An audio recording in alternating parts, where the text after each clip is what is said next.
Hey. Check. 1, 2. Yep.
Okay, feel free to come in and take a seat and get settled. We're waiting for everyone to finish up with their breakfast and snacks and come in and have a seat, so.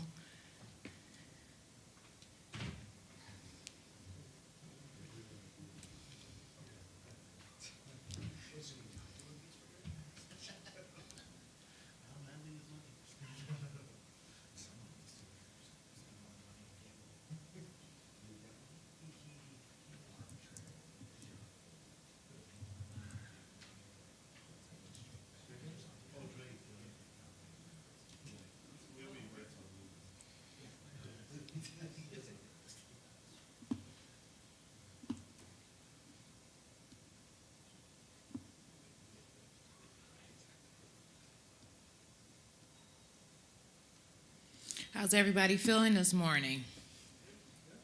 How's the coffee? It must have been good because I don't see any Starbucks cups in here. That's rare, especially in Vegas.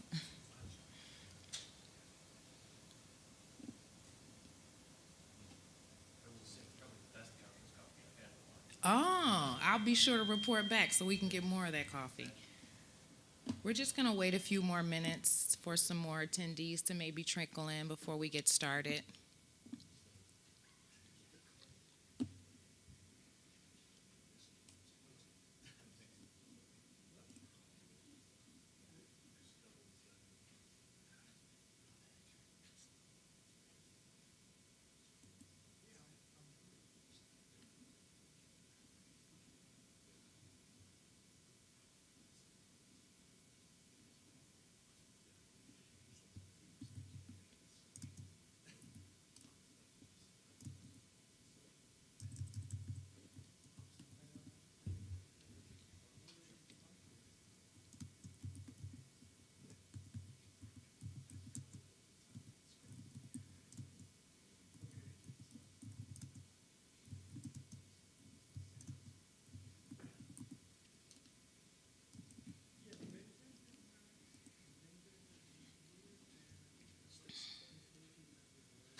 Good morning, ladies and gentlemen.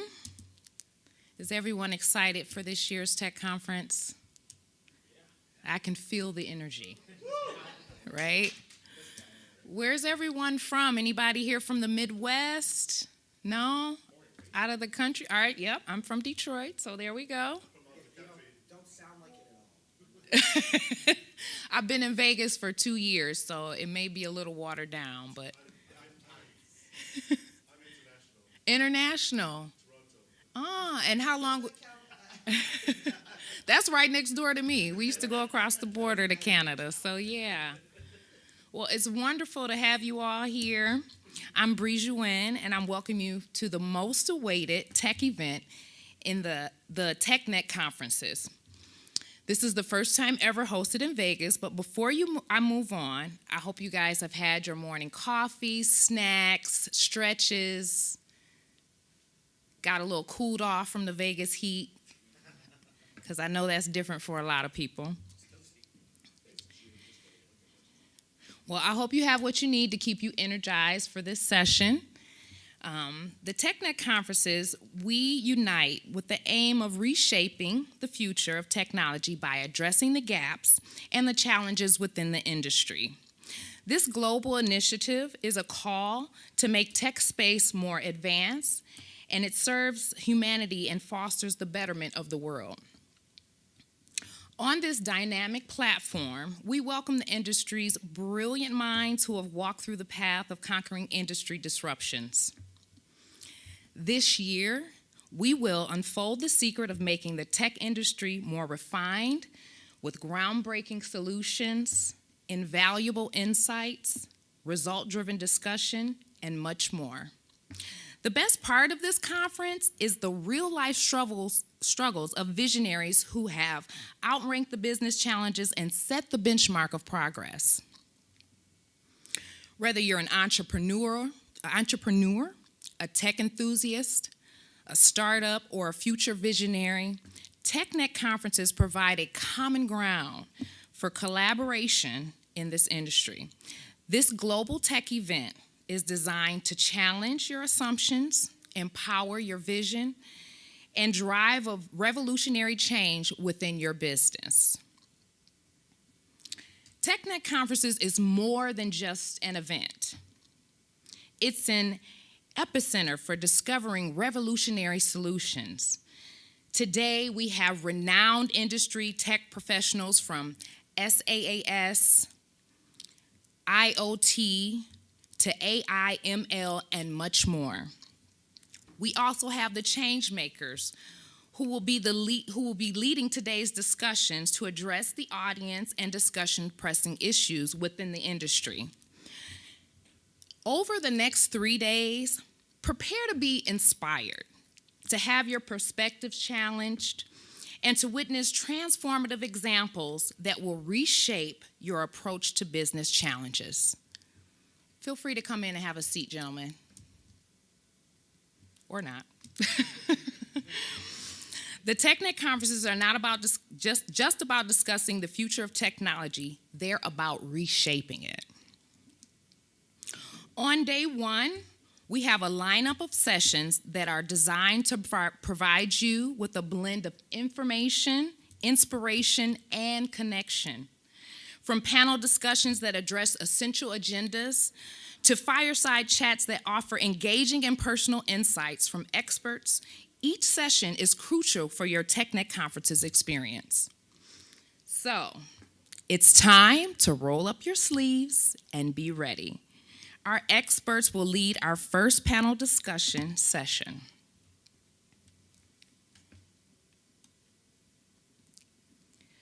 Welcome to the first panel discussion of the TechNet Conferences. The topic is the potential of tech for good, crafting solutions that benefit all, part one. In today's world, technology is deeply integrated into our daily lives, influencing various aspects of society and having the power to shape society profoundly. In this discussion, we will learn about the potential of tech for good to foster a culture of innovation, collaboration, and social responsibility within the industry.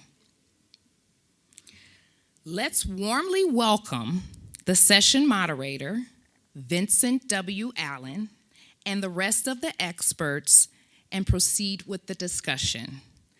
Also on the panel, we have Nir Aloni, Rena Jane, Matthew Segretti, and if you'd like to approach and take the panel, we're welcoming your discussion.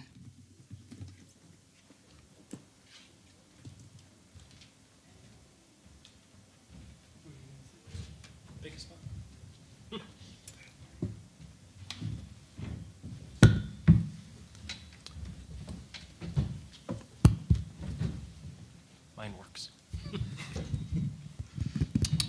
Yep. That's a good start to a tech conference. Exactly, Your mic yeah. working. Yes. All right, everybody, I think let's go ahead and get started. As we said, can we turn this down a little bit? It's ringing. It's a little hot. My name is Vincent Allen. I'm the founder of VOV Industries, or a production company and tech company based in New York City. So that's a little bit about me. My name is Vincent Allen. My company is VOV Industries. We do live streaming and broadcasting and other things of that nature, which we'll get into a little bit later. Why don't we just go down the line, everyone introduce themselves, tell the room and the interweb who we are, where we're from, you know, what we do. think Sure, that'd be good. I can start. Hi, everyone. Good morning. I'm Reena Jain. I started my career after graduating as a chemical engineer from India. I worked at Schlumberger as an oil field engineer, did that for 3 years, where I designed and executed well stimulation treatments. In my time there, which is like 3 years, I performed well stimulation for 100 plus wells and revived those 100 plus dormant wells. Post that, I moved to Universal Aquatech as the VP of Operations and Business Development. In my role there, I launched a portfolio of aquaculture feed supplement products. Post my experience in operations, I pivoted to tech. I joined an edtech startup, Cedarwood EduVentures, which is a fast-growing edtech startup headquartered in India and having a global clientele, which provides K-12 supplemental education to students. As the VP of product amidst the pandemic, I performed a digital transformation of the 15-plus brick-and-mortar establishments. Post that, 3 years back, I moved to USA for my MBA.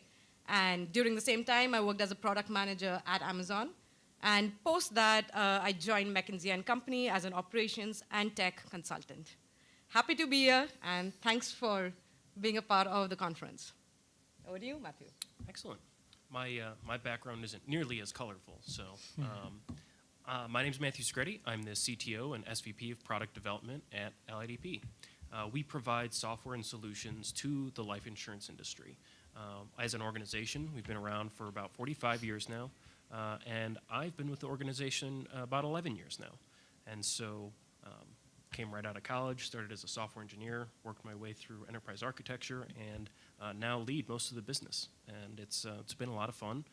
Our focus is mostly B2B, and so I'm actually very interested and excited to have this discussion on how we benefit the end consumers, because it's often a space I don't get to talk very much in. So I'm excited to have this discussion. Hi, my name is Nir Alani. I'm an entrepreneur. I founded a marketing company. It's basically around search engine optimization and online marketing. I've been doing it ever since Google probably started online, and we help businesses gain more exposure and more audiences through organic search, and we basically just help them grow and improve their offerings to their target audience. Over the years, we developed a lot of technologies that helped us produce content and produce and optimize websites to better fulfill that goal. And yeah, I'm also very excited to be here and talk to everybody about tech and how we can use it for good. All right, thanks. Appreciate it, guys. That's great to meet everybody. We think we're all super excited to be here. But let's set parameters for it, because the potential of tech for good is wildly broad, right? Like, that could be anything. That could be the internet. It could be automotive technology. We could be talking about anything. So I think what I'd love to do is just go down the line and start everyone just in a sentence or two, sort of set sort of their framework in terms of what tech for good, or the possibilities of tech for good, means to each one of us. I'll go ahead and start. I think for me, when you talk about technology historically, right, has always been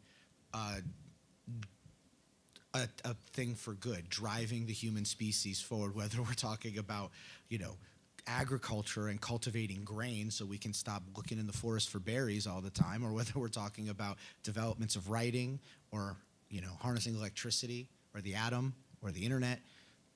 Tech has always been a force for good to some sense. And so I think when we talk about the possibilities for tech for good, I think for me personally, we need to set up our camp right around who are the people making the tech.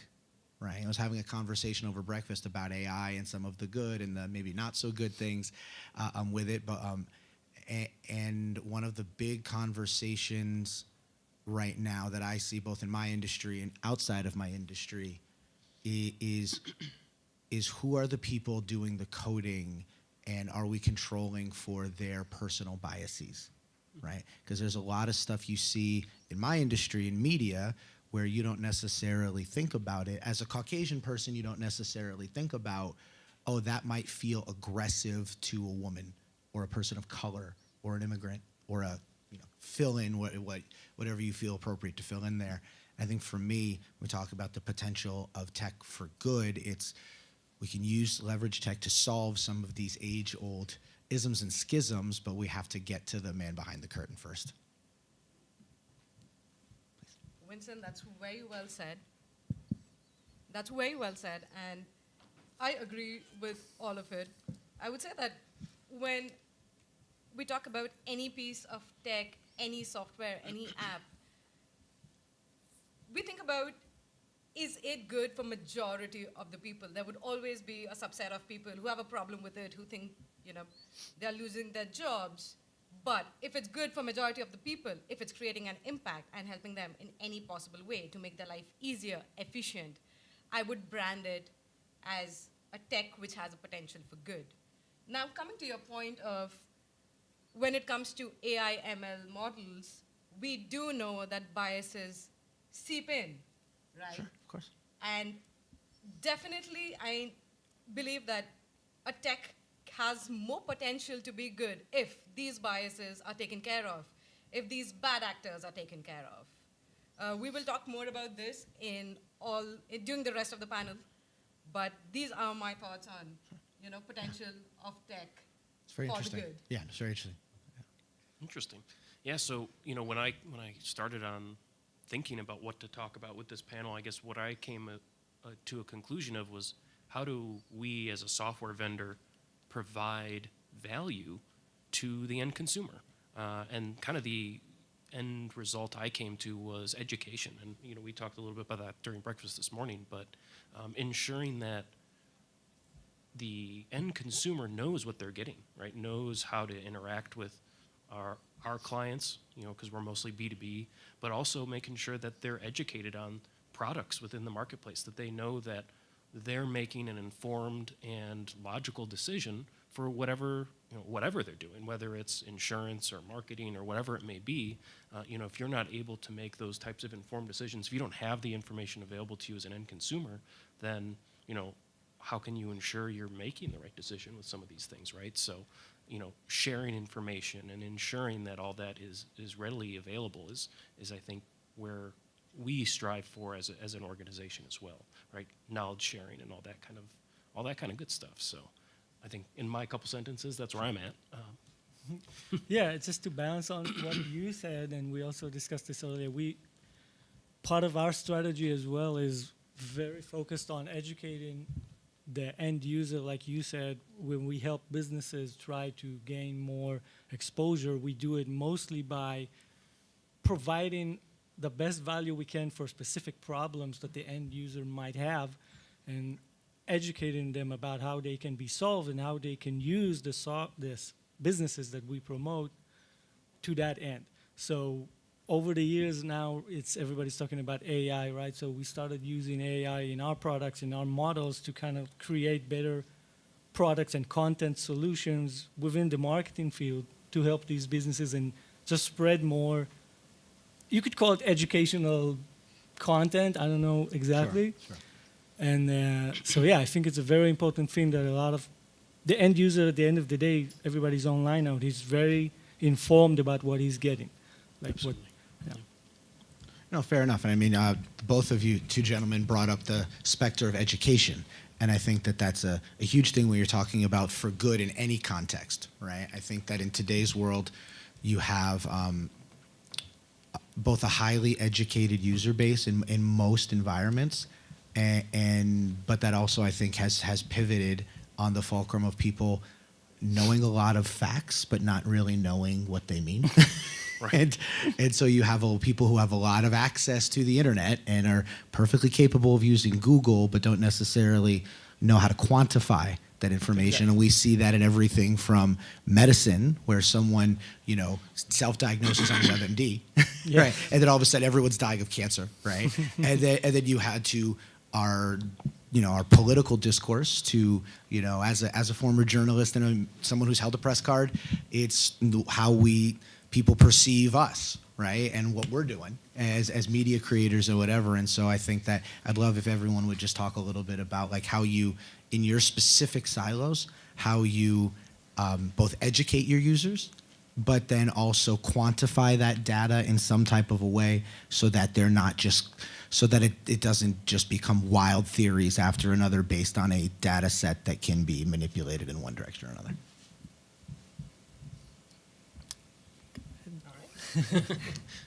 Perfect. I think in general, yes, educating the users about the tech they are using or the software or the product they are using is essential. But I would like to talk a bit in detail about how tech impacts education sector as a whole. I think it plays a huge role and has a huge potential to improve education on the whole. I will talk about 3 initiatives which created huge lasting impact. First, for example, there was an initiative called as OLPC, which is 1 laptop per child. Right. This was to provide laptops to children in underserved populations who could not afford laptops for their education. This initiative benefited 3 million children because it gave them access to education online. So before we dive into the education, I think the means Right. to Sure. receive that education needs to be talked about. So great initiative. However, because of various reasons, it had to be shut down. But it definitely has a huge potential to create an impact because it did in the past affect like 3 million children. And if it can be scaled up, then every child would have education in his hand in third world developing countries, in underserved nations, everything. Moving on to the second, this is not an initiative, but piece of tech. The second piece of tech, which I think has created great impact, is AR/VR. I remember, as a child, I had so much trouble wrapping my head around the carbon structure of diamond. It would be like a 3D structure, and my parents would struggle with matchsticks and ping pong balls to explain me the structure. And while I was working at Cedarwood EduVentures a few years back, it deals with K-12 supplemental education, and I was working on a boot camp for providing these students with AR/VR headsets. And I tried it on, and trust me, I realized that I wasted so much time and effort as a kid trying to wrap my head around a 3D structure when now I just put on the glass, and it's so easy to grasp information now. Right. You just watch a YouTube video and you can understand the 3D structure where you don't have to draw it on a 2D paper and struggle with it. So it creates such a huge impact. It saves so much in time and effort. Third, and my favorite initiative, I would say, is Project Loon. Now, this was initiated by Google, but now it has moved into an Alphabet subsidiary called Loon LLC. And it was used not for education, but in disaster-stricken areas where they would release these hot air balloons, if I can say in non-technical language, a hot air balloon over these areas which would serve internet to the population during times of disaster. I remember that. This connects globally 200K plus people. In 2017, Puerto Rico, post the havoc created by Hurricane Maria, this hot air balloon or Project Loon was launched in Puerto Rico, and then, it in a way mitigated the impact of the disaster just because people were able to better connect with the emergency responses. So these are the 3 initiatives which, I briefly spoke about, and there's a lot more that would be, helpful for education, and that's over to you all. And please highlight, ways in which you think tech can help education or adjacent industries. So, getting back to Vincent's question too, Yep. and building off of yours, where when we start talking about education being important, it absolutely is. But then how do you ensure that that information being shared is A, appropriate, and B, meaningful, right? So specifically within my industry, within life insurance, right, we have laws and regulations that require agents, brokers, and fiduciary-based laws that say, you know, you have to be able to educate them, and they have to be able to understand certain things. And so I think those types of rules and regulations are important only because that's not only ensuring the sharing of that information, but also ensuring that, you know, you're not trying to misinterpret the information to benefit yourself, right? And that's where these rules come into play, and they're important. And certainly they're important across all of these developing technologies, right? I mean, you can slap anything in AR, VR as well, right? And making sure that it's appropriate is incredibly important. So I guess, you know, excuse me, specifically within my industry, it's already highly regulated, but some of these new technologies are coming out so fast, you know, laws and regulations can't keep up with them, you know, readily.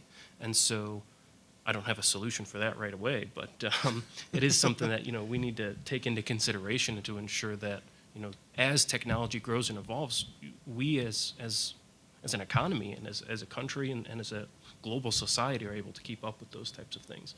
Well, And- I think, Matt, if I could jump in for a second, if Yeah. any of us had a solution to that, we'd all be much wealthier people than Oh, we presently absolutely. are. Absolutely, yeah. Oh, and maybe not be sitting on this. We'd be sitting on a bigger podium, maybe. But no, 100%. And I think I would love to hear your perspectives on everything that's been said so far. Yeah, well, so within my specific industry, which is the online marketing, it's a little bit more simpler than what you Sure. both discussed. But still, yeah, with the emerging like technologies in the recent years, AI and all that stuff, information is so widely spread, and most of the time it's misinformed, like you say. So easy to create misinformed content or videos or whatever now. So at least for us, we try to be as research as possible as we can and responsible as we can. So the information that we share is provides value and accurate, right? And I think, again, the AI world is not regulated right now at all, and everybody can pretty much do whatever they want. So it's on the individual companies to basically, you know, be responsible, which is, again, it's a good thing and it's a bad thing. Sometimes you need regulations, but sometimes you don't want to over-regulate as well. Absolutely. Yeah, it's always a tension, right? It's always a tension, It's a yeah. conversation we've been having. And I've said this on panels like this for years now, as Sean would remember, is that regulation, whether it's you know, a local state entity or a federal government of some type, someone is going to step in and regulate eventually. We look at what happened in Europe with GDPR. Like GDPR didn't just happen. It happened because nobody was stepping in and doing the real regulatory work that needed to be done. Yeah. And when you look at things like AI, ML, but then you look at the VR scape, but not even most people don't understand what VR is. Most people aren't in production, have never looked down a lens, don't understand, you know, when you're building something for the Sphere just up the road, that you need to use a special type of lens, or you need to anamorphically adjust your video so that it doesn't create problems when trying to project something on a curved screen, right? Most people don't understand those things, and that's okay. They don't have to, because it's not their line of business. But that is where governments and other entities need to step in and do the regulatory work, because then you do get like the deep faking, you know, and that's going to be, it's already hard for most people to tell what's real and what's not.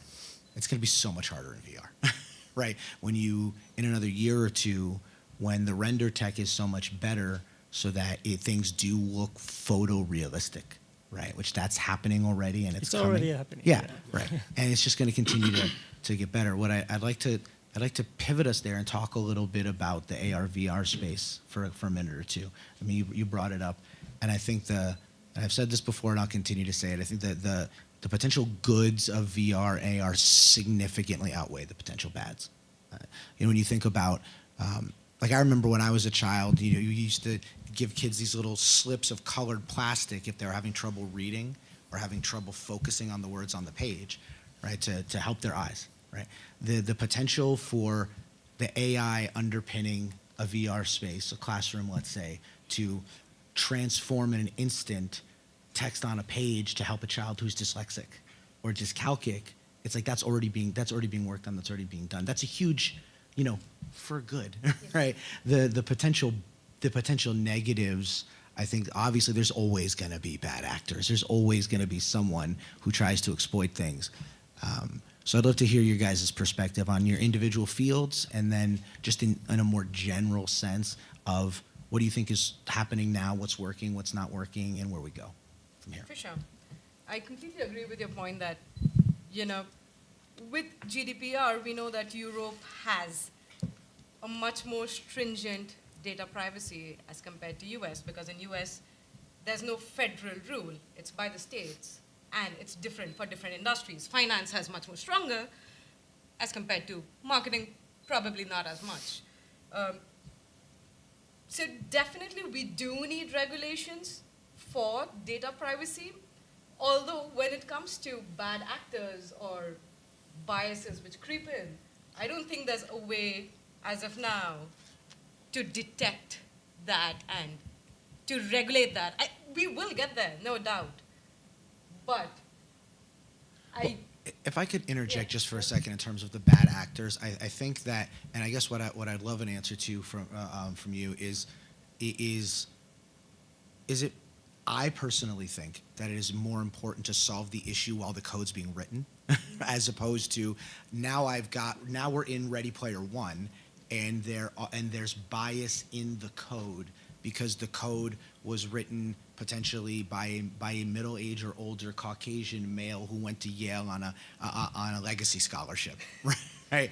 And their perspectives are their perspectives because that's all they know, right? And about including others in those processes that are from different backgrounds, different socioeconomic levels, et cetera, so that the rich diversity that we see in the actual world is that we do something to not create a situation that builds on, like I said before, the isms and schisms that have held so many back in our actual world. I completely agree. I would say that it needs to be tested before it is launched. Of course. And a great way of testing, I come from a product management background, so I would say a great way of testing it is actually test it before we, move on to the regulations, which would be. So you're saying we shouldn't release a $5,000 dev kit into the wild market and just see what happens, just freely?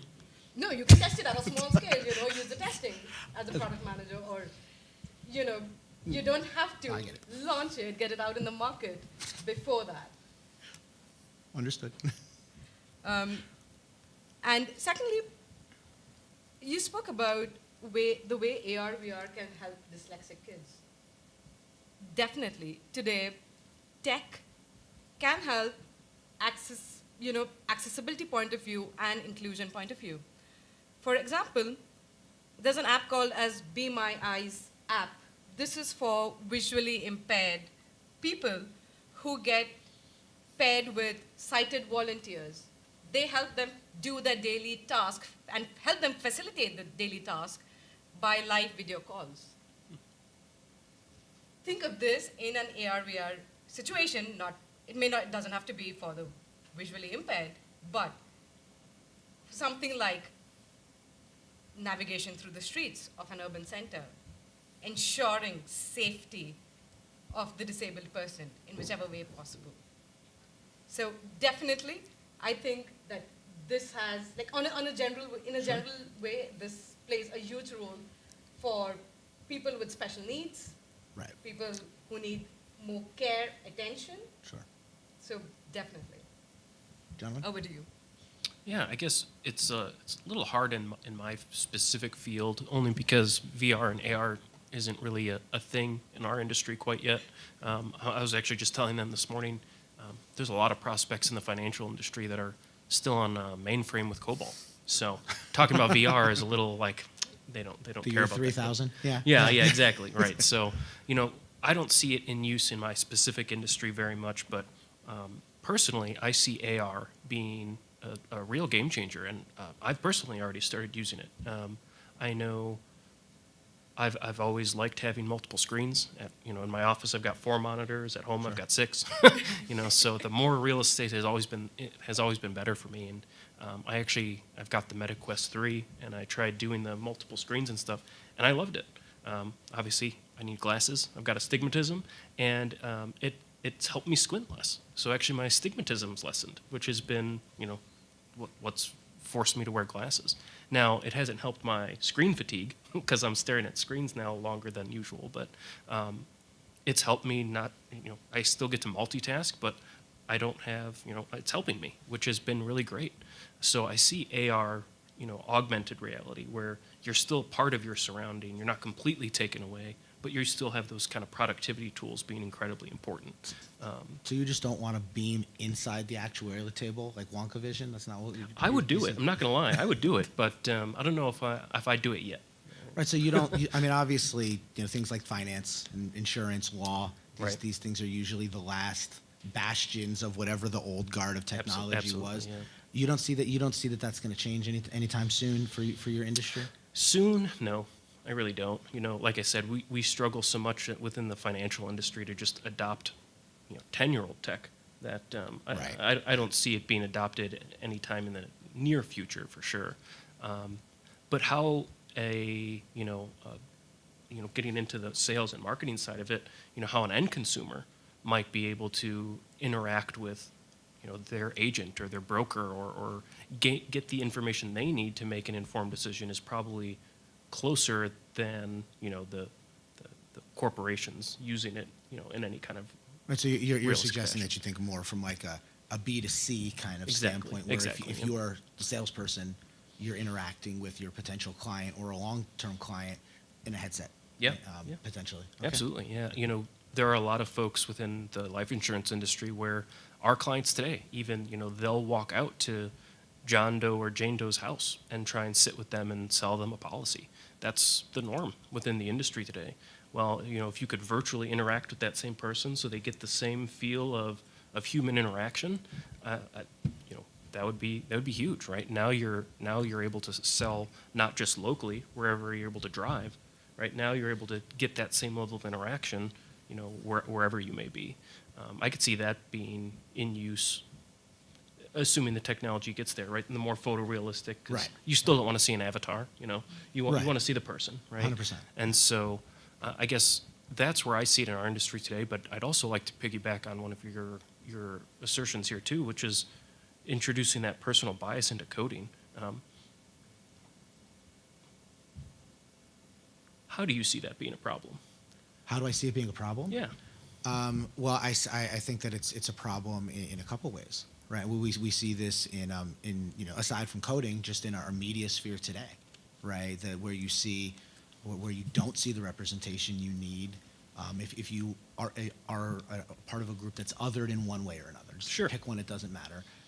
For the sake of this conversation, is when you don't have that representation either in the media or in the rooms that are building things.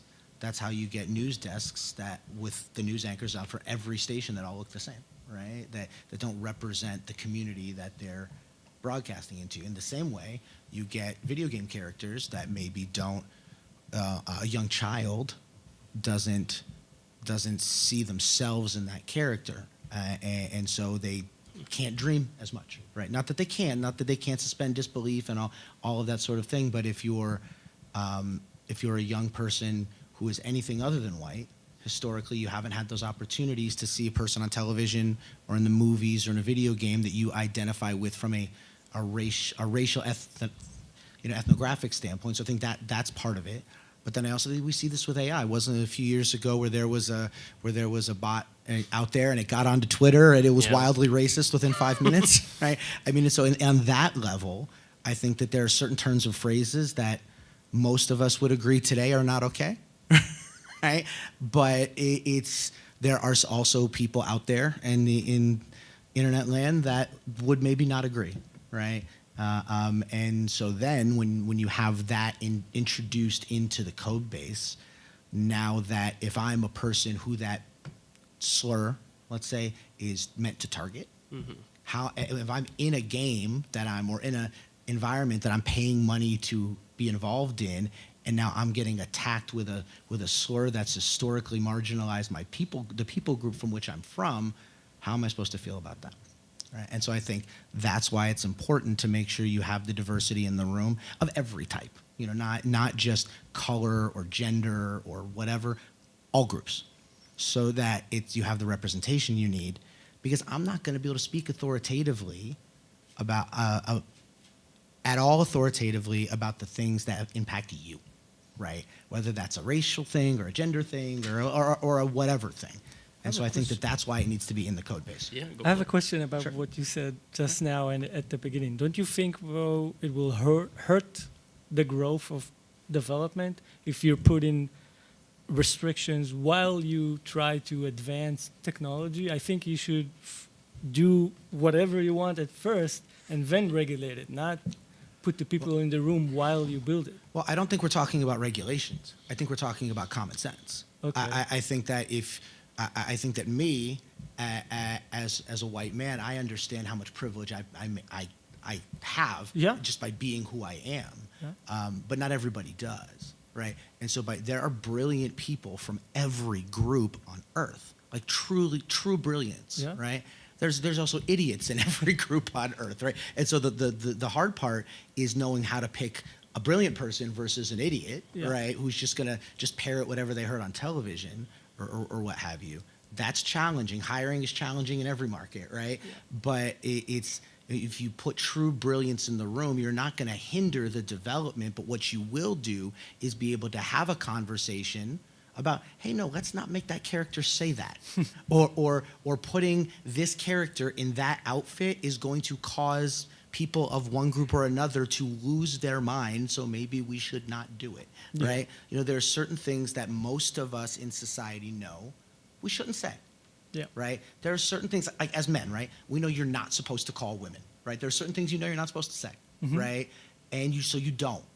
It's common sense. Like most of us know those things. Some people don't. And the challenge is not putting the people in the room to make the decisions that are going to make poor ones, right? But putting people in the room that are going to be brilliant and are going to advance the development of whatever the piece of tech we're talking about is, while not imbuing it with the most vile and putrid versions of humanity that we've had. I think the trick is to not retread things we've done in the past that, looking back, all kind of make us cringe, make us a little uncomfortable.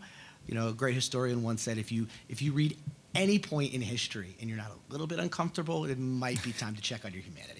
Right? So that's the point I'm making, is that I think Yeah. we move forward, we still develop, but if you put the right people in the room, it's not about regulating it at that stage, but it's about not building the bias into the new system because we haven't bothered to look in the mirror. That's what I'm saying. And I think Rena hit on that too, right? Where it's like, as part of that product workflow, I mean, that's just, that needs to be part of it, right? Right. Is making sure that you're managing the expectations of the product, the release of the product, all of those aspects. It's typically not just a single individual, right? So it's the Right. responsibility of the organization that's funding those projects and that's ensuring that it's getting out to market in a quote unquote safe state, right? Where that can be used appropriately. I Sure, think sure. that's an important note Yeah, there. and I think that's the piece that's missing. I think we've all seen a lot of stories, whether it's Fortnite or Roblox or whatever, the stuff that is out there in the wild presently, where they haven't put that kind of thought into it, and it gets abused, right? Like there have been articles written about places you can go in Roblox that are very, let's say, just adult, right? And it's adults doing adult things, but there's no guardrails for children who are in the environment from finding that. And then stumbling upon grown people doing grown people things, and you've got an 8-year-old stumbling across that and then taking their headset or whatever off, or putting their iPad down and asking mommy and daddy what they're doing. Like that, there does need to be, I think it does lead us to the regulation place, right? Like anytime we're talking about building new things, humans have historically used new things for really good things and really horrendous things, right? I mean, we all saw Oppenheimer, right? I mean, we all know what we're like as a species. Like we have a tendency to be horrible, when we have the opportunities to be. And so I think it's about both doing common sense things, but then I also think it's about putting those guardrails in place so the bad actors that we all know are going to show up eventually, or just bad actors is too strong, people who just don't care, right? Then we all know people like that in our personal lives that they're just like, I'm going to do me, you're too politically correct, I don't care what you think, da-da-da-da-da, like are going to do things that will cause harm to another without giving thought to it. And I think that's the regulation piece. I'd love to hear your guys' thoughts. I would, getting back to your point, Matthew, I would love to give an example of the way biases creep into AI/ML models and how it affects people. There's a study done where a company which used AI/ML model for resume shortlist for hiring. So they were hiring people, and there was a study in which a same resume was used, everything same, just the name of the person was changed. First, it was a male name, a unisex name such as Alex, which can be both a woman's name and a man's name, and third, a woman's name, the same resume. And it was shown that the man's resume, when selected with the same details, he was offered a higher salary, higher than the unisex one, higher than the woman one. What does this show? This just shows us the way that biases which crept into this model, because historically, men on average earn higher than women. This is a clear example of that. Definitely. And Vincent, to your point, I love the point where you mentioned that when it comes to people training these models, there should be diversity there. Yeah. That's a point which I've never heard, and I think that's valuable. That's very helpful. I think that instead of regulating it at a later stage, from the start, make sure that there are minimum biases which creep in. Mm-hmm. Right, it's just less things to fix, day things two. to fix, Right, it's exactly. as from a project management, program management standpoint, you're always going to have day two punch list, no matter what you're doing. Whether you're building a house or building a software application, there's always going to be punch list. That's never going to go away, right? But if we can mitigate the amount of big things that need to be fixed when the customer's like, give me my shiny thing, right? I think that's where it goes to, in my opinion. Yeah, I think that's actually an excellent point, right? There's also been such a high demand of, I want it now, right? Where it's like, when do you make the time? And I think to your point, right? You have to make the time. It's our responsibility to make the time, right? We can crank out code and we can crank out products probably faster than we'd like to or than we should. So I think that's definitely an interesting point. I think your AI/ML example is an excellent. Well, I think, version of Matt, that. to your point, I think our ability to crank out code is only getting faster. Oh, There absolutely. are only more programmers coming out of school every minute. And with we've talked about a lot of things, but with the rising tide of AI, right? It's Google's model 6 months ago, before they rebranded it, could code. They turned it off, right? Because of what people were doing with it, right? But the capability's there, right? And that's only going to get better, right? And over time, so you're only going to have more people cranking out code for whatever reason or whatever purpose that they want to crank that code out for. And so I think that is the point where we do have to have, at both at the lowest level and at the highest level and everywhere in between, these critical conversations about who's in the room, right? Because it's, usually the person that's not in the room is the person that's going to get marginalized, right? The group that historically doesn't have, in any corner of this planet, in any epoch in history, the group that doesn't have the access to the structures of power is the group that's getting marginalized next, right? And the history tells us that, right? And so I think we have to do better because we know better now. And we have to put the people in the room, which leads to the regulation place. And this cuts across every industry, right? You talk about, data security. I mean, things have to be regulated, or people won't. If it's a gray area, someone will tap dance in it, right? And so I'd love to continue the conversation and hear you guys' perspectives on how you think that regulation needs to take place, like across your various different industries. I know, Matt, your industry, of the people on this panel, yours is probably the most regulated. Absolutely. And so I'm sure you're not chomping at the bit to be more regulated. I'm sure it definitely makes your life more complicated. But let's start with you about how you think that as these things, AI and all the other stuff, how you think that regulation needs to show up. Absolutely. No, that's a great point. And, you made the point, do I want it to be more regulated? My answer is actually yes. Okay. I actually like the ability for us, within our platform, we already make it configurable so that, we can easily add some of those rules and, we don't need to make as many code changes for the regulations. But what it does for us is it ensures that our product and our platform is not only suiting the need of our clients, but of our clients' clients, right? Because we're more B2B. And so, if anything, it makes me feel more comfortable in our platform. So I actually like the more regulation, right? And I think as it evolves and as the technology comes in, as a software vendor, like you said, it's our responsibility to ensure that we're using it correctly until those regulations come out. I know I sit on the board for a couple of different life insurance organizations and stuff like that, and we've already started discussing what do we want to put in place for the organizations who are members. Right. Whether or not the federal regulation is there, if you want to be a member of our life insurance council, of our society of actuaries and stuff like that, these are the things you have to do organizationally, right? These are the things that you have to be, the rules you have to follow, because that ensuring that the clients, the end consumers have the information they need, getting back to that knowledge is we don't want to be deceptive. We don't want to be, tricking people into thinking they're getting a product that's not what it actually is, right? Yeah, that's a great point, Matt. I think when we talk about regulation, we always think about this macro thing where it's GDPR or whatever, right? And we don't often hear people talking about how individual companies or consortiums, as it were, can regulate themselves, can choose to have policies that are in fact more stringent than what the law requires. Absolutely. Right? So I think that is a salient point. Yeah. I'm curious how it affects you guys because, like I said, it's already fairly regulated for me, so I don't know what your guys' perspectives are. To be honest, on the marketing side, I don't see a lot of regulation, and I think like the market decides basically, Right. and the market regulates. So if you put a marketing campaign or a content campaign out there, the market is the one to judge you, so to speak, Sure. and to show you what is right and what is wrong.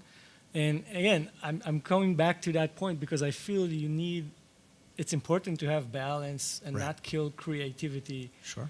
before it happens, right? So specifically in my field, which is different from your field, I feel like it's a good idea to let creativity flow and, again, regulate it later and let the market decide what is right and what is wrong. Obviously, within the common sense. Right. Yeah. So this is like my point of view, specifically to my industry. It's very different. I think it's very different. I feel like of all the people on the panel, our fields are probably the most similar because you're doing a marketing campaign that's comprised maybe of, videos or photography that my field is producing, right?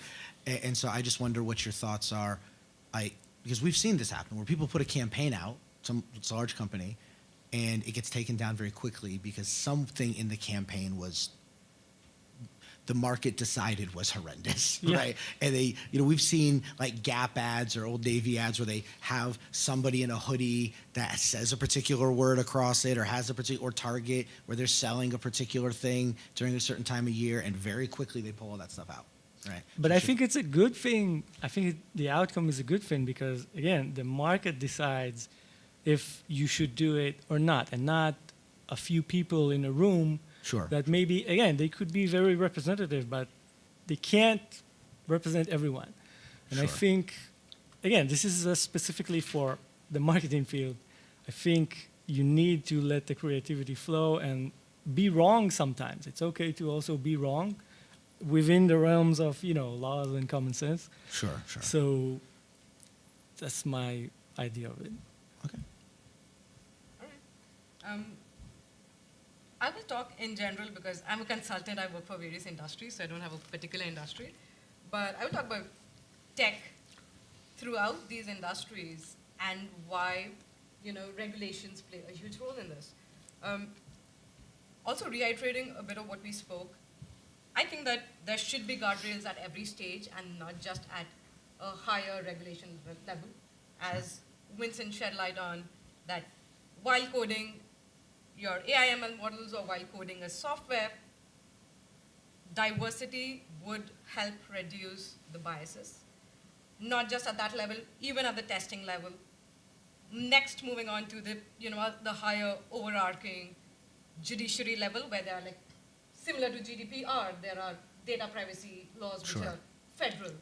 For example, the issue which US has with TikTok regarding the data privacy, it may not be, it wouldn't be the case had we had something similar or as stringent as GDPR.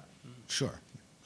And coming to Neil, your point that including diversity may lower the quality of the product or may take longer time. Not the I said exact words, quality, not the it's- exact words, but Yeah. I think that with large language models coming up, with ChatGPT 4 coming up, with all this, coding has become easier, where you have no code platforms, you can pick and drop, where you can ask ChatGPT that write me a code for this, and it does it for you. So I think there has been huge improvement in coding as well, in terms of tech. And I think that diversity may in a way slow down things at the start, but it would give you quality at the end of it. Give you a better base. It would give you a better base. It would reduce the time which would go in resolving the biases later on, because it's just more difficult. Yeah. I think to put a pin on it, I think what I think everyone is suggesting is, you obviously, I get it, you don't want to stifle the creativity, but having more voices and being more collaborative has never in the history of humanity not created a masterpiece, right? You don't get the Sistine Chapel just by one person painting, right? You don't. So I think that there's, you're right, it'll take longer. More voices always mean just settling on a time to schedule a meeting. It might take weeks, but It took us weeks to yeah. set up a meeting and we didn't do it. right. On that note, we are running a little short of time, and so I wanted to open it up to the audience here to say, are there any questions or anything that anyone wants to ask the panel, or any commentaries, complaints? Anything? Yeah, I was going to say, you mentioned about social media, YouTube being amazing, which it is, but we all know that recently with against communists, especially with Zuckerberg, with a lot social media has done to young people. Sure. What is your take on that? Well, I think I'll start with that. I don't think Zuck's opinion on most things is salient. I mean, he's brilliant without question, and he's created a brilliant product, a series of products. But he's not the right person to ask about adolescent psychology, right? Right. But having said that, I think that social media has changed the way we interact. But there's a study that just recently came out, which the name eludes me at the moment, that says that cataloged, comments, mean or otherwise, over a 20-year period, and the comments that people were making on the internet in the 90s aren't necessarily less mean than what they're making today, is what the study showed, right? And so I think it's interesting, but we've only got about a minute left, so I'd love to let you guys respond.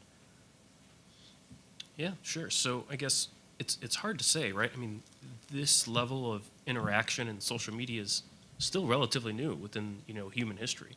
It's there's studies being done, there's research being done, and certainly there's more to be researched, more to be analyzed. But this is the most humans have interacted globally in forever, and so I don't necessarily think it's the Zuckerbergs of the world's problem to solve. Like you said, he's not a child psychologist. Should we have child psychologists doing the analysis of what this is doing? Absolutely, right? And that's where the laws and the regulations need to come into place, is the understanding of what this impact is to set those boundaries, because even the people who are developing the software, they don't know, right? Right. So, like you said, I mean, it's a tool, just like everything else, and can it be abused? Absolutely. So, It should be up to the parents to police. Well, I think that's the secret sauce with everything, right? Right. I mean, Yeah. whether it's a cell phone or television or the internet or anything, right? It's always down to what a governmental entity tells you you're allowed to do, and what you as a parent or me as a father decides I'm comfortable with my 9-year-old interacting with. Like, her friends are on Roblox. She's not, because I know what's out there, and so I don't let her go on there, right? So I think it's always down to that. Very interesting points on this topic.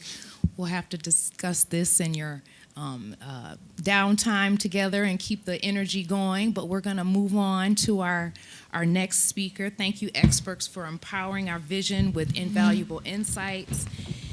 Love to hear conversations addressing ethical responsibility and cultural representation.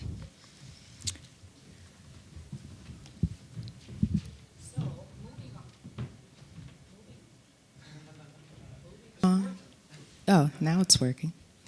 Moving on with our next keynote session, building flexible workspaces for a diverse remote workforce, led by Vincent W. Allen, who is the founder and managing director of VAAV Industries.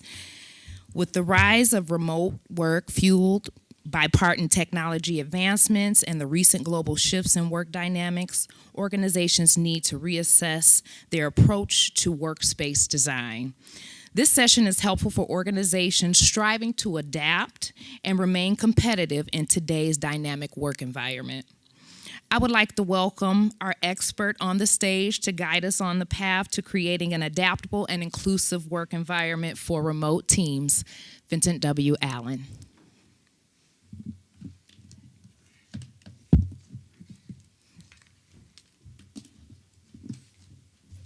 Do you guys have the presentation? Can you throw it up? Yeah, I sent it to you. If you don't have it, it's fine. I can just speak. It's not a big deal. You don't have it? All right, that's fine. No biggie. So one of the things that we're going to talk about, I'm going to come this way real quick and just grab my phone. Just bear with me a minute.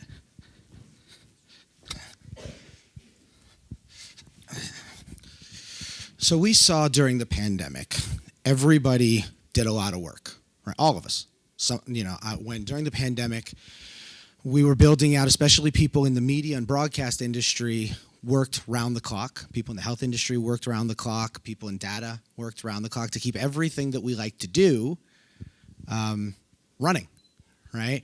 The demand was super high. And we've seen the aftermath of that with the RTO push. A lot of big bosses, guys like Jamie Dimon, say that you can't be productive at home. Well, the numbers don't indicate that. What the numbers actually tell us is that as a global society, we were 6.5% more productive during the pandemic than we have ever been in the past, right? Let's quantify that number a little bit. There are roughly 8 billion people on this planet presently. About 4 billion of those are connected to the internet in some way or another. I don't mean devices, people. Most people, especially in the West, have 3, 4, 8, 12 devices that connect to the internet, everything from your phone to your laptop to your washing machine. So we're not talking about that. If we break that down a little further, we talk about thinking about how many people are in the workforce, right? 6.5% uptick in productivity over, let's say, 1 billion people is a staggeringly large number that borders on incalculability, right? So we were way, way, way more productive. So, but something interesting also happened during the pandemic, which is that we saw in the United States 1 million fewer women are presently now employed than were at the beginning of the pandemic. Now, why is that? Now, we talked about on the panel before about some of these AI ML models that preferring men's resumes to women's, right? That's obviously part of the problem. There are also policies that have been put in place to try to force people back into the office to prefer in the office work as opposed to out of office work. And that's also part of the problem is what we're all grown-ups in this room, right? What happens when you take people and lock them in a room for 2 years? Anybody? Bound chicka wow wow. That's what happens, right? It's you take grown folks and you tell them they can't leave their house. Babies come out of that.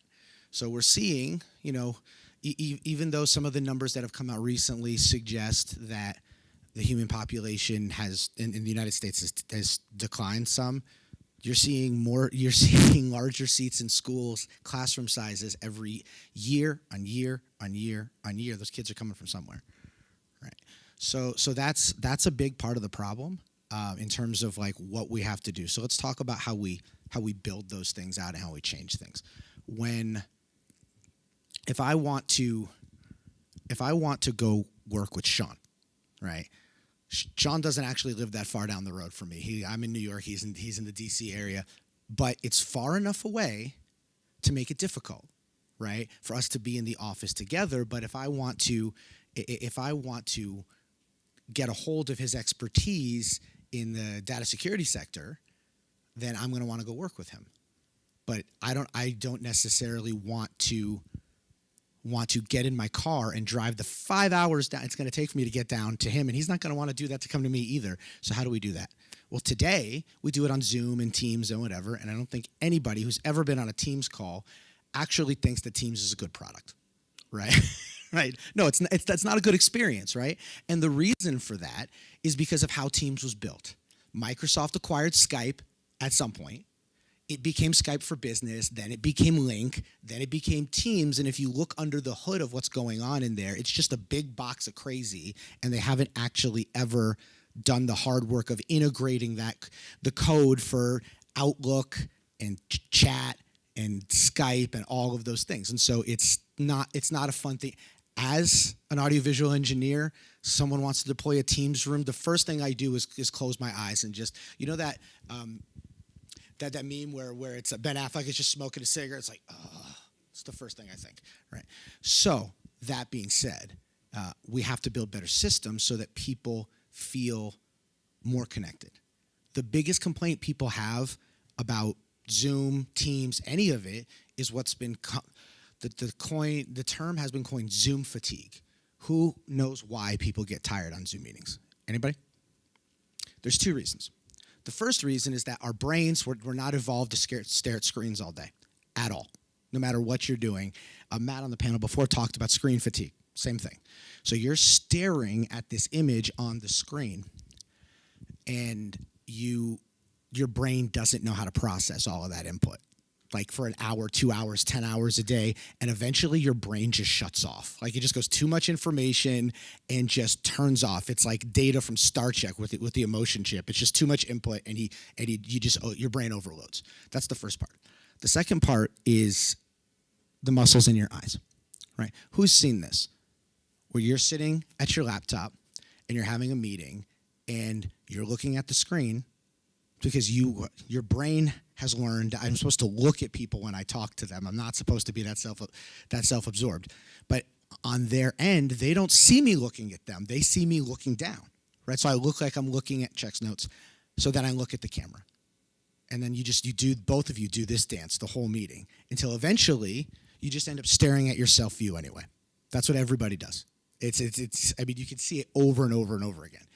And that creates also problems with fatigue because the muscles in your eyes were not designed to move that way. They just weren't. We haven't evolved to do those things. And so it creates problems. So how do we solve that?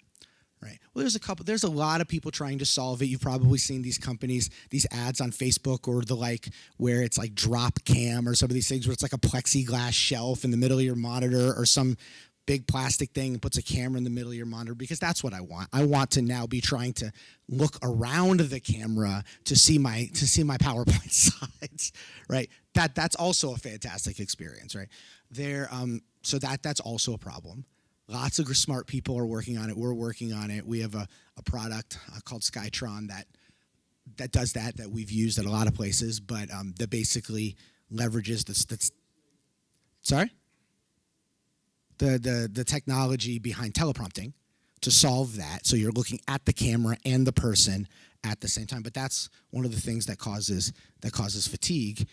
The way to solve that, though, is we need to talk about, I'm going to jump down here for a second. We need to talk about what's coming, which I'm going to show you something. Because when we're talking about building new systems, we're not talking about today, right? We're talking about tomorrow and tomorrow and tomorrow and tomorrow, right? So this is just a cheap pair of sunglasses off Amazon. They're not very big. See how small those are? Just a normal pair of sunglasses. This is the Vitcher One, right? I love these. I use them for everything. Hold on just a second.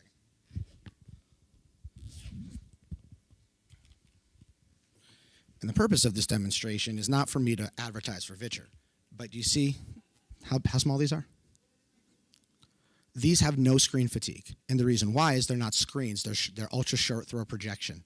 It projects on this glass right here, and so I can look at those all day long. My ears don't get tired. My eyes don't get tired.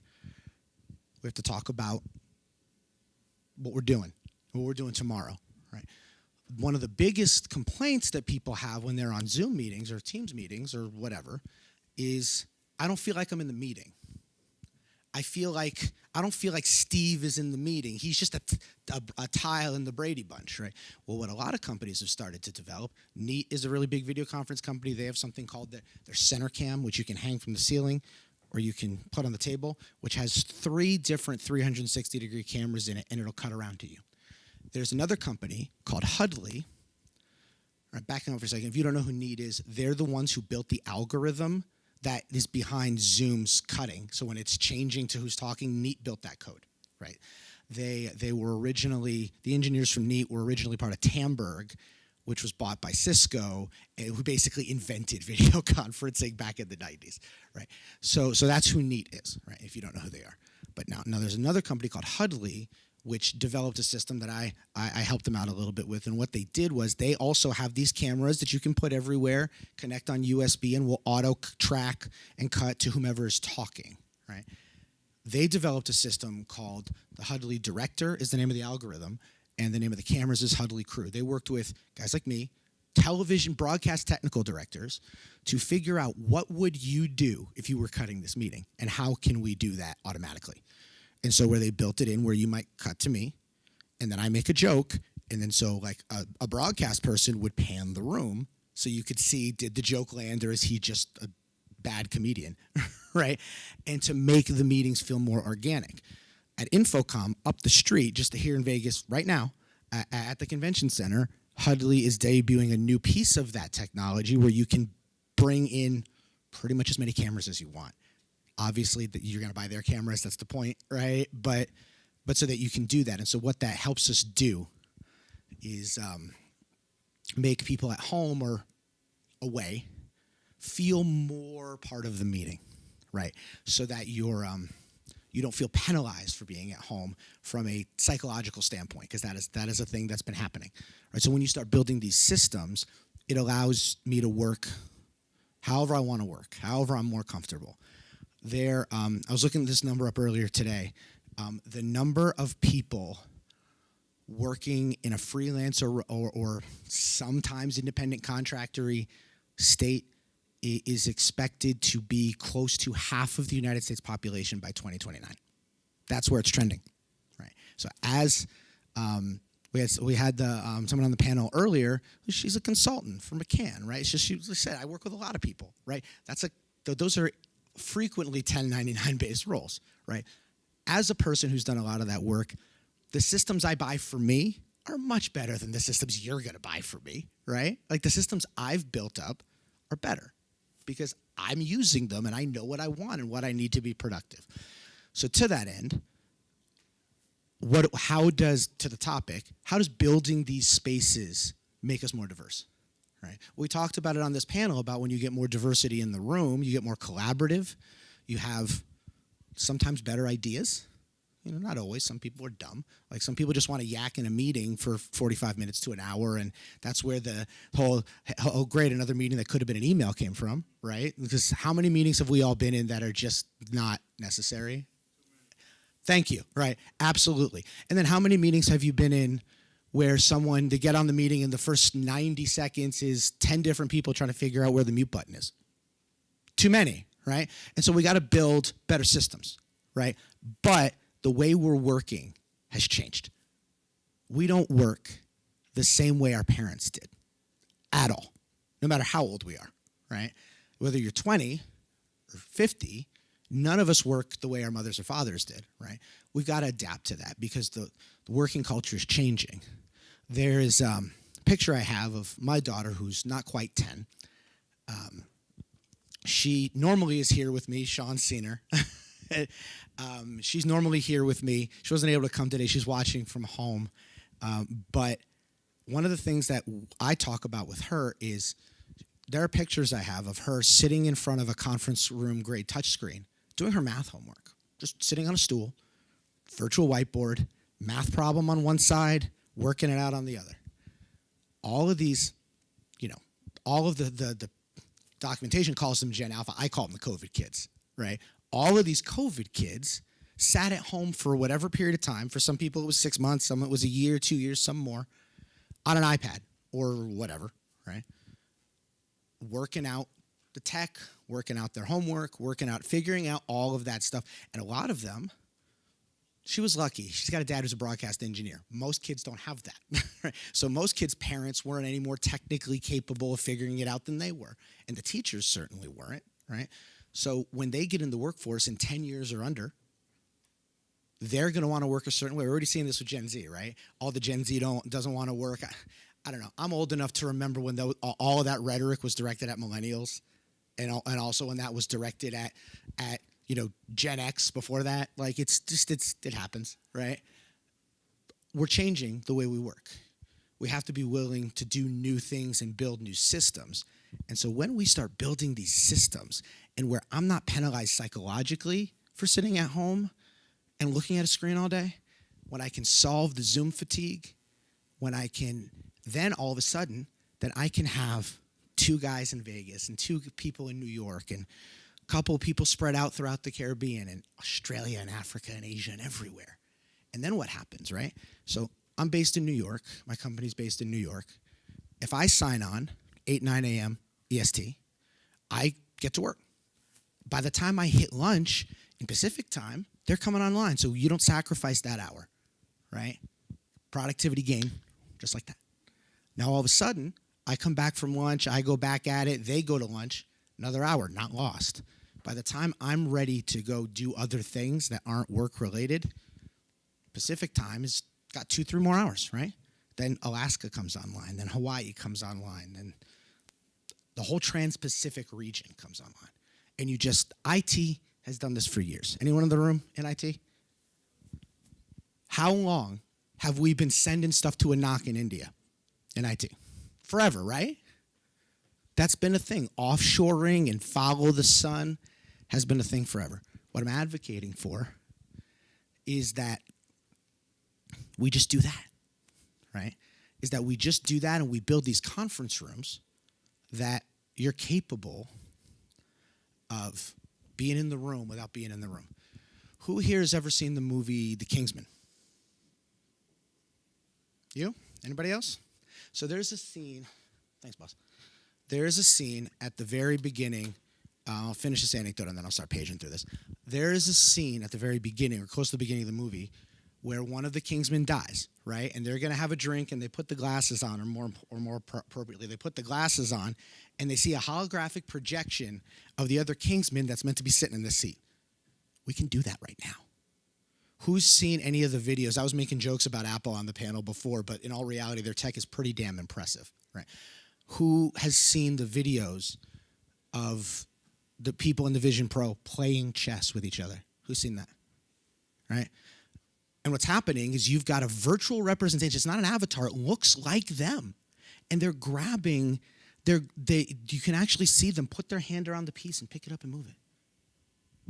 That's crazy, right? But it's something we can do right now, not even any further development. It's being done right now. You can do that, Kingsman. The first time I gave this talk, you couldn't do that. The Apple Vision Pro wasn't. Sean, you remember, it wasn't there. It wasn't out in the market yet. We can do that now, right? That's all you really need in order to be able to do this well. I've got a headset on. I see everyone where they're supposed to be, or where someone comes in the meeting and says, I want to sit in seat 4. So they click seat 4. You can already in Zoom and Teams do have you guys played with the immersive view where it cuts up the Brady Bunch view and puts them like in a classroom or, stadium seating? You can already do that right now. And so what I'm advocating for is that. But I'm going to start. I know we're deep in, so I'm going to move through some of these. Real quick, that's my information if anyone wants to have a further conversation about that. So we can talk offline. I always start this presentation by bringing through this quote: "A room with a view soothes the mind," right? That's the biggest issue that's holding us back is people feel fatigued by Zoom like we talked about, but there are easy solutions, right? So let's just move through. These are some of the numbers I wanted to bring up. Remote work has grown by almost 200% since the turn of the century, which is staggering, right? COVID had a lot to do with that, right? We know that everyone went to a Zoom or a WebEx or a thing, right? But the numbers are clear. The number of remote workers in just in America grew by 44% during the pandemic, right? Most knowledge workers, surveys show that most knowledge workers, they want flexibility. Because here's the thing. As a project manager, I don't need to be at anyone's office to join a Teams meeting. I really don't. I don't need to be anywhere in particular to look at a spreadsheet, see that the column is red, and so I might want to call the distributor for that piece of product that hasn't shown up yet. That I can do that right now while I'm talking on the stage right here, right? So let's just keep paging through it. This is one of the things I really want to talk about. This was, you can't see it. It kind of, the formatting got a little cattywampus. But this was said by the executive director of the Women's Initiative at the United Nations. If the UN's talking about it, we all should be talking about it too. The pandemic has wiped out years of progress towards gender equality, dealing huge economic blows to women around the world. And as we move forward, 3 million fewer women in the labor force just since the pandemic. That's not by accident. Women have lost over 5 million more net jobs in the first 2 years of the pandemic, and female labor participation rate fell by 2.5%. Right. This all gets solved, by the way, the second you let people work from where they want to work from. Instantly. We've shown that. If I can say to someone, you work when you're comfortable, parent at home, turn on the laptop, get the work done, etc. I keep moving. I'm going to move through some of this for the sake of time. We talked about the internet's reach and where it's going and all that kind of stuff. This is an old quote, but everyone in tech knows it. The internet is becoming the town square for the global village of tomorrow, which goes to your question earlier about Zuck addressing Congress and how we deal with teenagers that are not being nice to each other on the internet. But that's a thing. But that's our office now, right? So how do we solve, right? Let's skip through some of this. That Matt Mulwig, who is the CEO of Automatic, says this: the future of work is remote, right? We'll skip past that. Here's what most people think about when they think about conference technology remote. They think this guy. This is a standard huddle room. By the way, this sucks because this is all glass. And most people think of, like, as an audio engineer, most people think that glass is solid. It's not. It's porous. It flexes. It turns into a speaker at the right resonance point. That's bad. Most people, when they think about working from home, they think about this one. I'm sitting at the couch. I've got my feet up. I'm in my PJs. There may or may not be coffee in my coffee cup, and Netflix is on with the laptop open. This is also not a fantastic experience, but that's what a lot of the big bosses think we're doing. This is what most people do, is they have a little setup in a corner or in a side bedroom that is efficient, but not a great experience for them. It's this. It's going to see your chiropractor. That's what it is. These you see in offices all of the time. We're not even going to talk about that. And then there's this one. This is what people really think, what your boss really thinks you're doing. He thinks you're at the barbecue, you're at the pool, you're at the beach. Anecdotally, if I'm getting the work done, why does it matter? Right? But let's move past that. So we want to talk about the idea of persistent virtual workspaces. We talked about the Vision Pro and what you're able to do right now. But I happen to know several different founders of multiple different startups from all over the world who are presently working on virtual conference room spaces that will just live in here. So if I want 3 monitors, I got 3 monitors. if I'm a maniac and I want 8, I've got 8 if I want them, right? I don't know why you'd want 8 monitors. That feels scary, but you could do that. We built a virtual conference for the University of Fordham Law School, their Compliance Law Institute, in 2020 at the beginning of the pandemic, leveraging a lot of this and integrating multiple different technologies. That's what's coming, right? That's how we solve. Because if I'm a brilliant person, we talked on the previous panel about there are brilliant people in every group from every place, right? If I'm a company today, as a business leader, I would rather a brilliant person have access to the brilliant person from over there than be stuck with the mediocre people that are right here. And that's not to say that there aren't mediocre people there too. There are brilliant people here too. But I'd rather have more brilliant people. That's how stuff gets done, right? One of the things, let's talk for a minute about the drawbacks, right? One of the things that you always hear RTO advocates say is, well, we got to be together. Got to be together. You can't work great if you're not together. I had a former colleague who he was like, nah, that's BS. I got to be able to see you to know you're working. I mean, I work in New York, so there's a lot of old New York still in New York. And so it's like, nah, I got to be able to see you. How do I know? This and that, right? That's not the reality of working anymore. Send me a Teams link. We'll jump on. We'll have a conversation. Call me, right? Whatever. But there are some drawbacks. We don't get to be together as often. That the random water cooler conversations are a little bit more problematic to solve, right? Let's skip through all of that for the sake of time. So let's talk about the emerging stuff, some of the other emerging stuff that's happening to make this easier. This is one of my favorites, mostly because it's creepy as hell.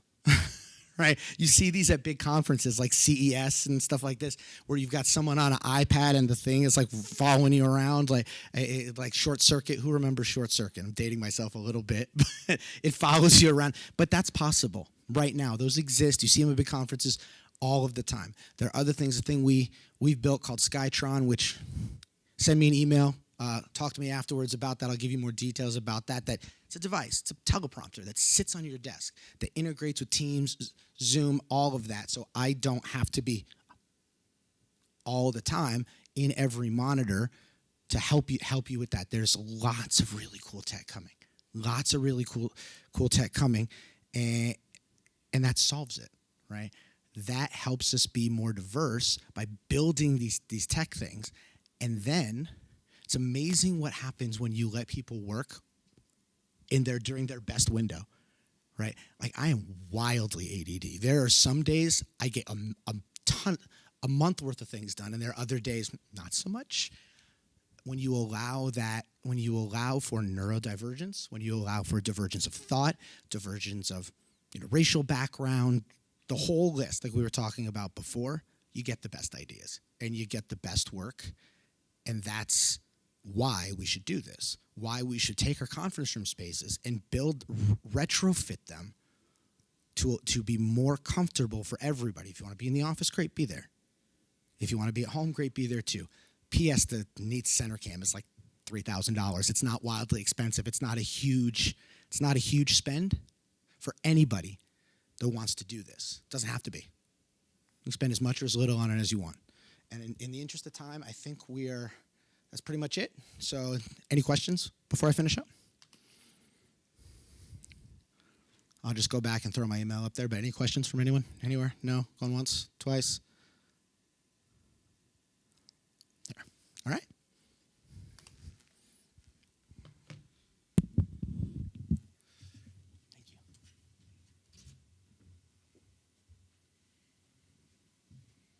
Thank you so much, Mr. Allen, for that. Wow, that was a lot, right? Keep the energy going, but let's take a short break to relax, refuel, recharge, rehydrate. We have coffee and tea in Pebbles rooms 1, 2, and 3. So feel free to take this time to have some refreshments, network, continue some of these conversations. We'll reconvene here in about 30 minutes at 11:30, okay?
Hey, hey, hey. Check, check. 1, 2.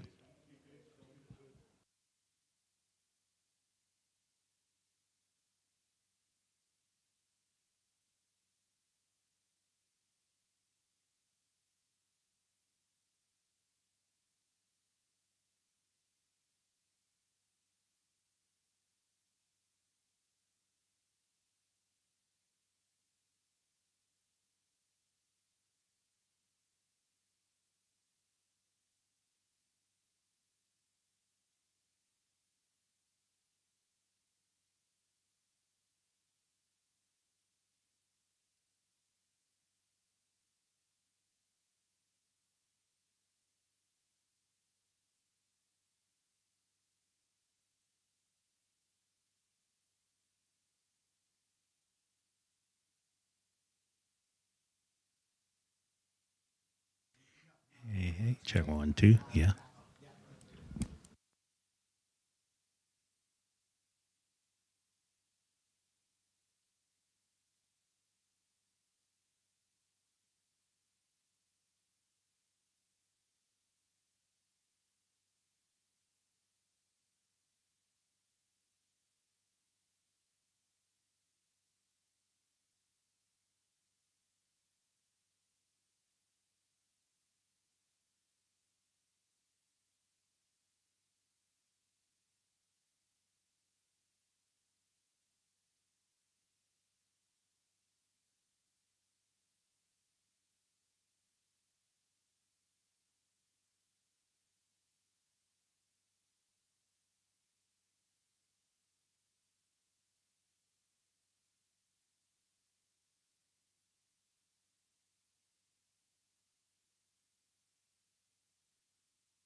Tell me if it looks good.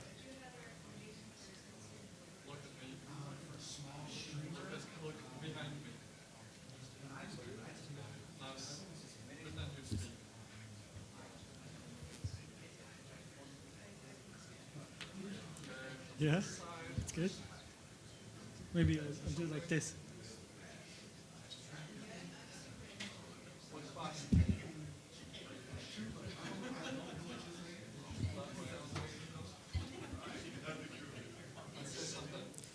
One, two, three, four, five, six, seven, eight. Yeah. Okay. It's good. So what?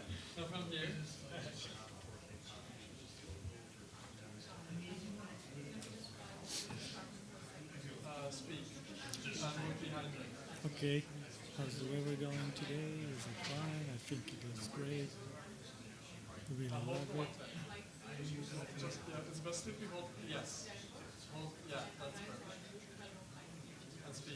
One, two, three, four, five, six, seven, eight, nine, 10, 11, 12, 15.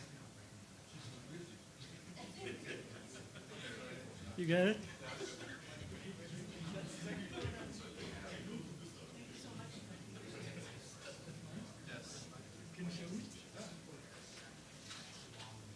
You want to take some?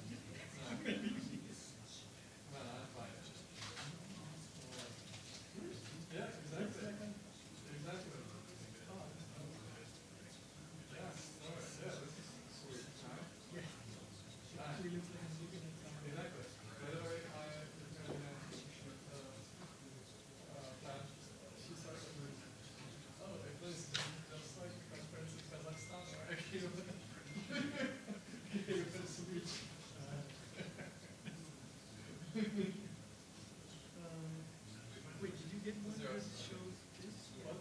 Did you get one that shows It says built like a no problem. Okay, perfect. Just leave it there and hold the one there. Always hold the one there.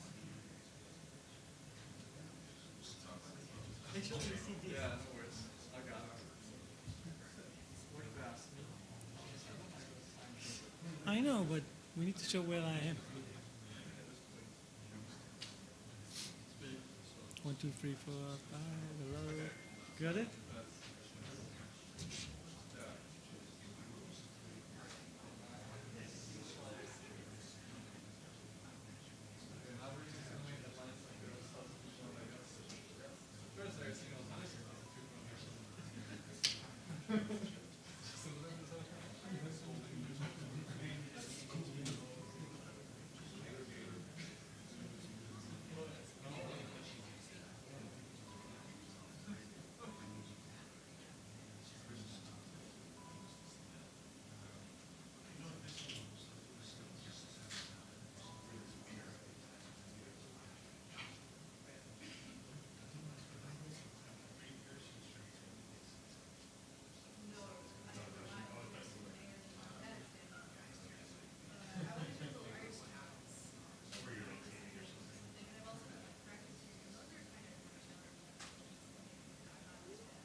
Is it not on?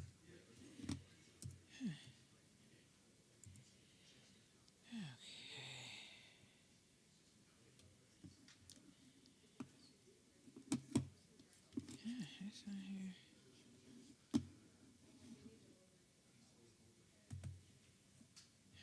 Forget it. Let me just go to this.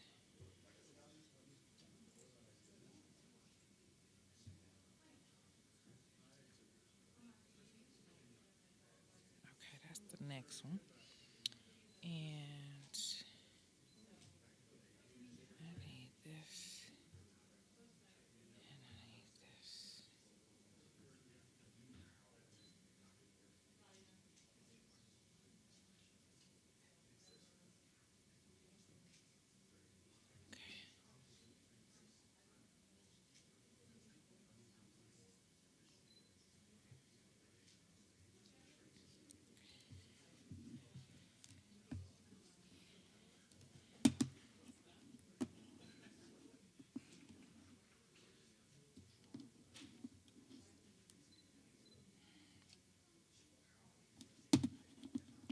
my? Oh, it's not on. Duh.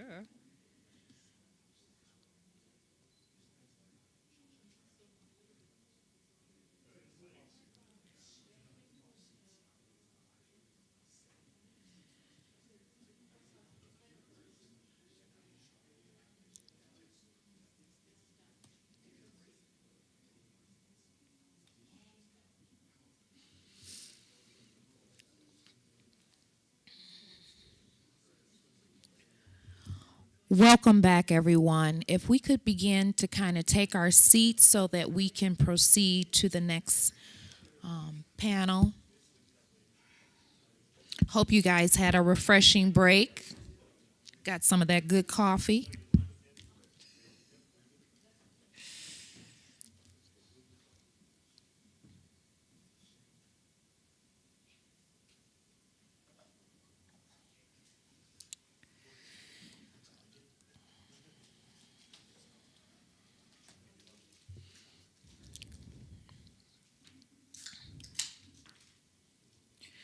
Okay, welcome back, everyone. I hope you had a refreshing break. Let's proceed with the following panel discussion: multi-cloud and hybrid cloud architectures harnessing the best of both worlds.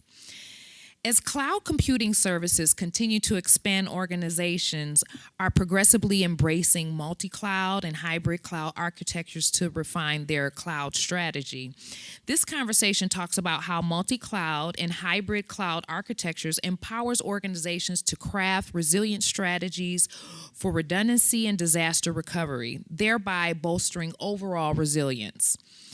This session will provide businesses with the knowledge and tools essential for harnessing cloud computing's full capabilities within today's swiftly evolving digital landscape.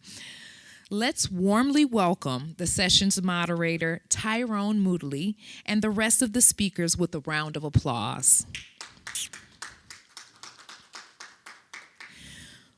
The speakers include Richard Winter, Shishka Sivastava, and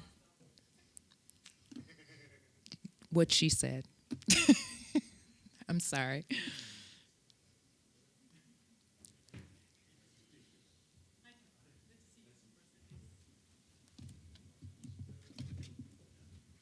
And if the panelists could make sure they sit together, it's so much better for filming and the aesthetics.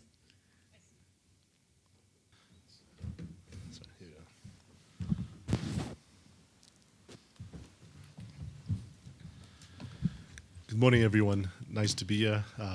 Tyrone Moodley, previously with GoFund Startup, added a new portfolio to a company called YasMoney.io, an African fintech for the African diaspora, and looking forward to moderating. Hi, I'm Richard Winter. I have a company named Winter Corp. We're data architects. We help customers with the skyscrapers of the world of data and analytics, the largest data warehouses and data lakes. And my name is Shikha Shrivastava, and I work at IBM.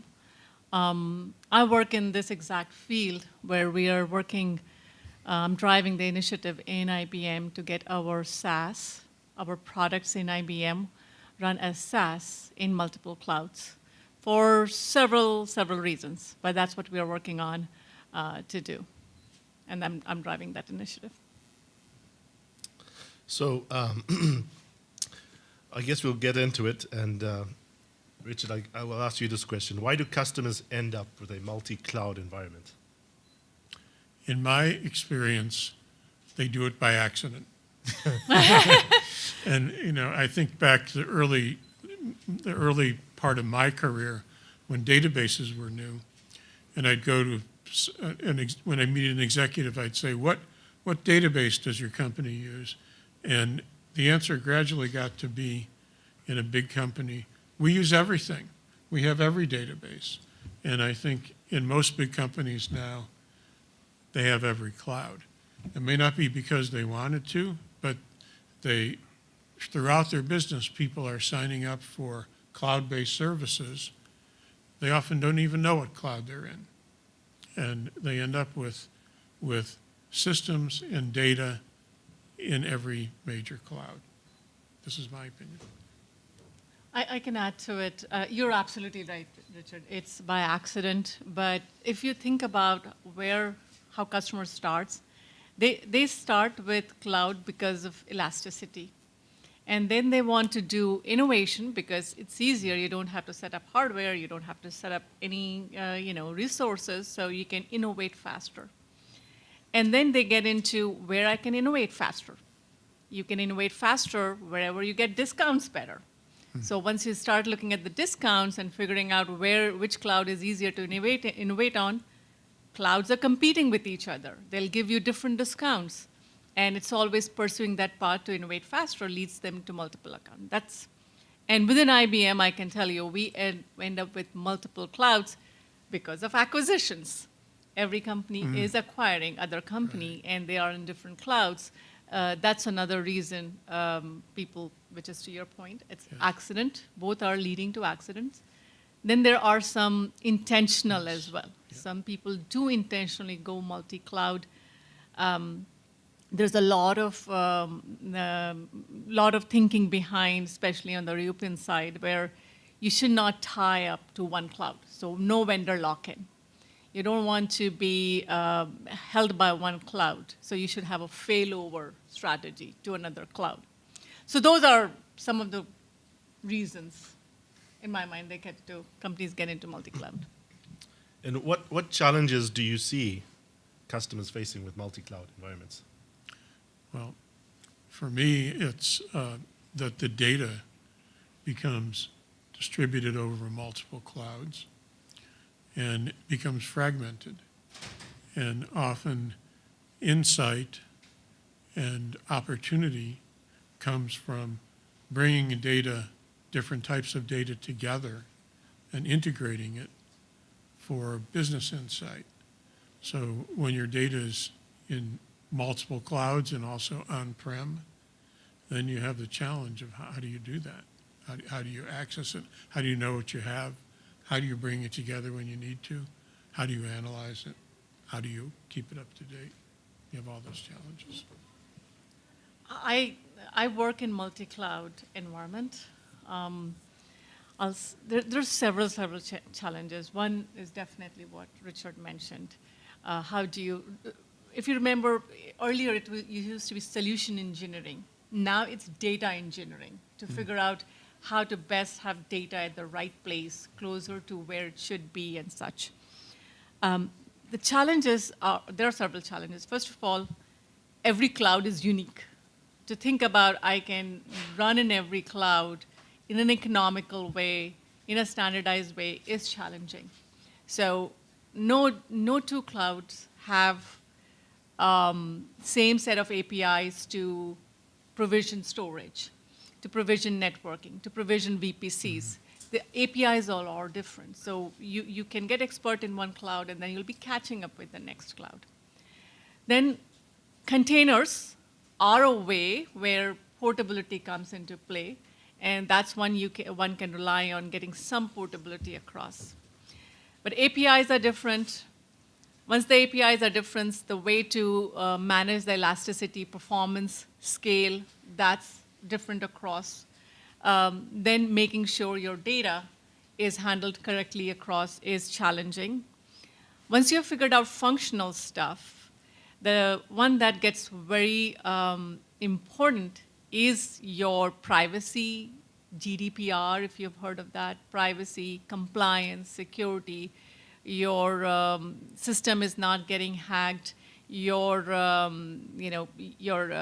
data is handled correctly. There's no breach of data privacy. All of that gets quite challenging, quite exhaustive, as well as involved to make sure that you're managing that correctly across clouds and hybrid as well. Those are several challenges that we face as we work towards it to make sure your system is secure and system is responsive across clouds.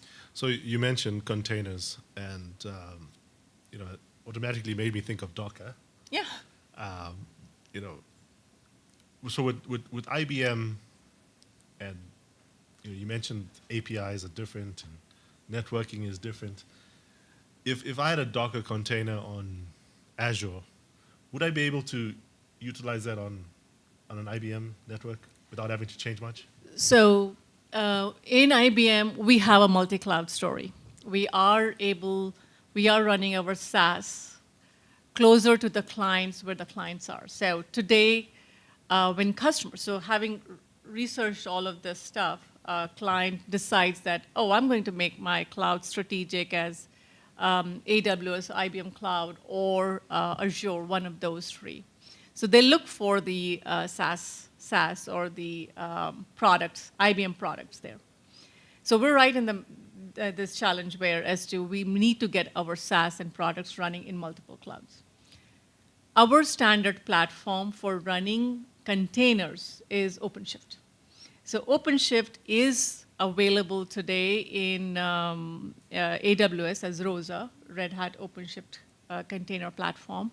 It's available in Azure as ARO. In IBM Cloud, it's ROX, but underlying, it's all OpenShift. So that's where we get the benefit of containers running one way across different clouds in the Kubernetes platform of OpenShift.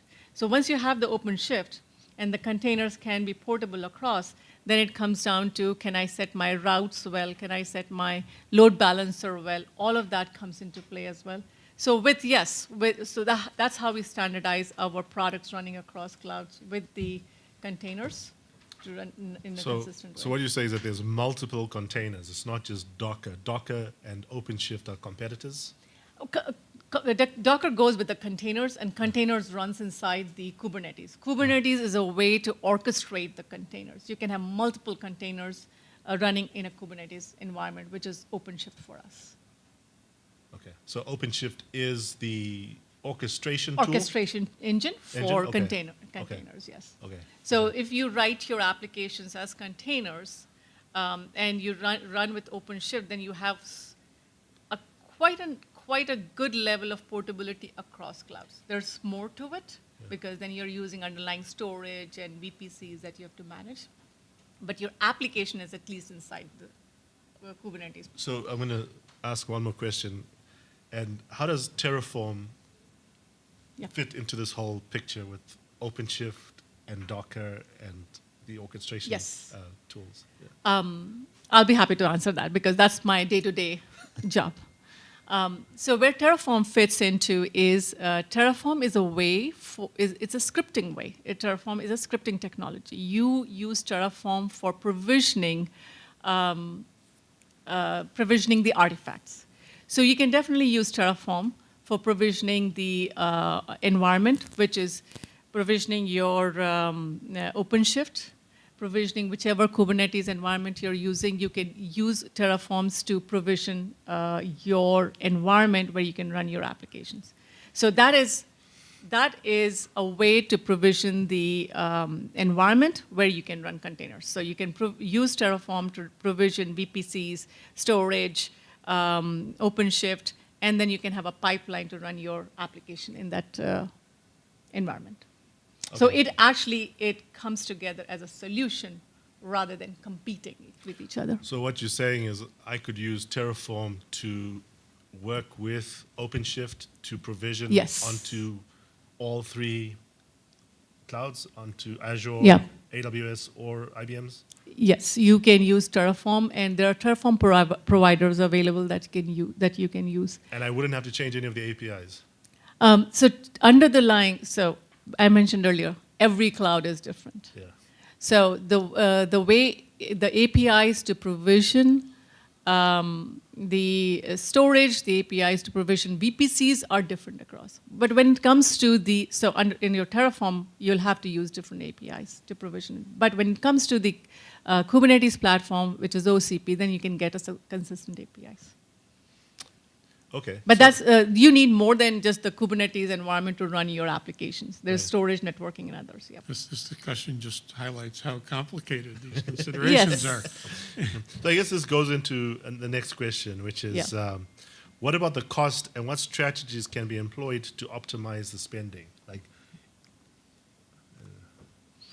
So, I can, yep. yeah, so there, with regard to data, Yeah. there are two factors here, the major factors.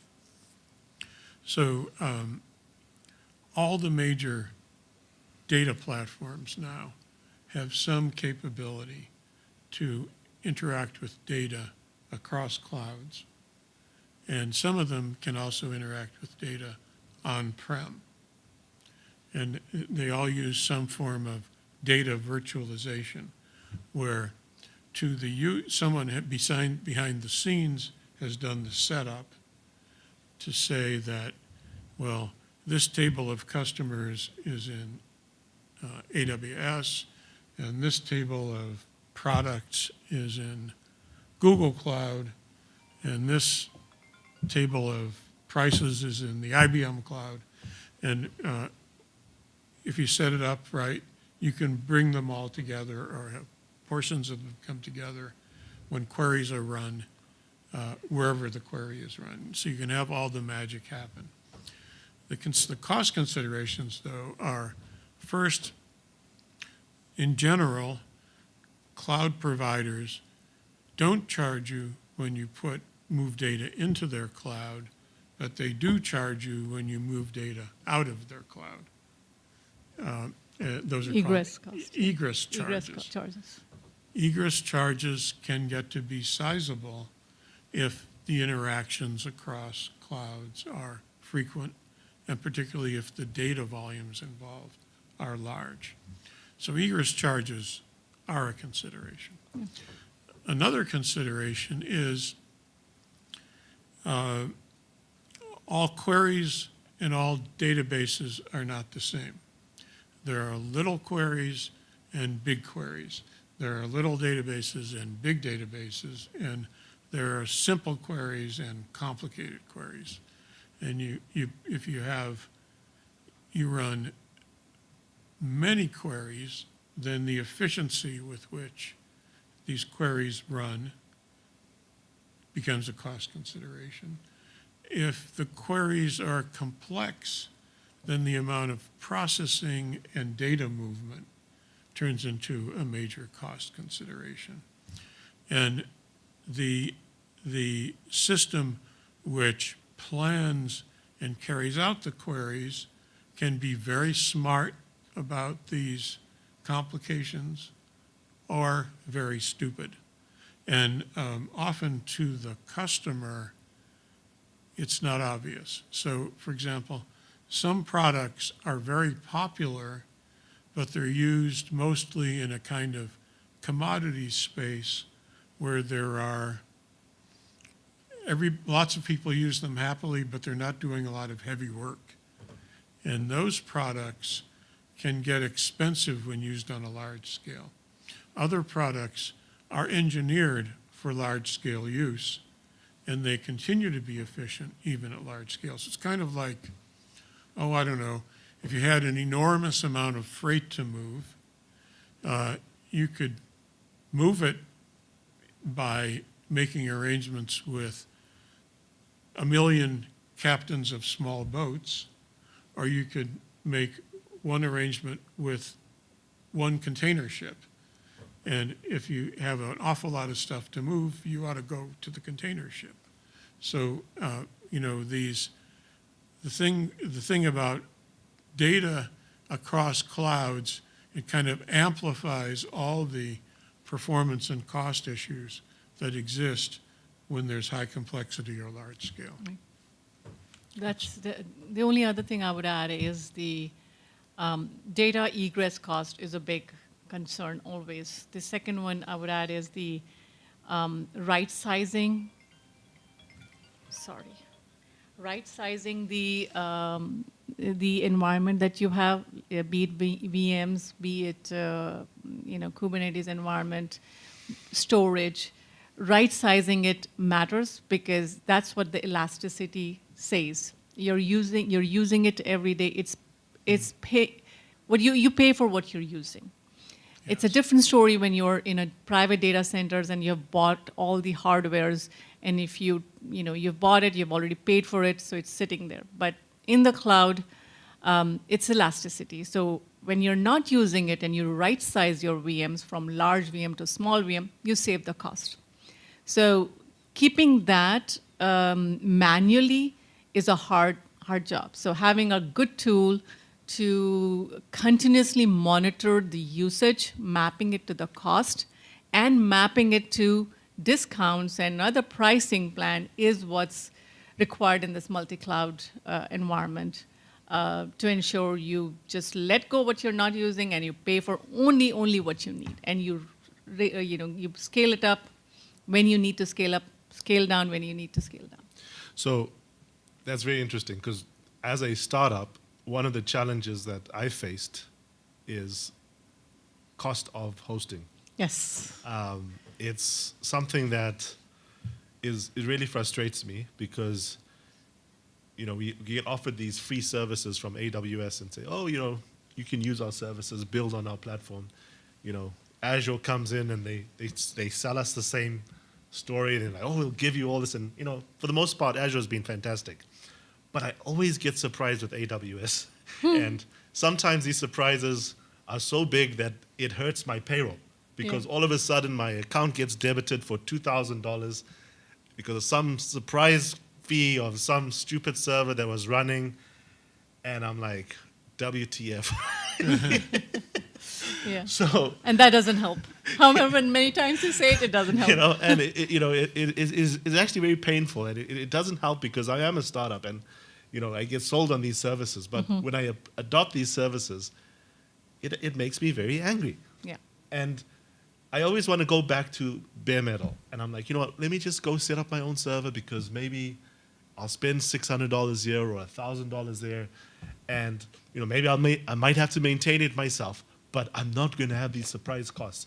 And I think some other founder, or I think you're the CEO of, I don't know if it was... Dropbox? It was one of these companies. He came up with a particular Basecamp, the guy from Basecamp, 33 Signals or something. Anyway, yeah. He did an experiment where he bought a bare metal server and his cost went down by almost, I forget what it's like, you're spending almost $2,000 a year compared to $24,000 a year. And there's a few of these repatriation stories. Yeah. And I look at that and I think to myself, that actually, going back, you go back, maybe 15 years, 20 years, that's what people did. There was no cloud, right? I think Rackspace tried to start up with the cloud, but you go to your co-location at Rackspace and you'd have a really powerful machine there that had your databases and all your different servers, and it was really simple, right? Here's what I think about it. Yeah. So it's not that we cannot do it in the data center. It's the pace of evolution, Right. and the pace of rise in the business and what the COVID did to us. So if we think about Zoom calls and how people are doing the meetings these days, how people are working these days, that all leads to cloud methodology of doing stuff. So we can start small in the data center. Everybody is allowed to have their opinion for the future. Yeah. This is what I think is when you're starting small, it works out. But and that should be true for everybody. Your business grows. You want to experiment more. Your services are getting requested by globally from everywhere. When it comes to that challenge, then it's either you grow your own data center and have multiple data centers, private one in a lot of different facilities across the globe, or you resort to cloud. It's one of those things you have to pick. Even if you do it in your own data centers, so whoever is setting up has to spend the skills and the resources and the facility cost, scale up. That challenge comes in. What's going to happen in future, everybody has the reserve to state, but I think that will be the trade-off to make as to, I can do it in my data center. If my business grows, then am I going to have multiple data centers across the globe? or I can resort to cloud with a very strong control of how I'm spending on it. So I think what you're saying is, if you're a startup, you should probably start small and maybe having your own Doesn't hurt, yeah. your own data center. Or you start in a cloud and be very controlled what you're spending.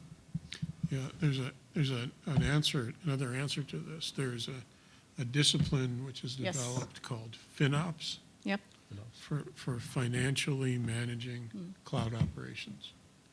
And the idea is it involves collaboration in a company between finance, IT or engineering, and the business. And the issue is actually, in most companies, in some companies, it's a matter of they want to reduce cost, and how do they bring that about? Yep. But in a lot of companies, the issue is to align cost with value.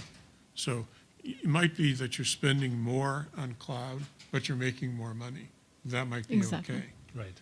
It's when you're spending more and not making more money, that's not okay. So we need to get our revenue up, is what you're saying. Well, you may also need to manage your cloud cost. Yeah. And, sometimes very simple techniques have a big impact. Like people make mistakes, they leave servers running in the cloud. Exactly, yeah. I Right mean, sizing it. During COVID, I had an engineer who someone in his family died. He went off to a foreign country for a month to deal with it, understandably. But he left a few servers running, and we got a $10,000 bill that month. So, you need enough controls and visibility to be able to prevent errors like that, and also to be able to, when you get a bill that's bigger than you want to be able to say, well, what can I change? And what impact will that have? Delete, delete, delete. Well, sometimes you can't just delete those. You have to put Yeah. some thought, you have to figure it out. And it's hard because if you have a big cloud bill, you have a big number, and you have a million line items, Yeah. and they're microcharges. So it's a problem in data analysis to understand and be able to Yeah. pull the levers. So that's this FinOps thing. FinOps. That's interesting. So I'll just add one more thing to it. It's I work at IBM, and it's a big company.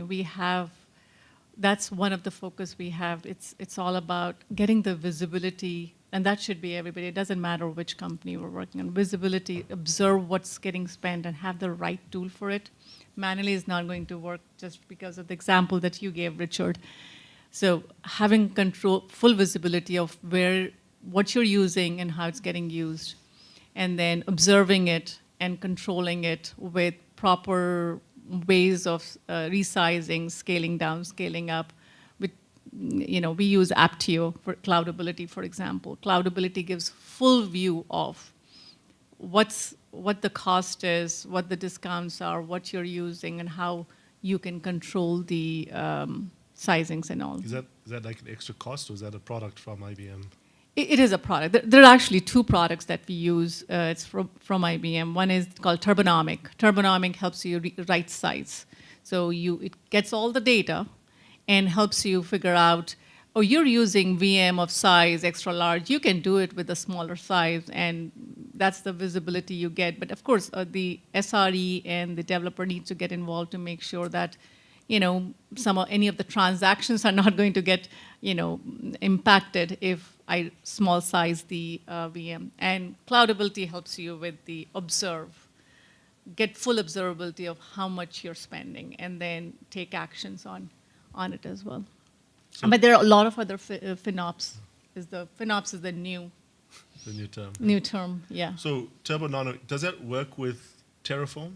Turbonomic? So Terraform is all about provisioning. Right. And once it's provisioned, it's your assets that are running like VMs, Kubernetes, storage. Now you can monitor those with Turbonomic and see if the traffic coming in smaller or larger, and you can reduce the size or not reduce size.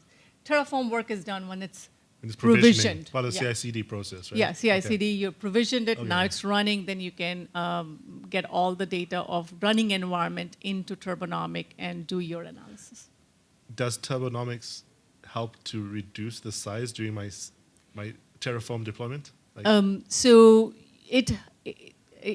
So I'm responsible for SaaS in multiple clouds.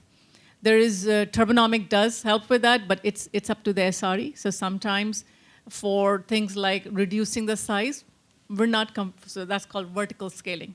We're not comfortable reducing the size as per what Turbonomic tells us. You could do like a full automated action.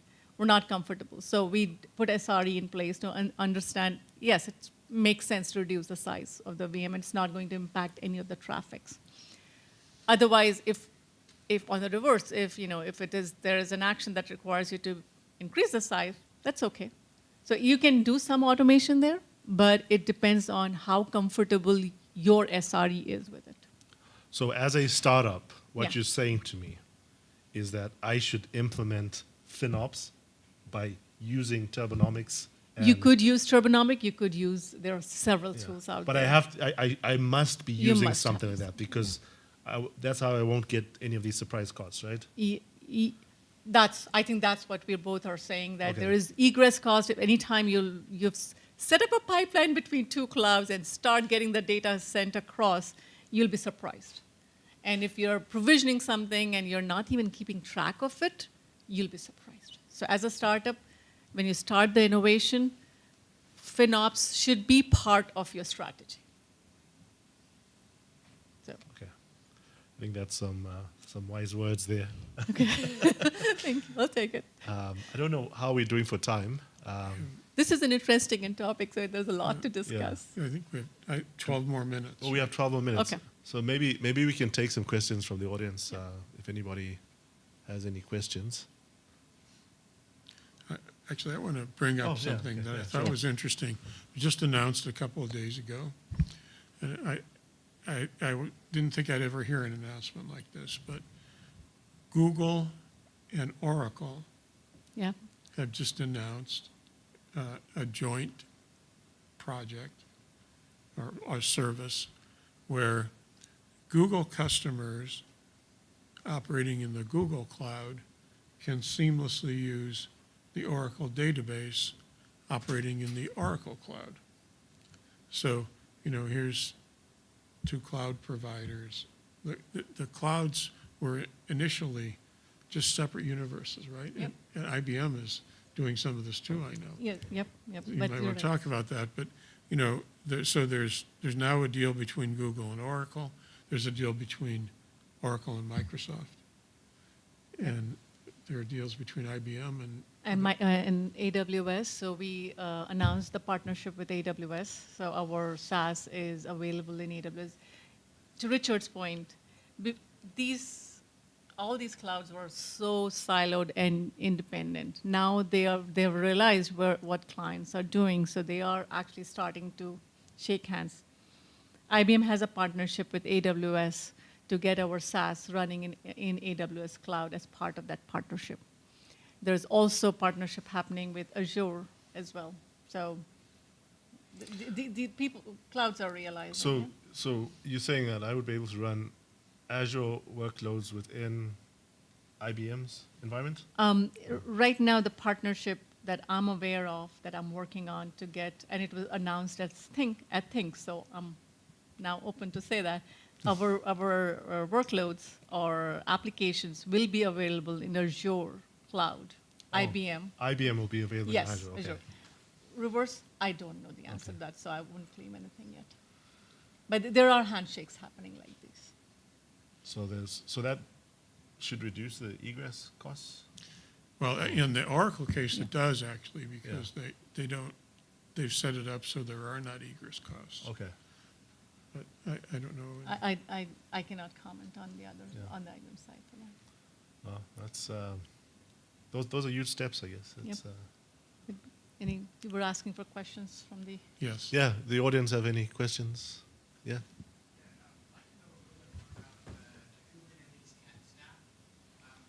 Just wanted to know a little bit more about when you run it. You run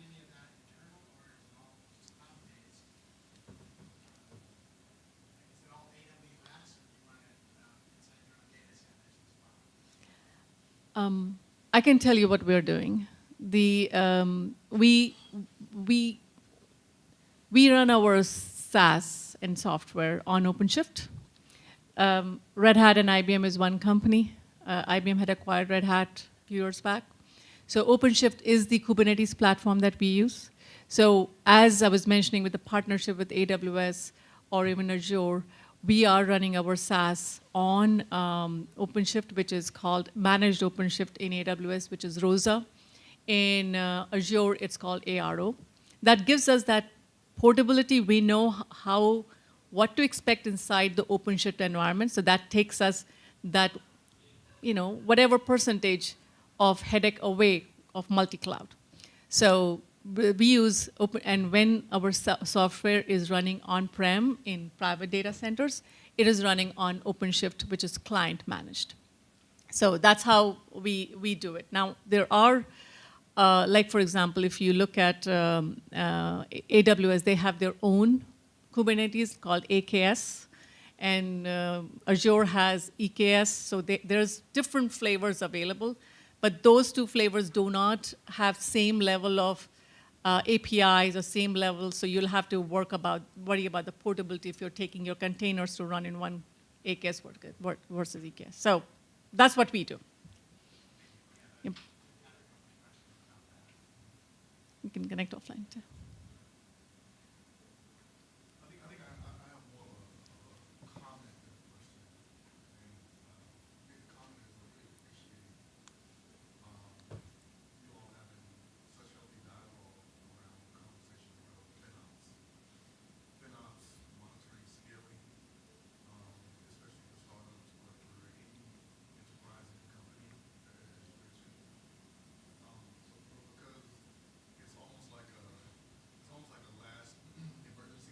Yeah.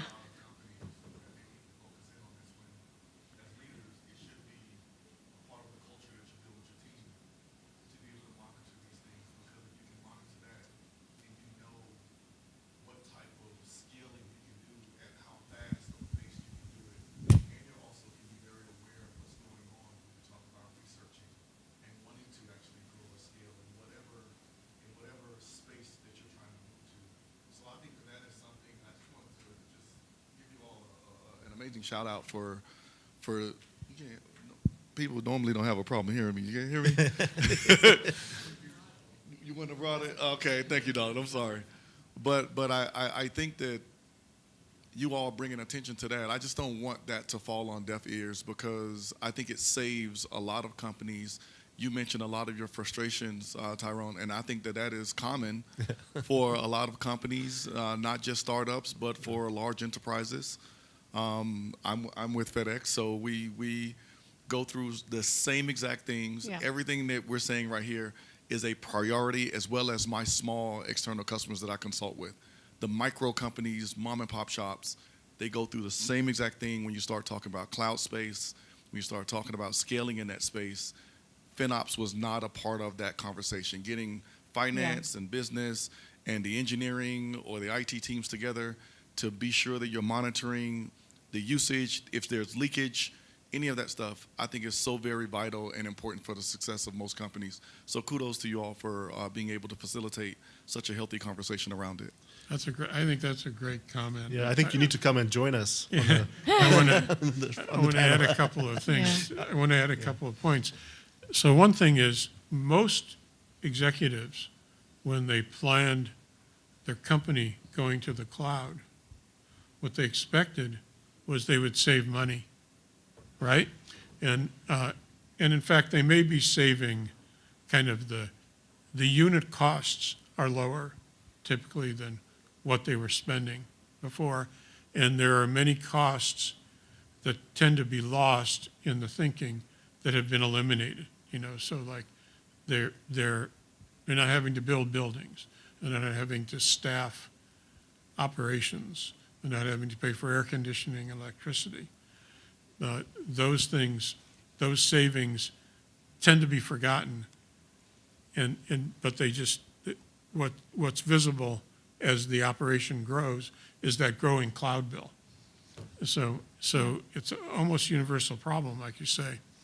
The other thing is Just as everything's a little different, like if you talk about containers or data, everything's a little different from cloud to cloud. The cloud bills are different too. Yes. And there's actually now a standard for representing data in a cloud bill, which is slowly being adopted across the industry so that companies will be able to create tools to analyze cloud spend across clouds, Yep. which is what bigger companies will have to do. You're absolutely right. I'll add just one thing. If you're in the space of development, you might have heard about, the shift left. The DevOps came in. And then it was DevSecOps to bring and I see your head shaking, development, operations, security coming together. Shift that left, DevSecOps. I do believe there is a future where it'll be DevSecFinOps, because financial has to shift left. It cannot be an afterthought. We are not using that terminology today, but I think soon it'll be DevSecFinOps. What does shift left shift, mean? shift left? Shift left means, when you start development, left means towards the development side. When you start the development, then you have to worry about how it's going to get operated. That was DevOps coming together. Now, with the cloud, as we were talking earlier, the security is also a concern. So you have to think about security when you are creating the product, about data privacy, about compliance. So that becomes, when you're developing, think of development, security, and how you'll operate it. The one that we're just talking about is financial ops, which is as you're developing, as you're doing experiments, as you're starting your startup, you have to worry about how you're developing it, making sure it's going to be secure, making sure it is operatable, and making sure you're thinking of financials as well. So that's shift left. That's what it means. And start from the beginning. Don't keep it for the right-hand side, to your point. Yeah, and another aspect of that is when in many systems on-prem, as the demands grew, we grew into performance problems. Yeah. Because the systems had a fixed capacity. So as it builds up, you run out of resources. In the cloud, you never run out of resources. So what were performance problems on-prem often turn into cost problems in the cloud. You grow into cost problems. And that's, another dimension of this. Yeah. It's not throw more metal at it, it's throw more money at it. Yeah, right, that's right, Yeah. yeah. Yeah. Okay. Yeah, I think 12, that's it. 14. We have 1 minute. One more question? Is that a question? Okay. I'm scratching his head. So I do have a question more about companies that, or maybe it's more so a lot of the smaller companies, but having a problem with getting that data to the edge when you start talking about cloud, right? Trying to hit data centers across the country or across the pond. Have you all had struggles with that, and what are some of the ways that you may have overcome that? And I understand quickly because you only have a minute, but we'd love to hear your thoughts on it.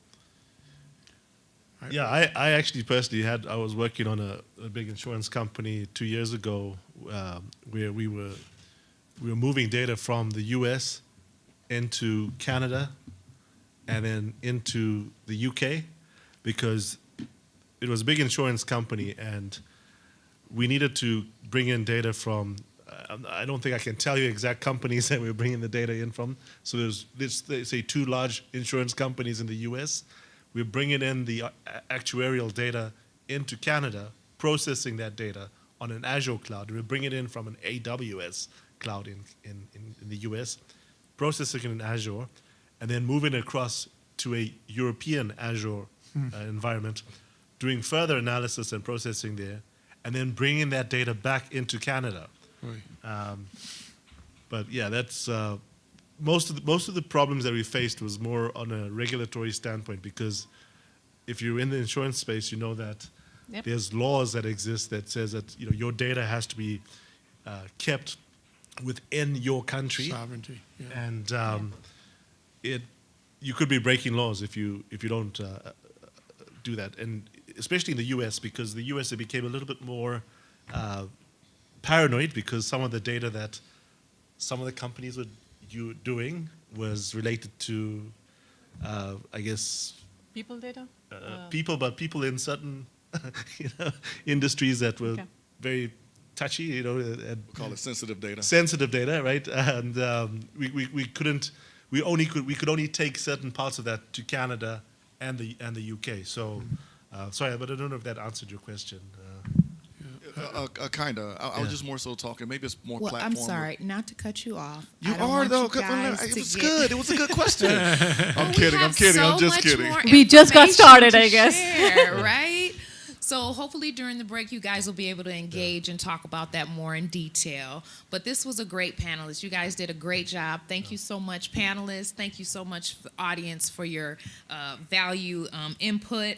But next, we do have an exciting fireside chat titled Beyond Crypto, the transformative power of blockchain for businesses, exploring how blockchain technology is changing industries beyond cryptocurrency. Blockchain, initially renowned for cryptocurrencies like Bitcoin, holds applications beyond digital currencies. This fireside chat, tongue twister, facilitates growth, innovation, and efficiency, equipping organizations with essential knowledge to leverage blockchain's full potential in an interconnected digital landscape. Please welcome our speakers, Tyrone Moodley, who is already on our panel stage, and Nicholas Williams to the stage. Pleasure. And if you gentlemen could center yourself in the panel just to kind of give it a little balance here. Do you guys want to take a quick selfie? Yeah. I'm leaving tonight, that's what I'm saying. Yeah. Well, you can do it afterwards. I'm here till the end of the day. Okay.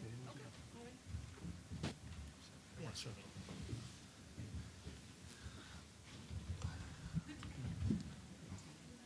I don't think we need a fire. It's plenty warm.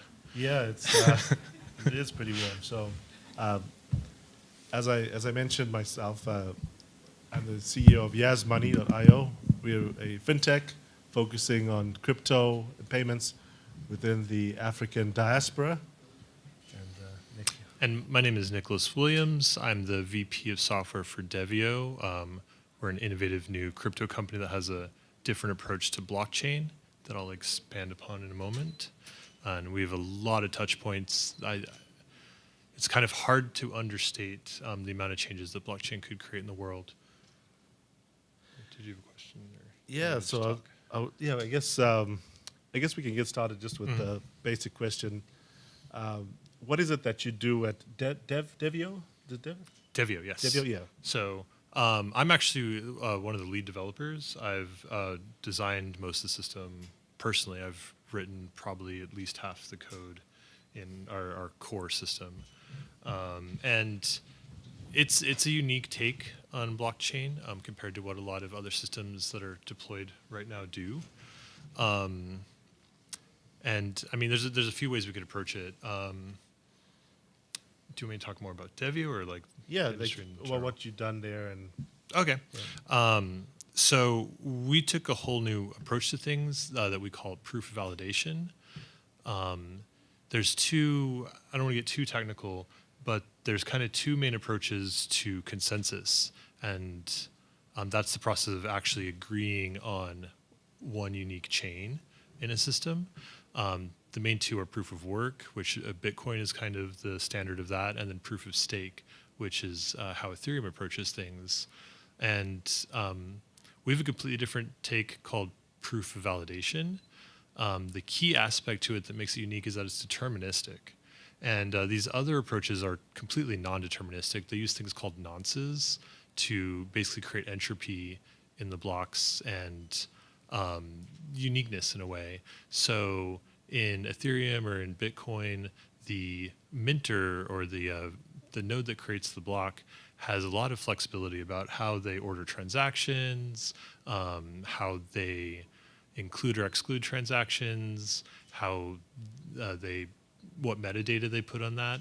And in Devio, we actually try to eliminate that altogether. We create one deterministic process of creating a block. And this leads to a situation where a bunch of nodes working in parallel get to this kind of what's technically called an embarrassingly parallelizable problem, where they can all work independently and arrive at the same answer because there is only one answer. And so that's actually, there's some interesting edge cases and a lot of technical details to it, but that's the essence of what makes it so unique and so fast. We can, if anyone's interacted with Bitcoin ATMs or transferring Ethereum, that there's a huge amount of variability in settlement time.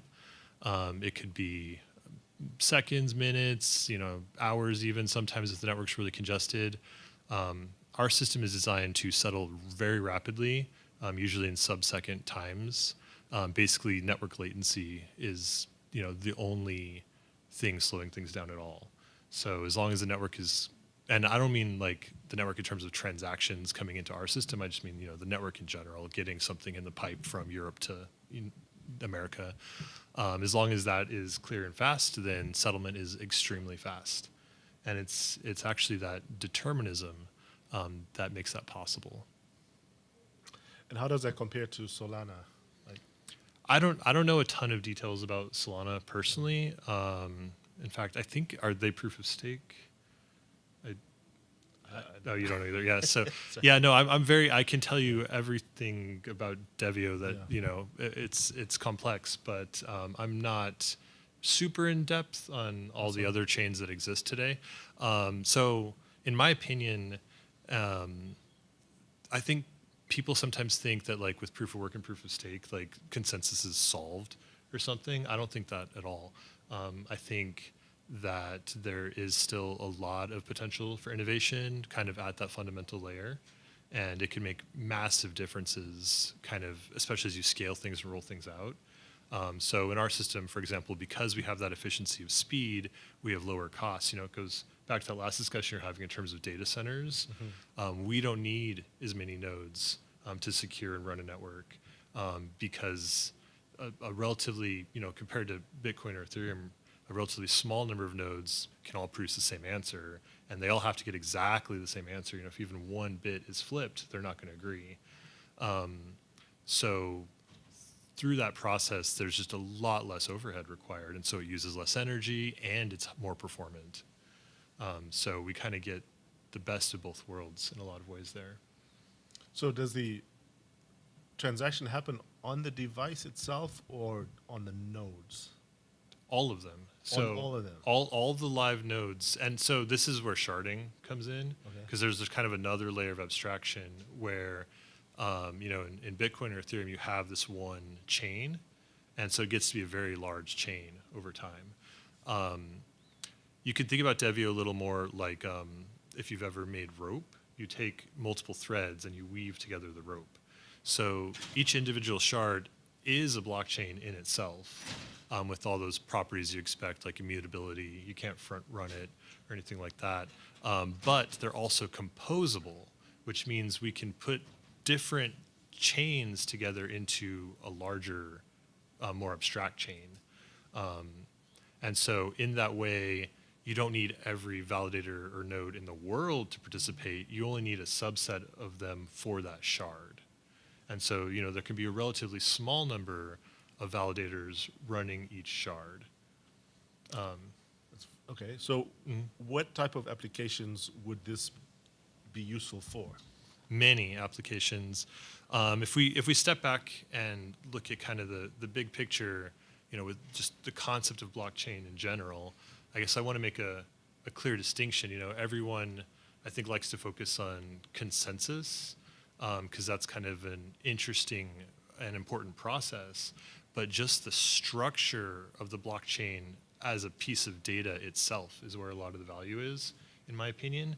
And what I mean by that is it's the self-referential structure that is tamper evident, that you can do error detection on kind of just organically.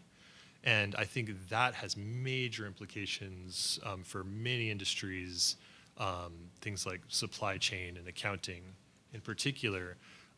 If we take kind of a really broad historical look, I think there's very few technologies that create a similar phase transition to this.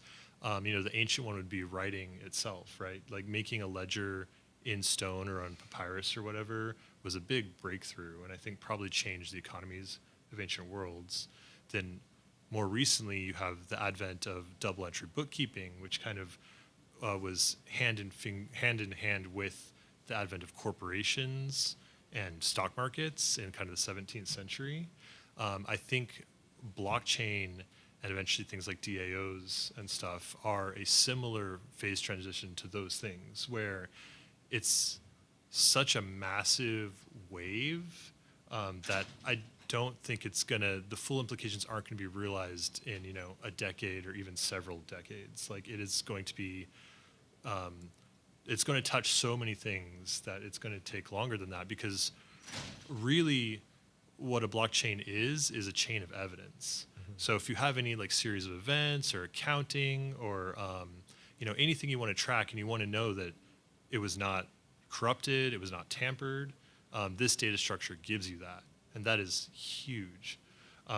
So I could go into more detail in a number of industries, like Let's get into more detail. in supply chain, for example, you have the kind of disruptions we saw during the pandemic, where a lot of companies go with more just-in-time supply models, and so all of a sudden they're cut off from their supply. But there are various competitors around in their industry, right? So theoretically, and in some industries it'll work better than others, but in like a textile industry, for example, if you have some inputs, you need fabric, you need needles, you need machines, parts for those machines, they're all fairly similar and interchangeable. Normally, competitors would not have any ability to share those, right? But with a blockchain, you could set up a market where they can, when they have some kind of stoppage like that, they can offer for exchange things that they have extra of for things that they're missing. And so thereby more localized markets can overcome those supply disruptions to some extent and keep operating. So even in normal conditions, it could lead to more robustness and better, lower volatility in terms of the price of inputs. And I suppose this could affect the price of the actual commodity itself. Absolutely. So would this be useful in a commodities exchange? Oh, yes. And that's actually one of my main interest points and where we're headed in kind of the relatively short to medium term is being an engine for exchanges. That's very interesting, because we're actually building a commodities exchange in Africa, and we're still searching for a partner to work with. So maybe Great. we could talk together. Yeah, well, and we've already we've connected spoken over about it, email. Yeah. But I'm just plugging in Yaz money. Yeah, well, and that's part of how I got into Yeah. it, as I've always been interested. I think a lot of the problems that the world faces today, especially in terms of things like climate change and things, a lot of it is externalities. Like, if we could somehow bake those challenges into the accounting of major companies, the profit motive itself would push us to solve those problems better. If right now a company can just release all kinds of gases into the air and it doesn't matter, right? That doesn't hit the books at all. And so kind of from that thinking, I've gotten really interested into, credit systems like carbon credits, solar energy, SRECs, things like that. And there's some more exotic credits that people are thinking about as well.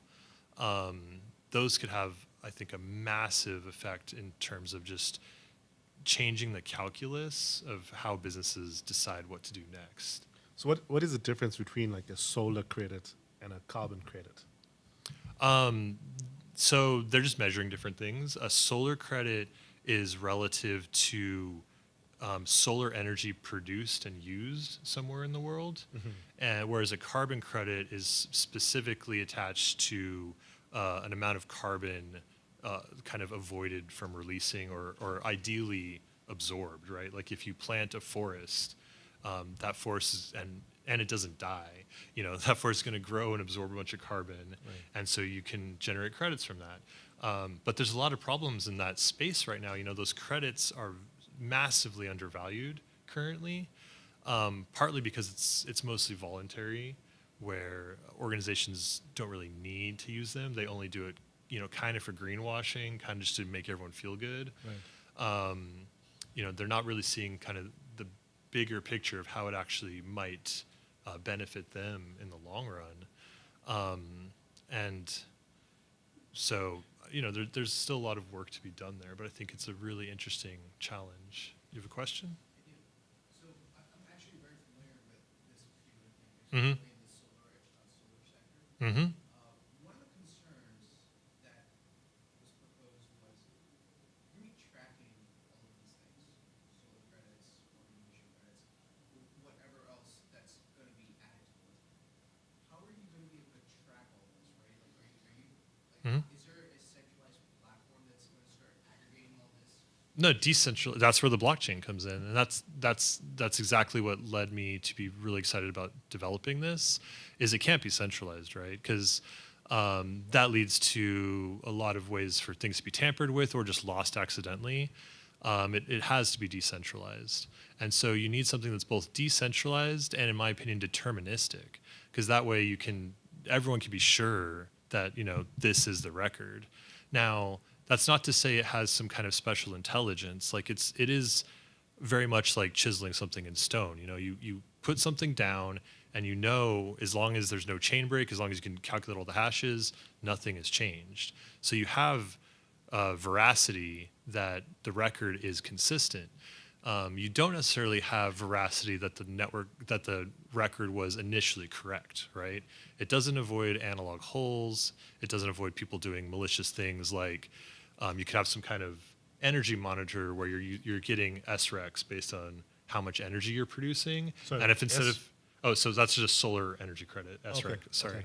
okay. So say, for example, and this is just a way someone could maliciously cheat, is you have a power meter and you're using that to get credits, but instead of hooking that up to a solar field, you hook it up to a gas generator, right? So there is still a need for people to go and inspect projects, make sure that what they're saying is true, that their equipment isn't tampered with, and things like that. But blockchain is kind of, it is a lot like writing or something, or it's mathematics at the end of the day. It is just a way to show that these records are tamper-proof. At least the entry of those data is not tampered with. Whatever data gets entered is not tampered with, exactly.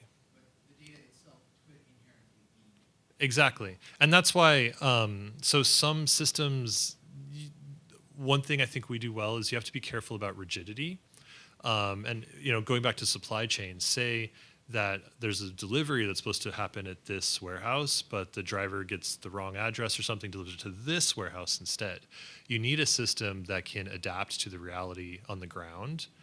And so we've done a lot of integrations with IoT for that. If you have sensor networks reporting on what they're actually sensing in real life, then you have that raw data, whatever it is. If there's noise or errors in it, you can deal with that in the long run. You need a system that, even though the record is immutable, you need to be able to retrospectively say, like, oh, this record was actually mistaken. On block N, the record's created, block N plus 1,000.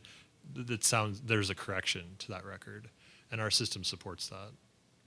So you mentioned IoT. You have IoT devices, and this is tracking solar farms, or what is it? A huge variety of things. IoT systems that track cold chain, where, say, food that's being shipped needs to stay under a certain temperature. So they will alert if the temperature rises in the truck, beyond the threshold, and that you can know that particular shipment is, potentially contaminated. So that's one example. The amount of air pollution or dust in a factory, which might be important for worker safety. yeah, just the output of a solar farm or kind of any distributed power installation. We've even done worked with projects where there's wearable IoT devices that help with safety. For example, in a manufacturing facility, there's machines and robots that are moving around, and it'll track someone's location in that space, so the floor manager, whatever, can see if people are walking into this area where a robot or something might come by and potentially injure them. And that all goes onto the blockchain. Yes, but their own blockchain. Their like own so, yeah, it's blockchain. not that's the big difference with Oh, I sharding. see. Okay, is so- there's not one big blockchain in the sky. So you're almost like a There's one like per like factory. your own database. Exactly. Database blockchain. And okay. that's really insightful. I'll get to your question in a minute. Data normalization is actually one of the most expensive operations we have in our system today. And so we still rely on databases like Oracle and Postgres for that. But I think in the long run, the blockchain itself, it is a data store. It's data persistence, and it's made for long-term data persistence as opposed to like an in-memory database. And can't change it. Exactly. Do you have a question?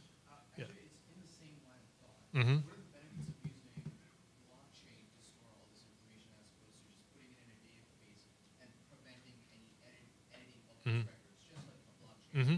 You can't go to N and Mhm. do that. You just have to make a correction on N plus 1,000. Right. Why not just use the database? Excellent question.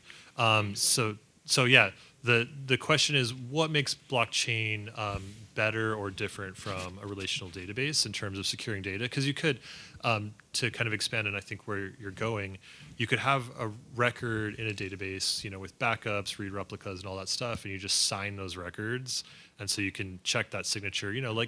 Like computer science has been doing for decades and decades. You have a sanity check or just error correction. The difference is it's distributed. So, and kind of organically in the process of creating the blocks, you have a number of validators get copies of it. So you kind of automatically get disaster recovery for free.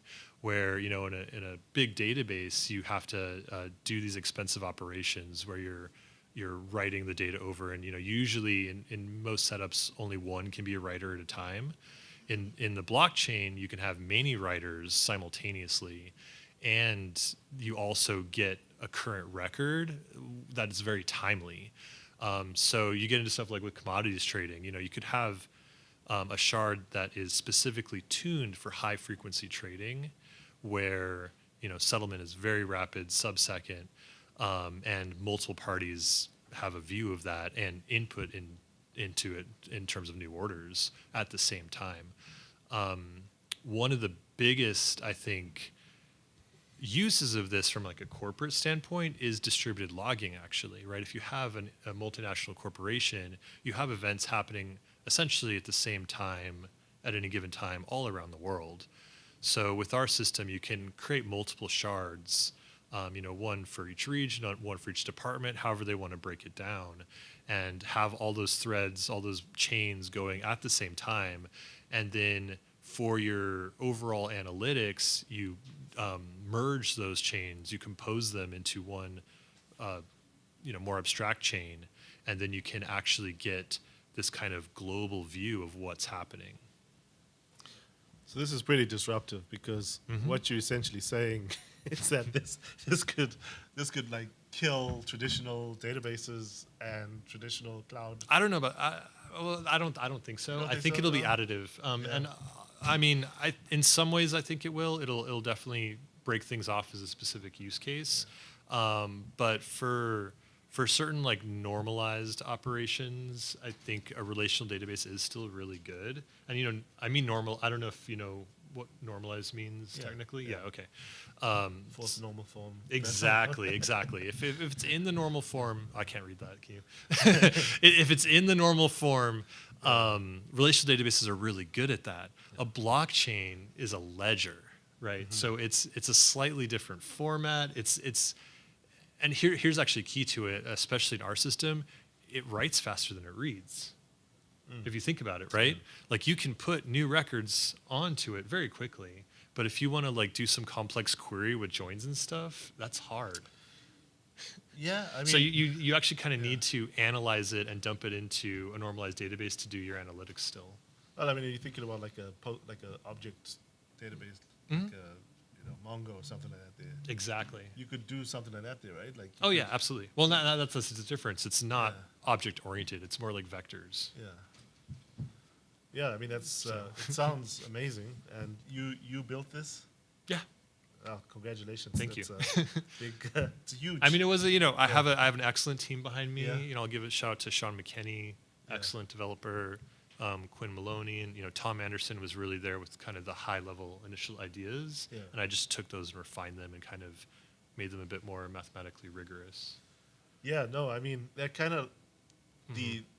all the different projects that you could work on. I mean, And that's part of the problem right now is there's so many different places where we can have an impact. It's really hard to like stick to a small number. and I'm just imagining Microsoft or IBM buying your company and just throwing it away because it could potentially impact a lot of different cloud providers.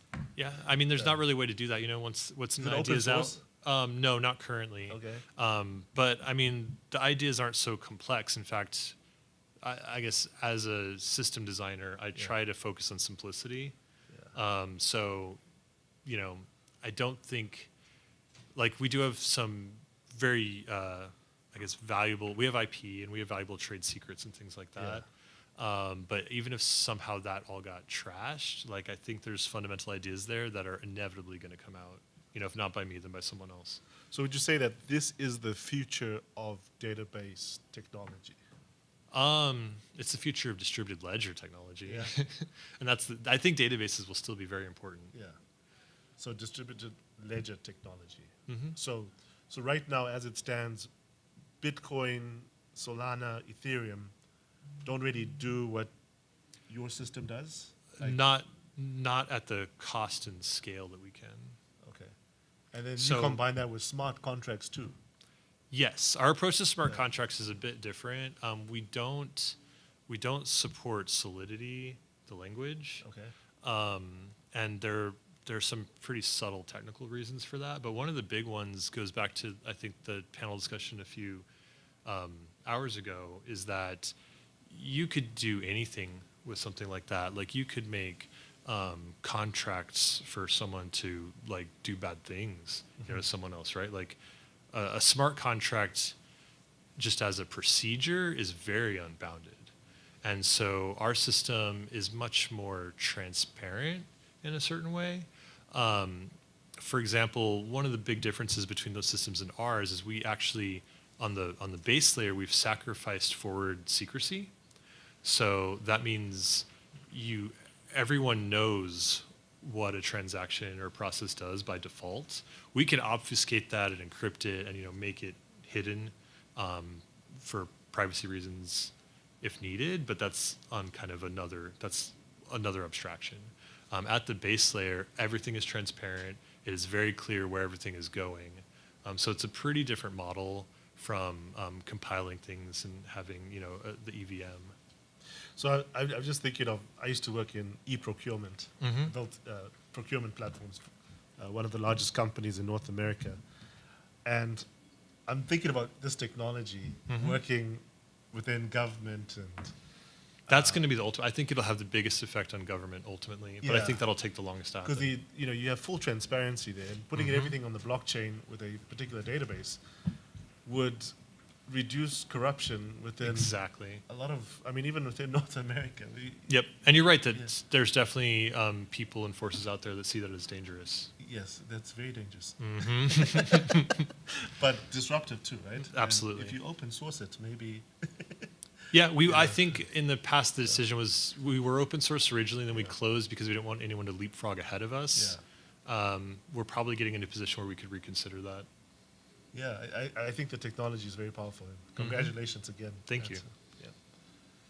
Any questions? More questions from the audience? I think we're out of time. I just wanted to add something on the question that gentleman had. So when it comes to blockchain, the reason why it, like Dominic said, how it must be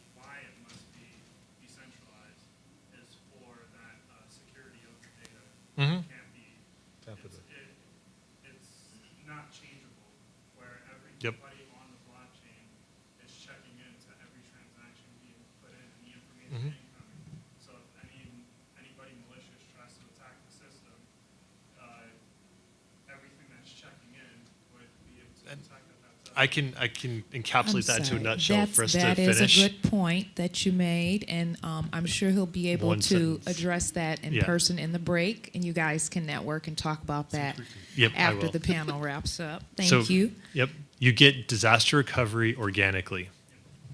Sorry. Thanks. Thank you to our panelists. That was a wonderful discussion. Thank you for your knowledge and input. Coming up next is our recognition session, where we shine a spotlight on the amazing achievements and contributions of our tech community. Celebrating these wins inspires us to keep pushing the limits of innovations and doing our best.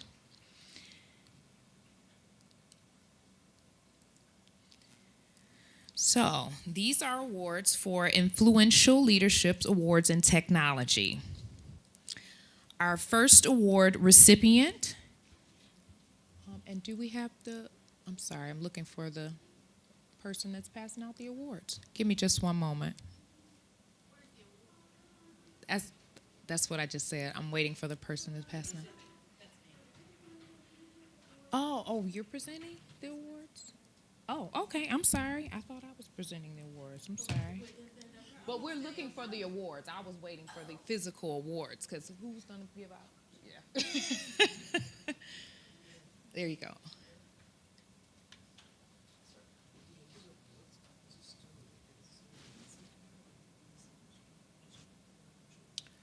Well, everyone has conflicting information, so let me find out. Give me a pause and give me just a second, okay?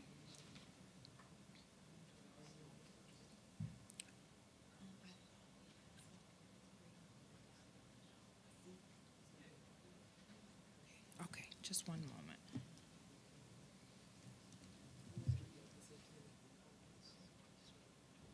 Oh, okay. This.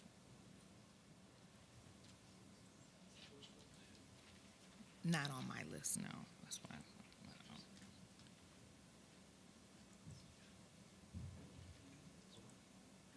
Well, no. Well, on the live list, this is my first award, and then these are the other awards in the special recognition session. So, but she says she's presenting. I'm gonna let her present.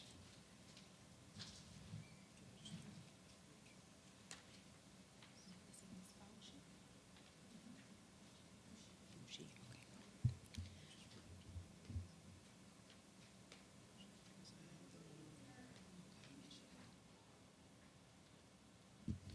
okay. Okay, I have Ms. Crystal Fucci here to present the awards. Thank you. You can use my list.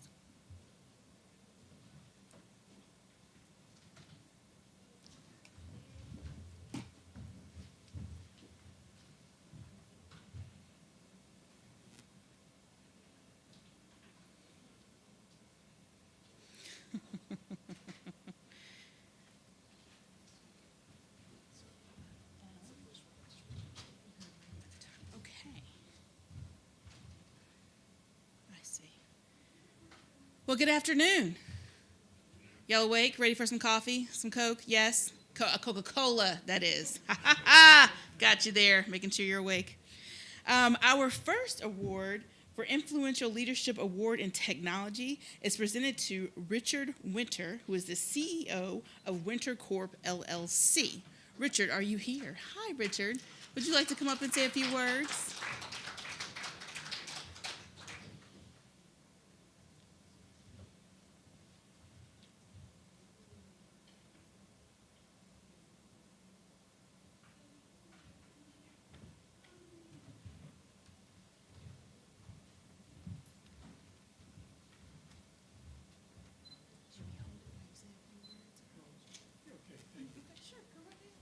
Well, I want to say thanks for this award. I think, like all substantial accomplishments, this is the effort of a team that has worked together for a long time. My company, Winter Corp, has established itself as the data architect for the skyscrapers of the world of data and analytics. And though we're a small group, we have been retained about 50 times by leading companies and government agencies when they were facing their most demanding requirements for large, very large scale data warehouses or data lakes. And we've developed a way of evaluating the options in these situations and measuring the outcomes that can be expected with this platform or that platform, and helping our customers avoid catastrophic failures, achieve successful implementations, save tens of millions or even hundreds of millions of dollars, and create billions of dollars of business benefits with these projects. And we've done that, and this is perhaps a tip for other entrepreneurs, by specializing. We're an inch wide and a mile deep, rather than a mile wide and an inch deep, with respect to this particular set of issues. And I think that's allowed us to achieve worldwide leadership in this particular set of problems. Thank you.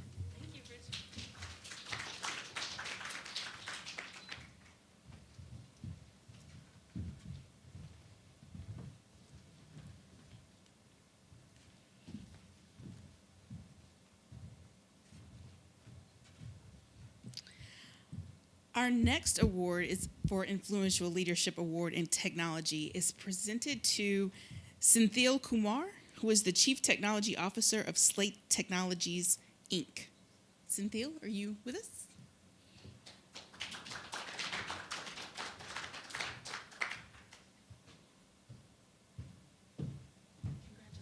Thank you. Thank you, Cynthia.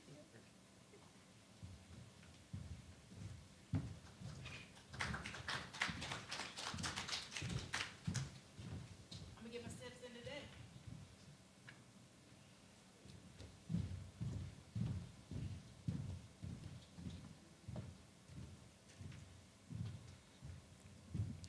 Our next award for Influential Leadership Award in Technology is presented to Harsha Sigridi?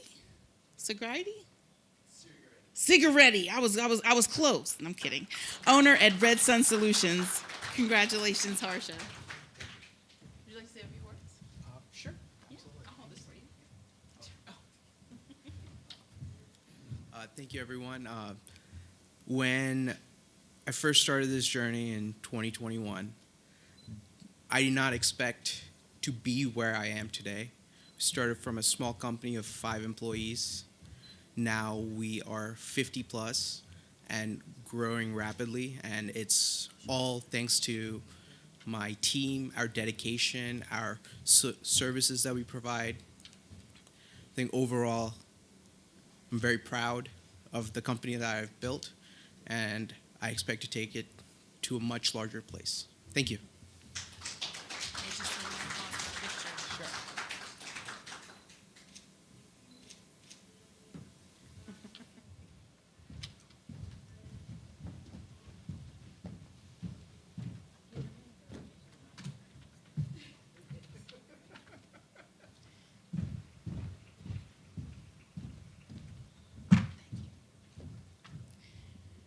The next award for Influential Leadership Award in Technology is presented to Kevin Haggard of RCDD, the Registered Communications Distribution Designer and CEO. Kevin? Would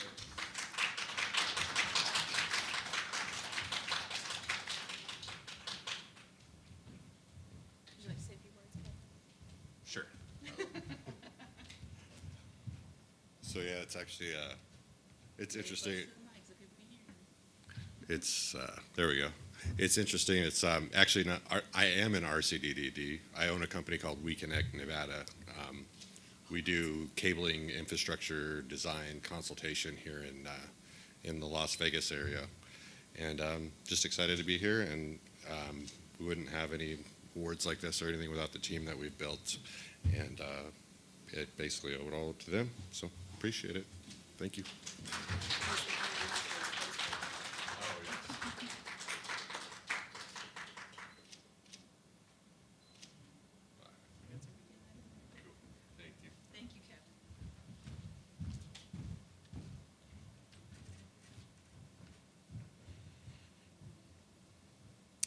Our next Influential Leadership Award in Technology is presented to Rena Jane, consultant at McKinsey & Company.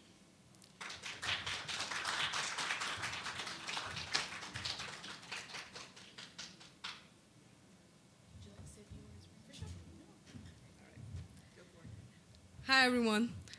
Thank you so much. This award means a lot to me.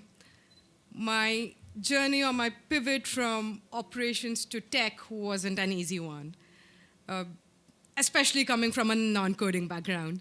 So thank you. And thank you, TechNet, for organizing such an amazing conference. And I'd like to thank my partner who flew down thousands of miles from India to be with me on my special day. Thank you. Can I give you a better background if we're in front of this? Yeah.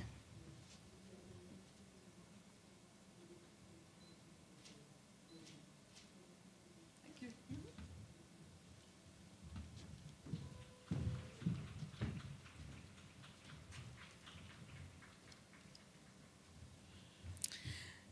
Our next Influential Leadership Award in Technology is presented to Nir Aloni, Search Engine Optimization and Marketing at Aloni Media.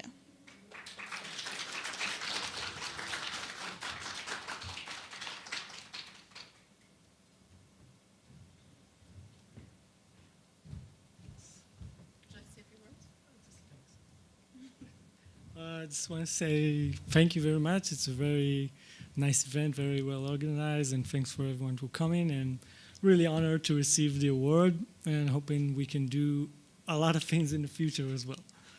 So thanks again.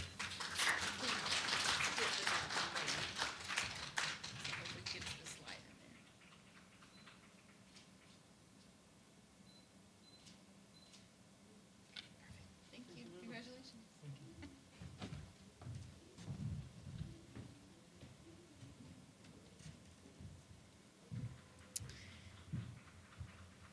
And our next Influential Leadership Award in Technology is presented to Abhijit Makhanakar. Am I close?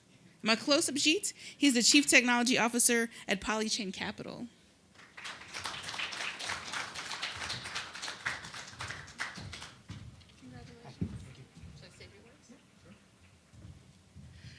Hi, my name is Abhi. Before Polychain, I was a part of two founding teams, at the ones which luckily had good exits.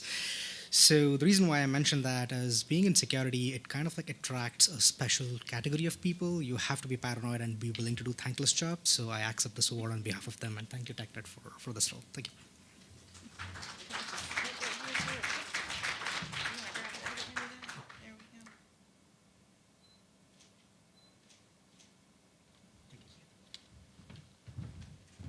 And with that, I will turn it back over to this lovely young lady here. I didn't get your name. To Bree, isn't she gorgeous in this green?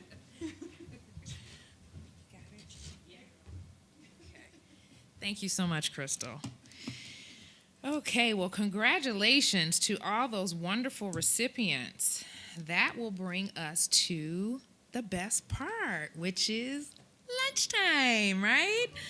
This is your chance to network, get some of those last panelist questions and discussions out, refresh your senses, get some food in your belly. Happy networking, and we'll see you all after the break. It will conclude at 2:30, so come back here at 2:30 p.m. All right? Thank you, guys, and congratulations to all the award recipients.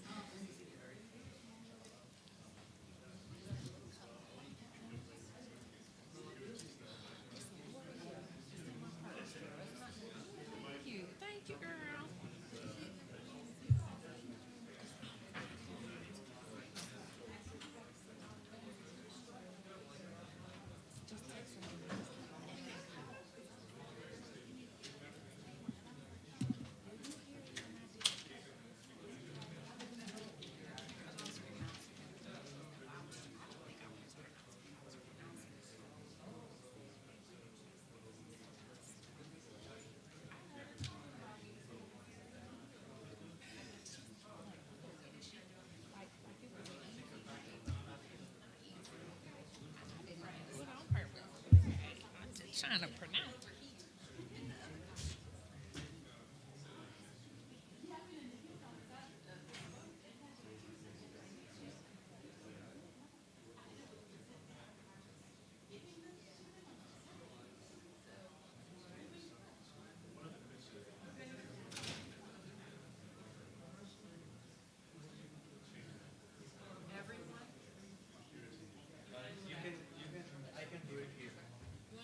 Is everyone still here? Is everyone that still received an award? We'd like to get a group photo before you depart for lunch. If all the award recipients could come back into the conference room for a group photo. Mr. Winter, Mr. Kumar, Mr. Sirigaretti. Almost, right? Sirigaretti? Yes. It's the roll of the tongue. I can't quite get the, yeah. Mr. Haggard, are you still here?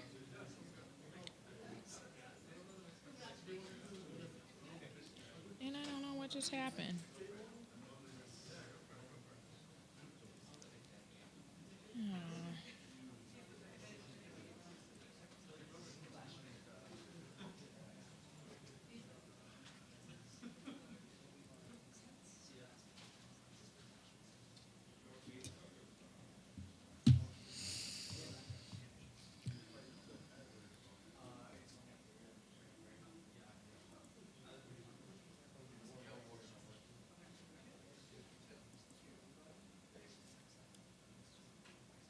Do we have everyone?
Looking good?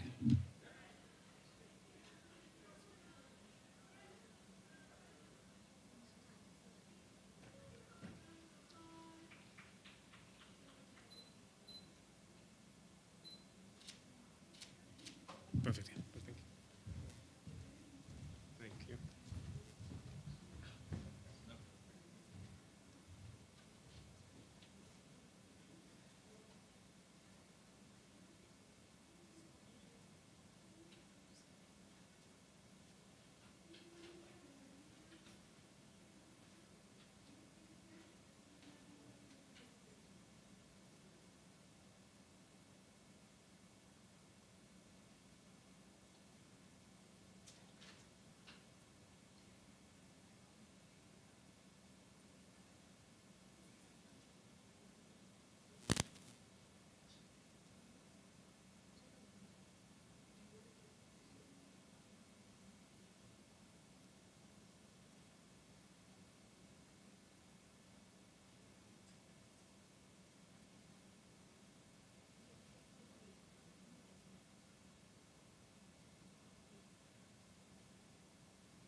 she said that her people in the rooms just said that nobody was doing anything about it. I was like, that's because I was outside, you know, downloading everything and making sure I had everything in the right folder so that I could bring it in and bring it in. I did it the fast way. I didn't even put it on a stick. I just brought my computer in.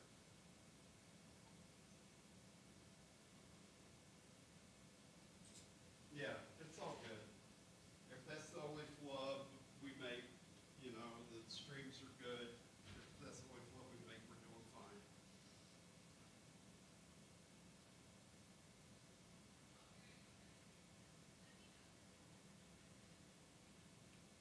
Okay.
said there was one.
within the tech ecosystem to take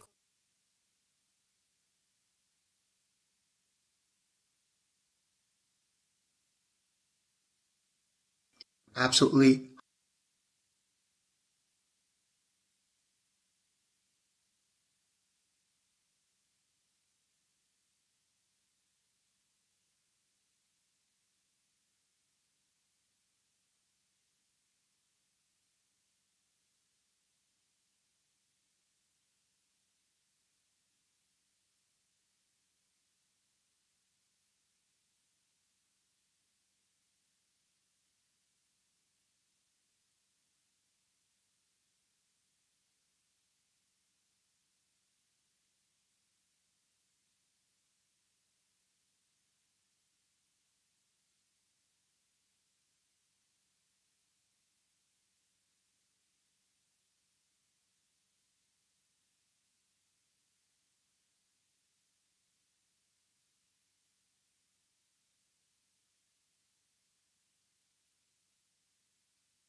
Welcome back, everyone. Or the few. The few that are in here. Did everyone enjoy their lunch and their time away to either warm up, cool off, get hydrated, and stretch your legs? Looks like everybody skipped out on the second session, second half. I'm going to wait a few minutes. Ravi, did you want to go ahead and start, or you want to wait a little bit to see? Okay. Okay.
Has anyone been here long enough to do anything fun here in Vegas while they've been here? No, not yet.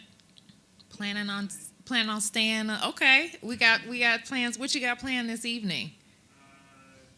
Restaurant, a few attractions, and then the Eiffel Tower. Oh, that'll be nice. You have to tell us about that tomorrow. Vegas is not short of any restaurant experiences, so if there's nothing else to do, it's something to eat. But yeah, that'll be fun. We got some more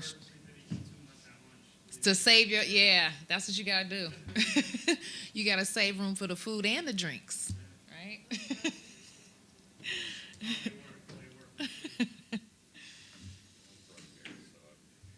You say you've done it all? I live here, so. But still, even living here is so much to do. Like you never get bored. You just move away from the strip, the touristy stuff, you know. Yeah. Right. I just moved to Summerlin, and I get it. It is. It's very nice. I know. Deal with all the traffic and commotion. Well, it's great to see everyone back again. I hope you guys did enjoy your lunch and have a good time. We have a hot topic coming up. This is an essential keynote session about the power of AI and how to bring it into your life and your organization, led by Ravi Tenetti, who is the Senior Vice President of Engineering at Jory AI. Artificial intelligence holds an untapped potential to revolutionize various aspects of business operations, from streamlining processes to enhancing decision-making. By discussing AI's power, organizations can gain insight to its capabilities and explore how it can be applied to drive innovation and a competitive advantage. This session enables businesses to understand AI's potential, explore implementation strategies, drive business transformation, optimize operations, address ethical considerations, and empower employees. Please welcome our speaker to the stage to proceed with their presentation on topic, Mr. Ravi Tenetti.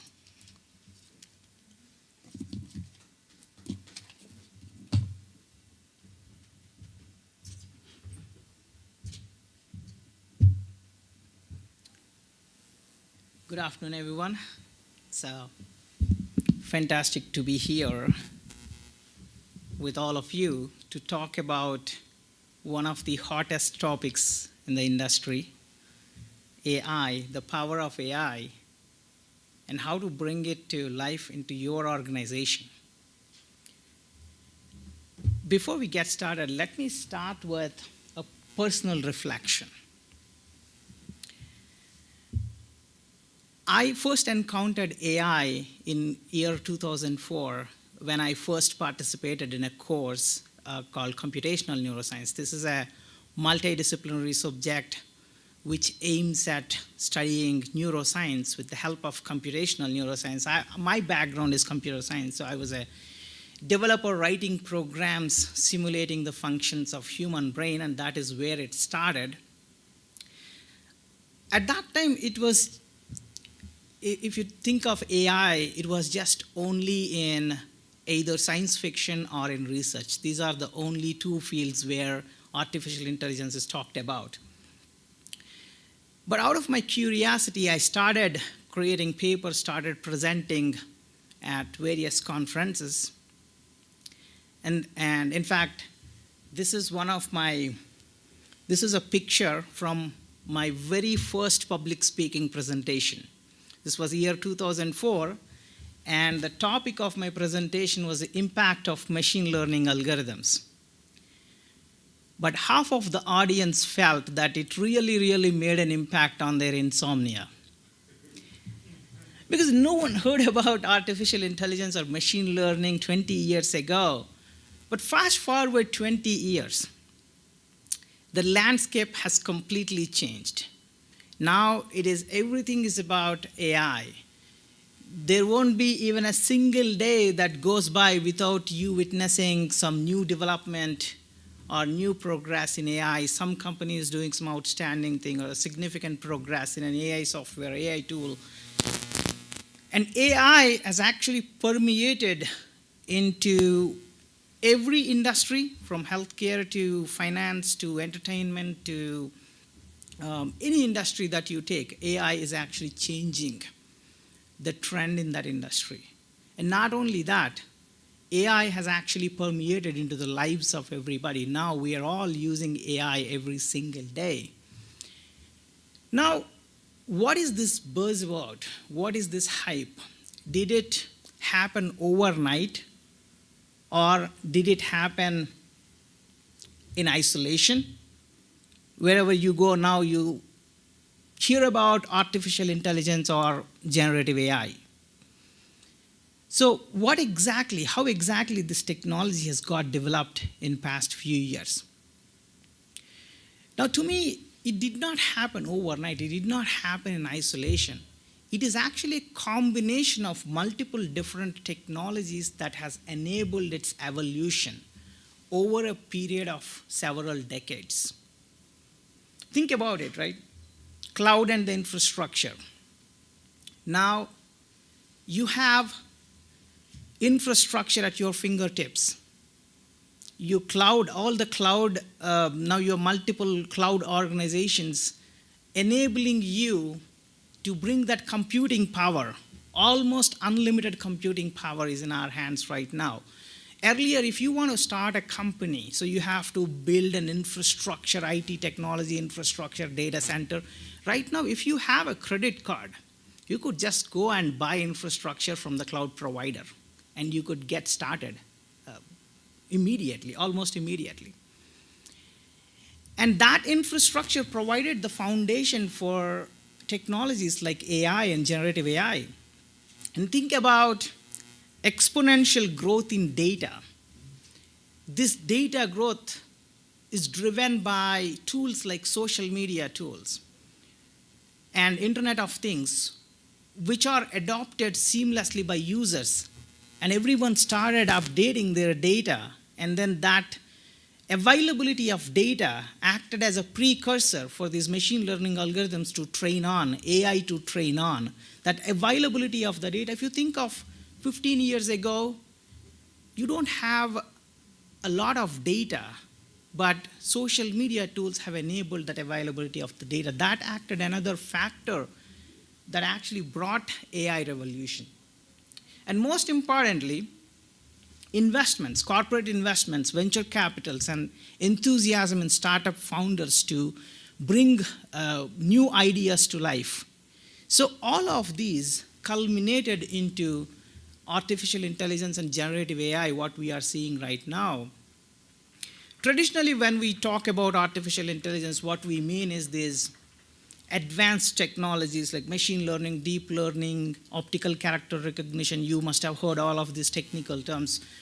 which we are using for different use cases to analyze data, large sets of data which was not possible to analyze previously. Now we are able to do it with these advanced techniques and predict the data. You not only analyzing the data, you can even predict what happens next with AI. You can classify the data. So these are all the things that are made possible with this artificial intelligence. When we talk about this traditional artificial intelligence, that is what it means. It has been there for a while. Now, what actually happened in November 2022 with the release of ChatGPT? AI created that hype, that buzz, and everyone now is talking about AI with the release of ChatGPT. What's the difference and what exactly happened? Why this hype? Because up until that point, the traditional AI was predominantly focusing on only B2B, business use cases, enterprise use cases. Now, with generative AI, the traditional AI was taken to next step. Now, we are able to analyze the data, predict the data, transform the data. Now, what's next? The next is generation and creation. Now, with generative AI, you are not only predicting the data. So, imagine a system which not only reads the image, it actually creates a photorealistic image which looks exactly same as original image. Or imagine a system which not only reads the text, it creates a marketing copywriting email or a sales letter instantaneously. Because now we took this technology into the next step from analysis, prediction, to optimization, to generation and content creation.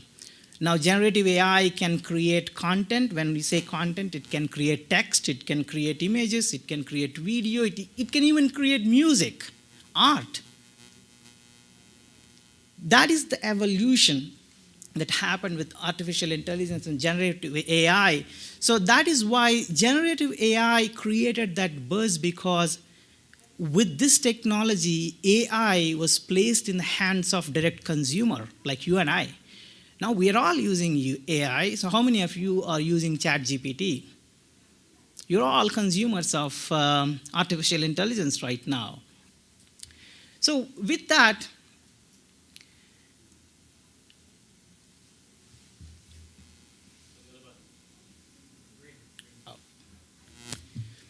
now let's look at the potential. Now, we talked about this AI.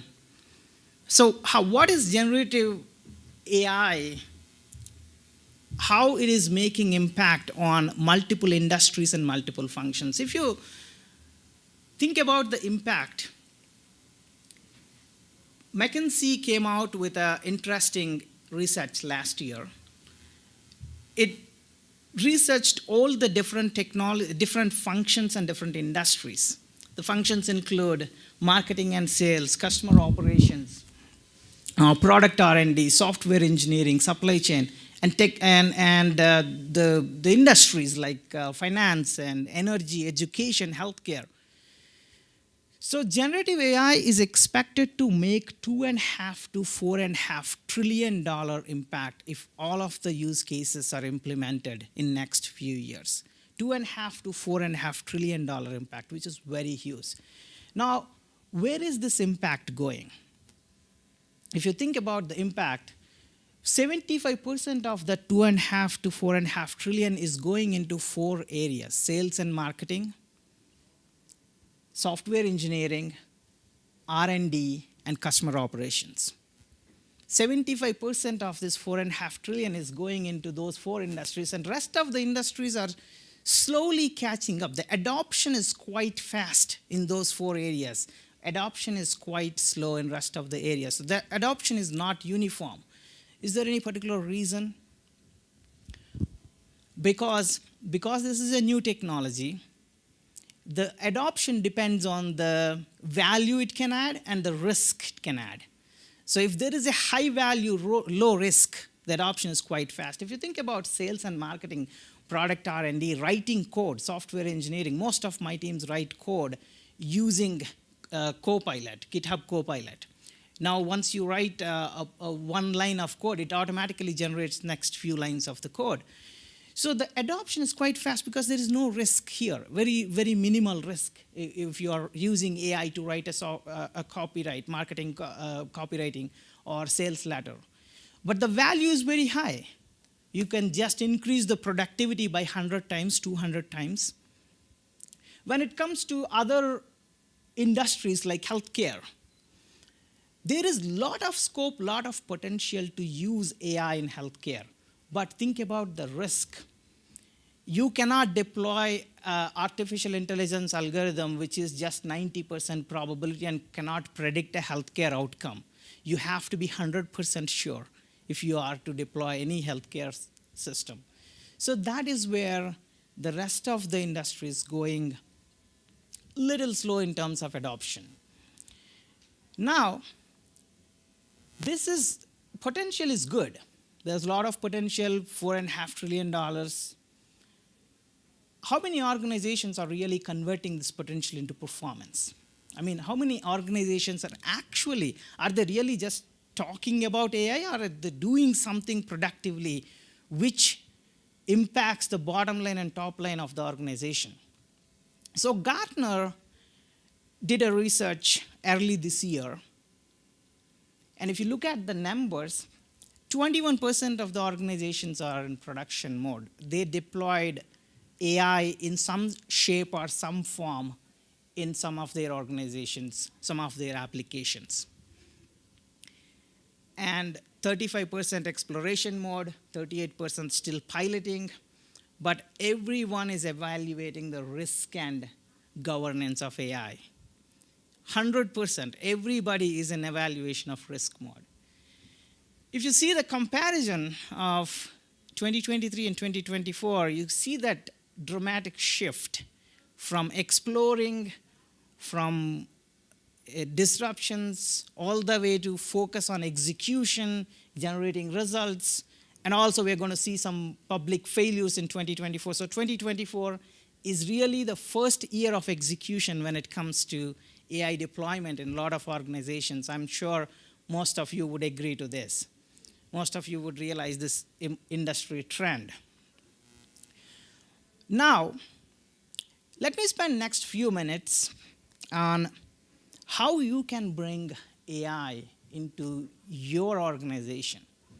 So this is a new technology. How do you implement this technology into your organization? Is there any framework? Is it only exploration and failure mode, or is there any structured method with which you can apply this AI and bring really results into your organization? That's what I'd like to spend next few minutes. I'm going to talk about a 5-step framework which you can use. So when you talk about a framework, 5-step, what should be your very first step in implementing AI? If you want to bring AI into your organization, what should be your very first step? It is about defining your vision, your business vision. I mean, we don't bring a technology because there is some cool technology out there. We have to be crystal clear on what our vision is and how we are trying to accomplish that vision. What's my business vision? And that is the key question that we have to ask and answer here is, what are we trying to accomplish with our organization? What are the results that we want to see? And that vision, when you clarify that vision, then you move to next step. Here, you would be a little bit more specific. What is the specific use case for AI in your organization? Is it going to be in sales? Is it going to be in marketing, customer operations? Where do you start? I mean, AI can impact different functions, different industries.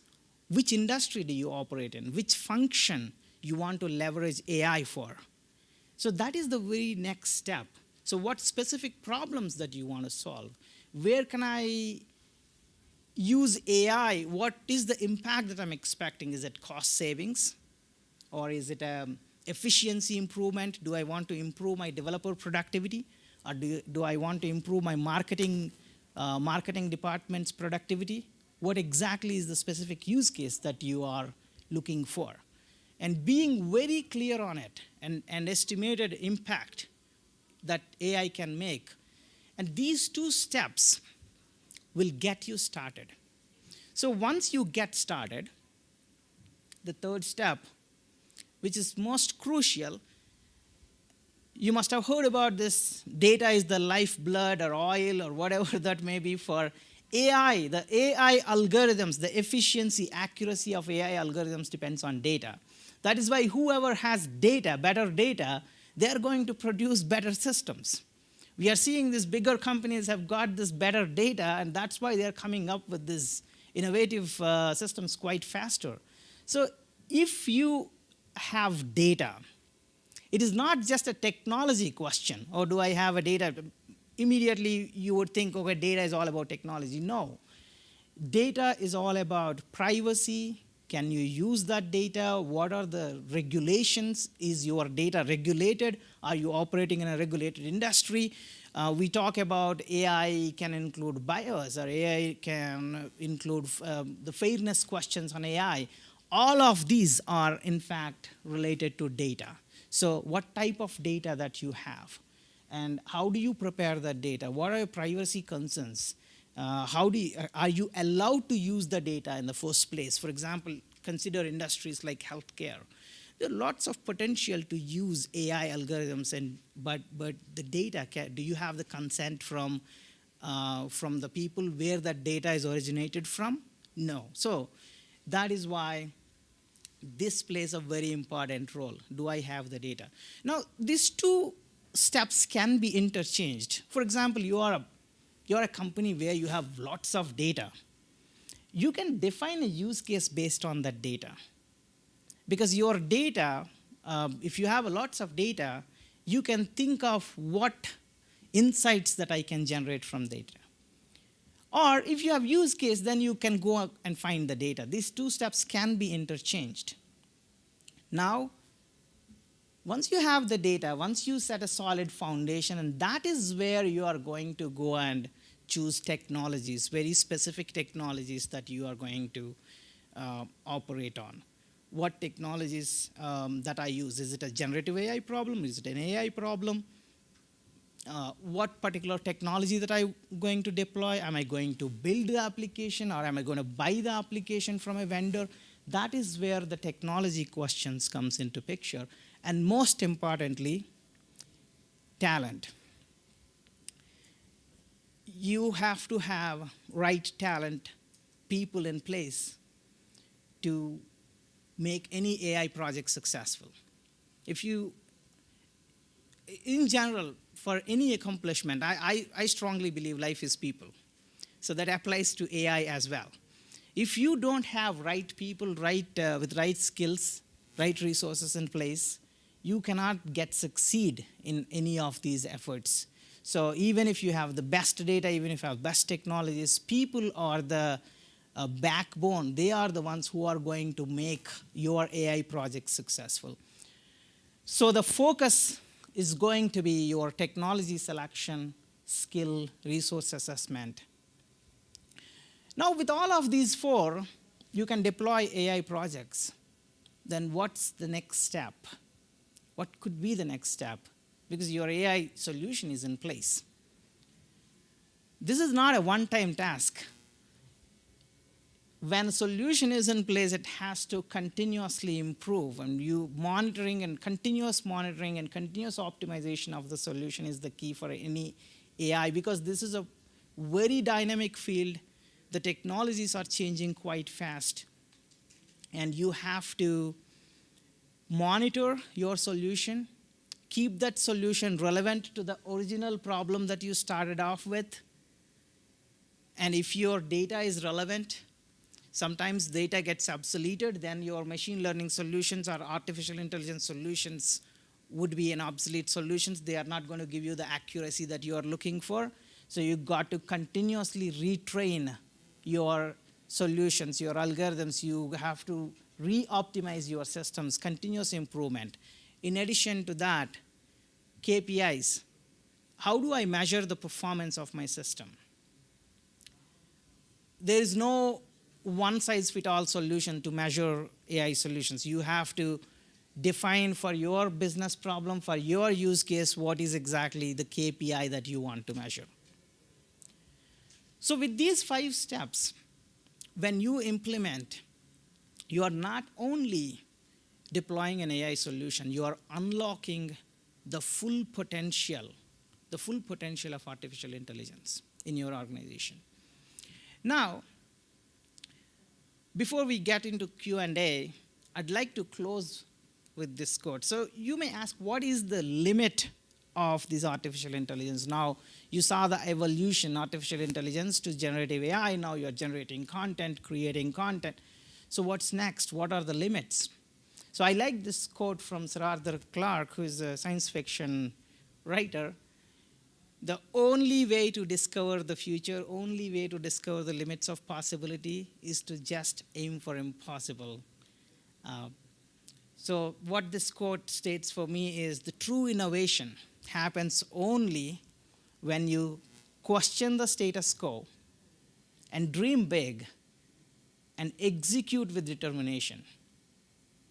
That is a sure shot way to bring your AI vision into an outstanding success. Thank you so much, everyone. If you have any questions, I think we will have more deeper dive discussions on AI.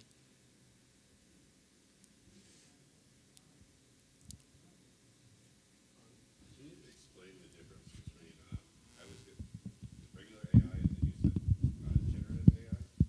What's the main difference between those? So generative AI, do you use ChatGPT? Yeah. That is generative AI. Okay. So the difference between regular AI and generative AI is regular AI has been in existence with a lot of systems.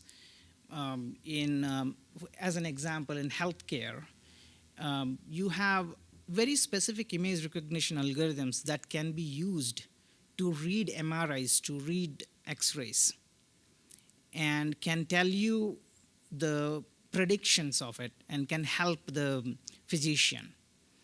So that is a regular traditional machine learning algorithms. What it can do is when you input a lot of data to traditional AI, it can make predictions or it can classify the data into multiple types and it can learn on its own.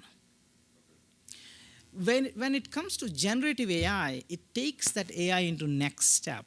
It not only makes the prediction, it creates the content. Now, ChatGPT can write an email for you. And how is it writing the email? It is actually predicting the next word.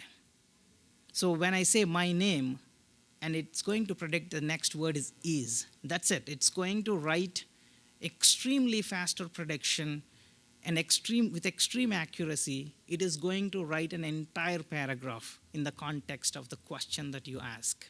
So that is a generation. So similarly, it can predict the picture's pixel. And if you ask an advanced generative AI image recognition algorithm to generate a picture of a cloud, and it is going to create that picture because it knows it gets trained on multiple images of the cloud. And traditional AI can differentiate, okay, this is a picture of a mountain, this is a picture of a cloud. It can just classify. Whereas generative AI can even generate that picture.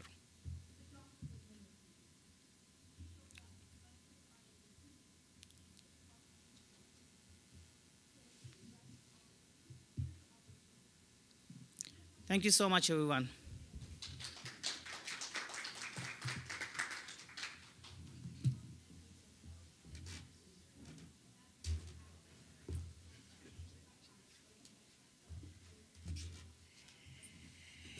Thank you so much for that, Ravi. We all have a million questions about AI. It's just taking over our day-to-day activities, so we appreciate your knowledge and insight.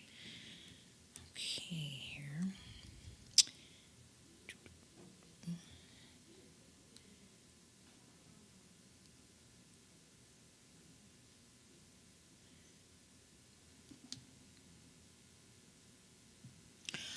Okay, our next keynote session is the importance of expertise. What influencer culture gets wrong.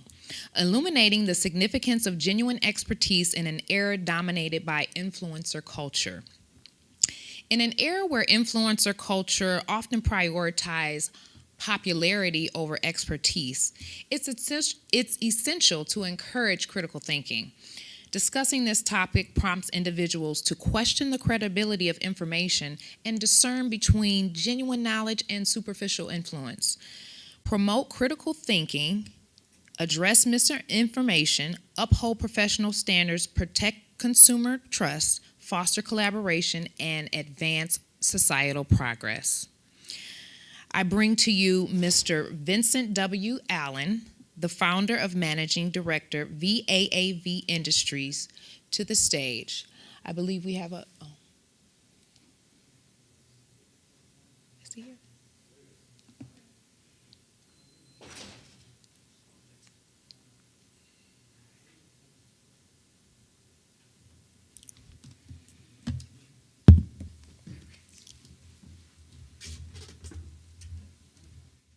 Hey guys, how we doing?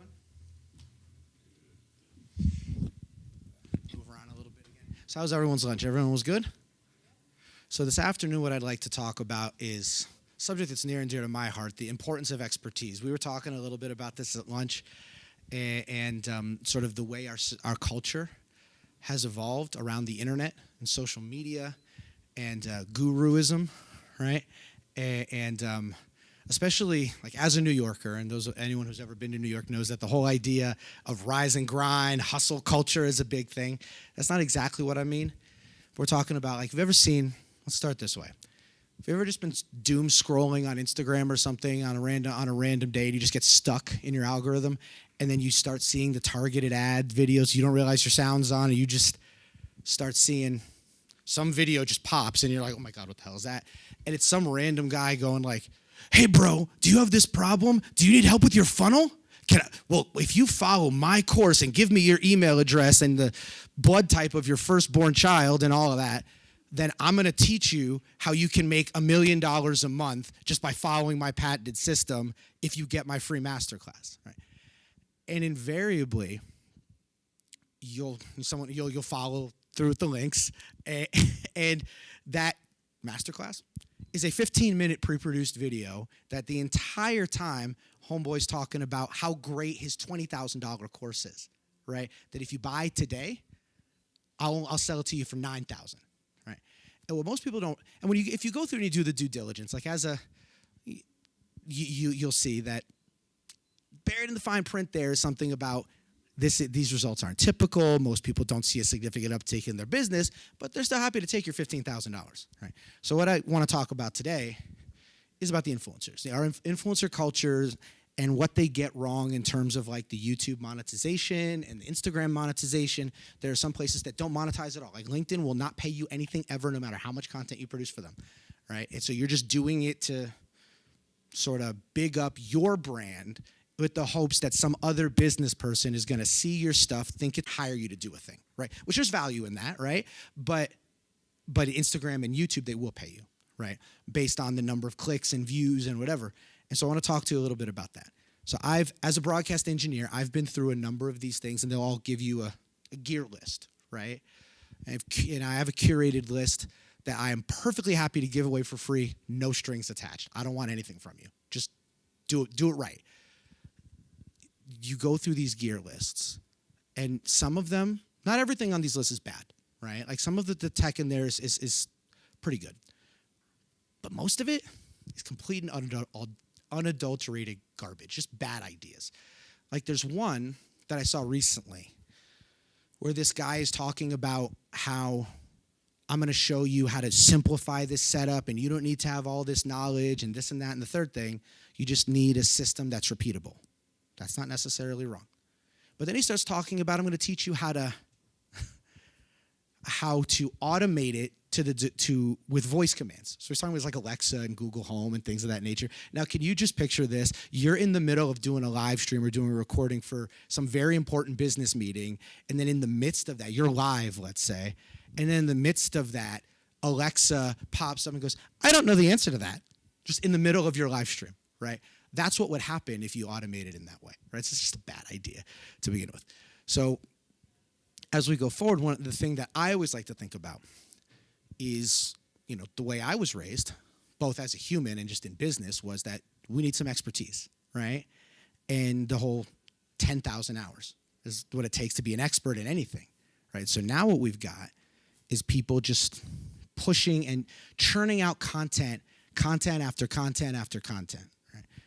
And then most of them, not all of them are bad, right? Let me just stop there and say that not all of them are, saying bad things or doing. Most of them are not bad people, right? It's just you've got this guy over here who says, if I give you my free course, then you're going to pay me for this, and that it's just give me the money. It's Jerry Maguire. Show me the money, right? It's,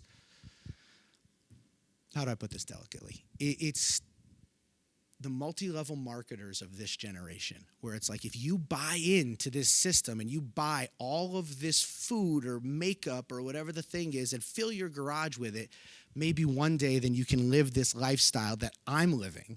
But what they're not telling you is that the reason they're able to live that lifestyle is because, what's that old quote? A sucker's born every minute, right?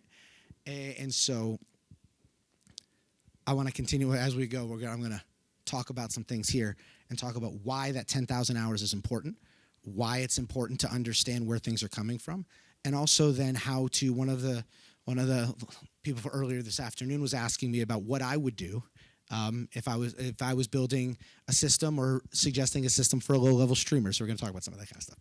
So just take you through a couple of things. I've spent a fair amount of time looking at the way these things are built. And I don't mean like how they build their courses, but just like what the right system should be and why having an expert on your payroll in anything is worth it, right? I mean, because to hire an expert, right, isn't cheap, right? Frequently, it's $100,000, $200,000, $300,000 a year to have a senior level person by the time you add up all the expenses of, paying someone, benefits and all of that. But why would that be valuable to somebody, right?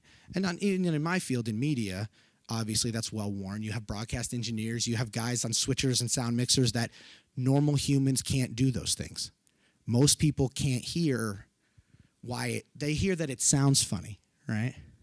But if I asked someone to define what sound being sibilant at 1.6K means, does anyone in this room know what that means? Besides the guys behind the board?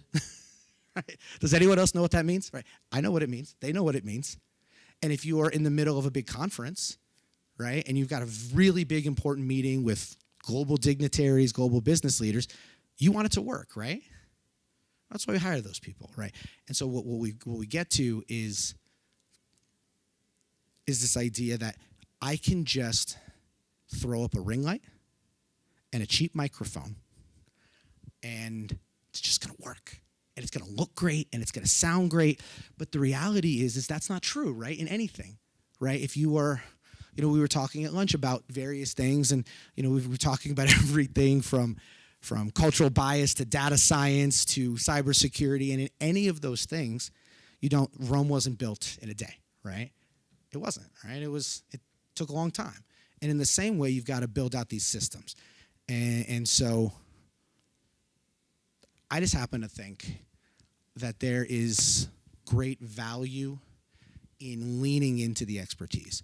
And so that's why we've been building out a series of camps, right, for young people, right? Because we were talking about this before. You don't have to, we were just talking about this right outside, right? We don't have to, the idea that you have to be 22 years old and have finished your undergraduate degree and like whatever to start your trajectory on becoming an expert in a given, not the reality anymore, right? How many people in the room have kids? I could show you pictures of mine from when she was 2 operating a fog machine, right? She figured it out. She picked up the hand trigger and she just pressed the button. She figured it out without anyone telling her what to do. How many people have ever had to talk a grandparent through how to undo what their kid did to their phone? Anybody? Right. Yeah. And what's the thought process? It's that the children that are growing up with a new technology, something that appears new to us or grandparents or whatever, they are natives to that technology. So we can start so much earlier in moving towards that 10,000 hours. I want to express that by telling you a story from my past. So when I was growing up, my father was in the United States Coast Guard, and we moved all over the place. My mother was involved in, amongst other things, a lot of theatrical productions all over the country. And some of them were very high level. Some of them were a little more than community theater, right? So I was just always along, right? And at some point, like happens most of the time, someone like one of those guys over there looked at me at 7 or 8 or 10 and said, if you're not doing anything, you want to help? You want to learn something? And so then I started learning how to cut and hang gel, or how to break down a cable, or how to wrap a cable properly, over under the right way, like God intended, right? and you learn, right? And so then let's skip ahead a few years to high school. A bunch of us wrote some grants to build a TV station in Southeast Alaska, where we were living at the time. I went to high school with a former NBA player named Carlos Boozer. Obviously, he wasn't in the NBA then. And we wrote these grants and built this TV station, and to the point where statewide news and ESPN and everyone else was requesting our footage, and we learned, right? And so we learned, and then my first job out of high school, where most people are going to work at the sandwich shop, my first job out of high school was doing master control operations for an NBC affiliate, right? And so I tell you that to say that the importance of building into a trajectory of expertise is really important. And what the guru and the influencer culture gets wrong is this idea that we can just start with a phone. I'm going to shoot content. I'm just going to do this, and I'm going to shoot content. But the problem is that more often than not, what they don't understand is how to shoot properly, right? They don't understand how to create properly. Who in here is a programmer? Anybody? Okay. Would anyone in here who knows how to code in any language, would you say that your coding is better today than when you first learned? By a mile, right? Like, you learned how to do it better. You were making mistakes. You were doing things differently, right? I mean, facts. No, 100%. And in that same way, right? Right? You learned, right? And that's a salient analogy, because that's exactly the same kind of thing we're talking about. If I just do this bare minimum, I can feed it into ChatGPT or Gemini. This guy, no. No, but right, that's exactly what happens. Is you get some guy out there that pops up on your screen and going like, "Do you want to make this much money? Well, if you just buy my course, and it's this $29 light and this $30 microphone," and I can promise you that microphone's going to sound like unadulterated garbage, because a $30 anything, no matter whether it's a microphone or a camera or anything. I'll put it this way. I say to people all the time when there's sticker shock, it's like, you don't get Mercedes performance at Kia prices. You just don't. It's just a fact of life, right? Anything, if you, maybe not anything, because Starbucks coffee is pretty terrible, but it's some of the most expensive coffee on the planet, right? But aside from that, generally speaking, you get what you pay for, right? And so what I see happening a lot, which is what I'm trying to build systems and some trainings to get around, to help us societally do things differently, is this idea that you're going to get something for nothing, right? Because you're not, right? Because that guru still wants you to pay them $10,000 to look at a month's worth of pre-recorded videos, right? And so, we just have to continue to build that out, right? It's difficult, right? Because I'll say this. I've had so many conversations with people where, they're like, "Oh, well, I can't afford to spend $10,000 on gear." Or some of these gurus say, "Oh, you don't need to spend $10,000 on gear, and nor should you." So, well, it depends what you're doing, right? Like, I'll give you an example. How many iPhone users in the room? Most of you. Okay. Have you ever tried to send a picture or video to uncircumcised Philistine, an Android user? And it comes out terrible, right? Why? Okay, but why? Do you know why? Ding.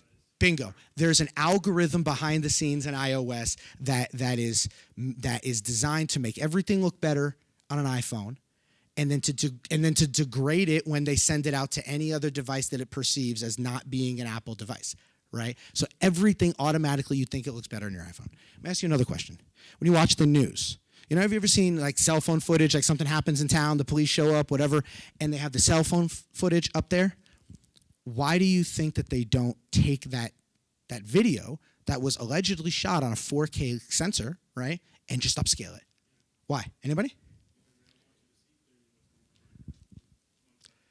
Well, I mean, that's a much longer and more nuanced conversation that probably should be had at the bar later. The reason that they don't do it is cell phone footage does not upscale well. And the reason that is happening is because while it's technically 4K because of the lines of resolution, the sensor in a phone is tiny, right? And most people will shoot vertically, always shoot horizontal, right? Vertically 4:3, horizontal 16:9. Nothing is 4:3 anymore. That's not 4:3. Nothing is 4:3, right? So that's a big part of the problem. But also the reason is that the footage doesn't upscale well because of the sensor size. It's very, very small. Right? It's not cell phone footage. The cameras and the sensors, etc., were not designed for you to view it on anything other than a phone. Right? There's a reason that when you go to Hollywood, you go to any broadcast environment, even though there are tools where I could broadcast my video using NDI or SRT or some of these other algorithms out of the phone to the broadcast system, people don't do that. You'll see a GoPro or something, or you see a small little box camera that has a full NDI output that has a proper sensor on it, because that's designed for that. The phones are not, right? So it's not designed that way. And so unfortunately, what happens is people start building things out. They want to become an influencer. So I'm going to do this, and then everything is going to be here, right? I don't know. Maybe I'm old. But sometimes when I'm back home in New York and I see people doing that, I really have to resist or just slap the phone out of their hand, right? Because, I mean, call me a New Yorker, but it's because that you're doing all of that and you're constantly in there and you think that you're doing something. But the reality is that the amount of views that it takes to go viral is a lot, right? And the amount of views you have to get any level of monetization out of YouTube is also significant. And one of the things that I'm talking on the side, I talk about a lot, is who knows who Mr. Beast is? Right? He is consistently either the number 1, number 2, or number 3 highest earning YouTuber in the world every year for like close to a decade, right? His content is shot in a way that makes it seem like it's only him. Who here thinks that it's only him doing that? Anybody? No, nobody, right? Everyone has common sense about that and realizes that there's editors and sound guys and graphics people and a whole crew of people, right? But what's happening is that you see all the AI stuff. AI is what's driving this. Like everything else in the world right now, AI is driving literally everything, is that you have these companies who are going to say, okay, if you use this AI video creation tool, or if you get my masterclass, or if you do this, that you can make that money. But Mr. Beast has been around for 15 years? Incrementally building his platform and getting more followers and getting more viewers. That's why he can consistently put stuff out and 2 million people see it the second he turns it on, because he's built a platform, right? That's what people need to do. That's what we need to do with the expertise piece of this. The problem with the guruism is that they're telling you that you can have that by just following my course, and within a month you're going to be making all this money. Right? Same thing with who's familiar with the Ryan's World kid. I mean, he's been around for a while. He eventually did get a Disney contract, but same thing. There's a huge team behind him. It's a huge team of production experts who are doing all of that for him. Right? It's a little insidious, and that's one of the reasons I wanted to talk about this today. Was like there's like all these new AI video creation tools. We were talking about this earlier, the AI stuff, the video creation stuff where it's going to edit for you automatically and this and that. I started editing video before you could edit on a computer, right? Which on reel to reel. And I've kicked the tires on all of these tools, and a lot of them, it takes 3, 4, sometimes 6 or 8 bites at the apple to get the AI to understand what it is that I want, right? What I'm trying to tell it to do. And then even still, I got to go in and fix it, right? As someone who's an expert video editor, right? I remember being at conferences in the 90s and training with the software developers who built Final Cut before it was released to the public. That's how long I've been editing video. And if I can't make an AI video tool do what it's supposed to do, most people are going to struggle, right? So it bears repeating that we should be leaning into expert level productivity and building that out, right? Because if I say shoot something on my phone and I don't know how to shoot something, that footage is eventually going to be useless, right? If I use a cheap light, a cheap microphone, the second I upgrade, footage is useless. You can barely use it now, right? It's I don't know, maybe everyone in this room wouldn't have been aware of this, but there was, in the 90s, there was some footage that was found from Steven Spielberg's first film. He was like 12, right? His parents had bought him an old movie camera, and he just started shooting. The camera sucked; it was terrible. But the actual shots were fantastic. You could see a budding genius, right? It doesn't always have to be about the gear, right? In anything, right?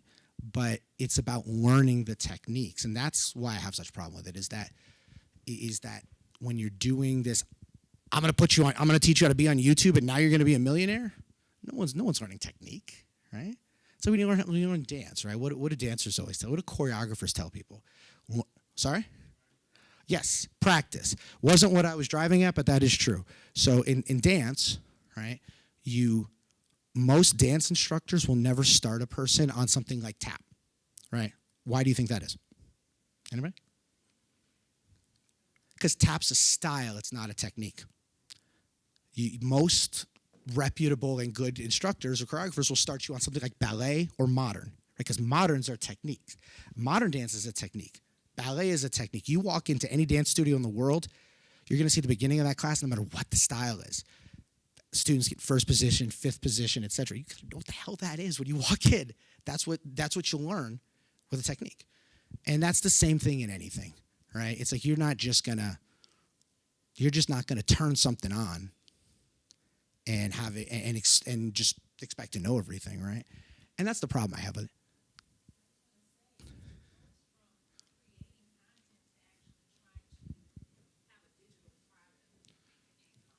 Sure.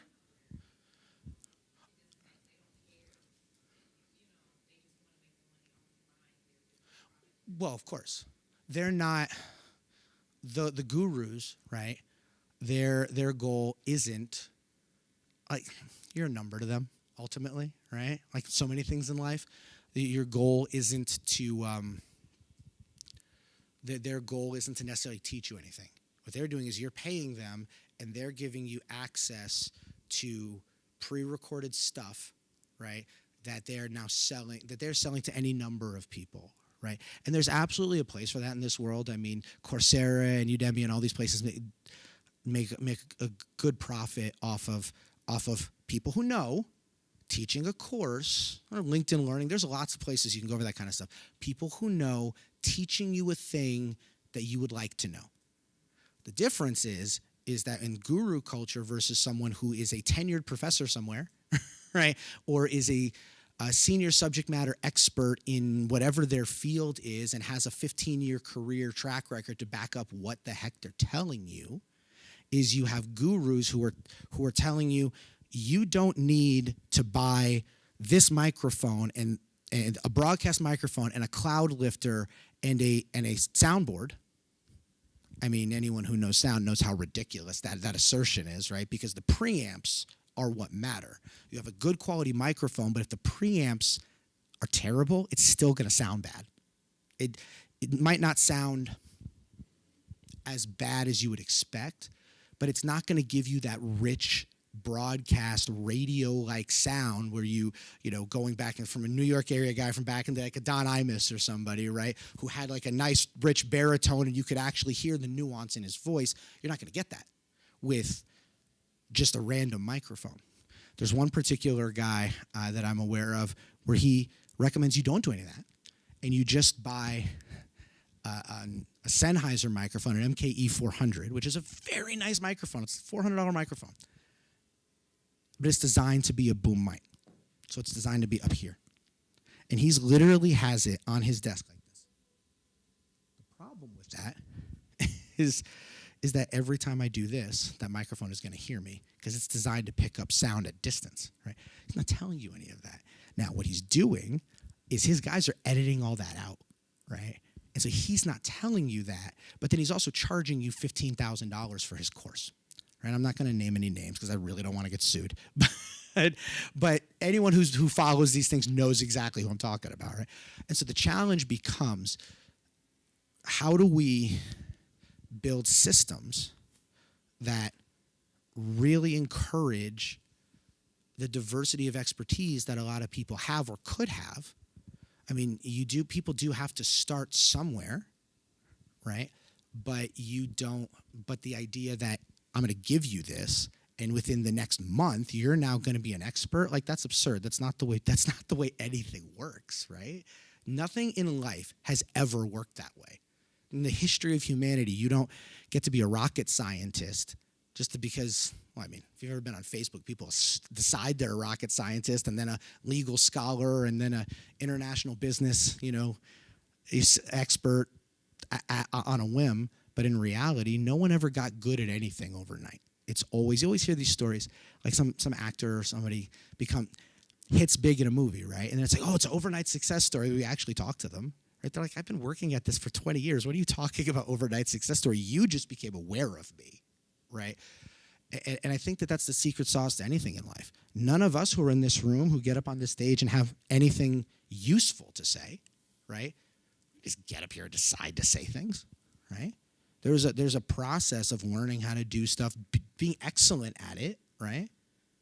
And then eventually people notice, and they start calling your name on stages and stuff, right?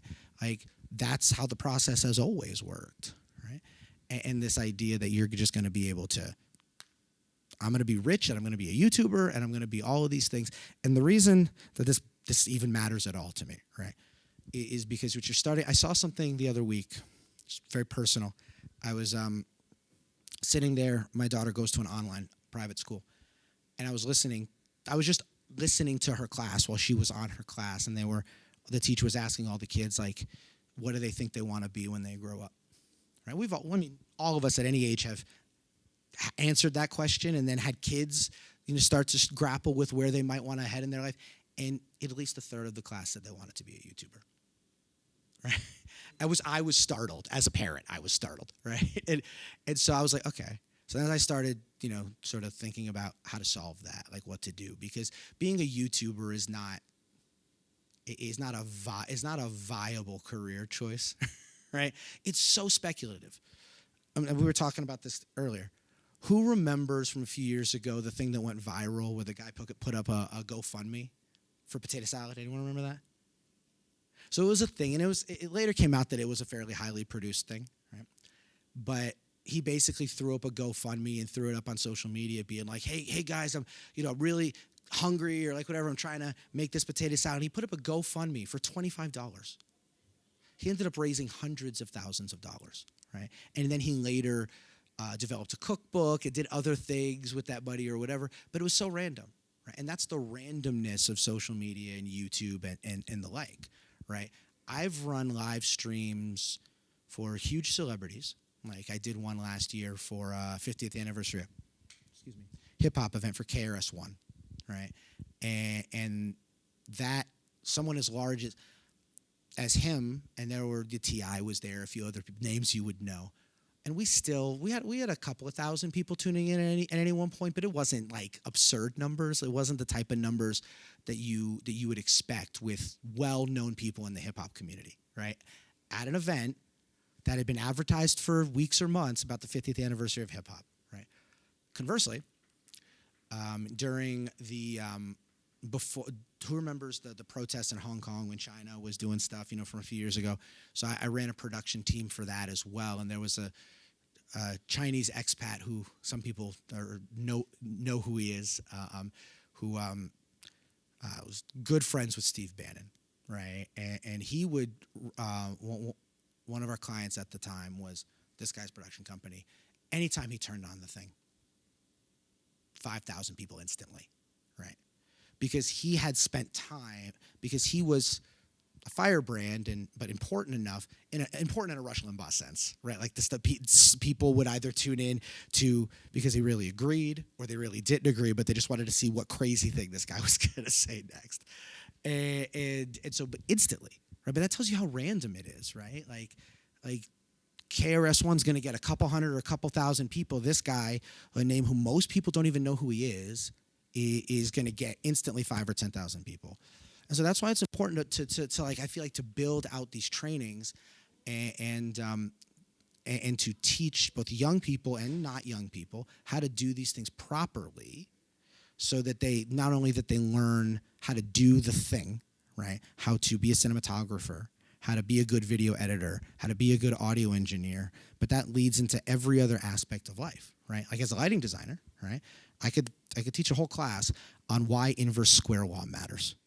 No one else in this room except for them are going to know what I'm talking about. But the reality is that you have to know science, you have to know math, you have to know all of these things to do this well. It leads into other sectors of education. But the other side of that is it teaches you how to become an expert. If you learn how to be a YouTuber and do it right, and then decide you want to be a doctor, right? You've been invested in terms of what it takes to be an expert. Because any of us that are experts in anything, we didn't just get there. How long have you been doing what you do? Exactly, right? When you first started doing it, would you have classified yourself as an expert? At what point along the journey do you feel like for yourself you were willing to say, I think I could step up and take like a senior SME role or something like that?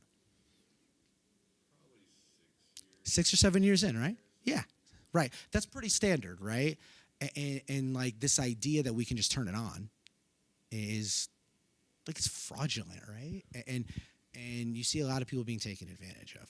And so on the back end of this, right?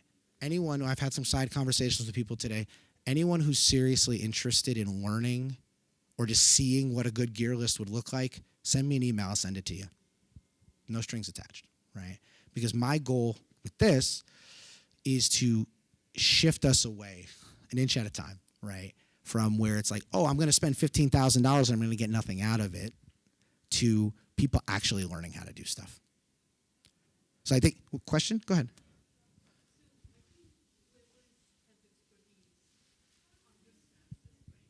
Right.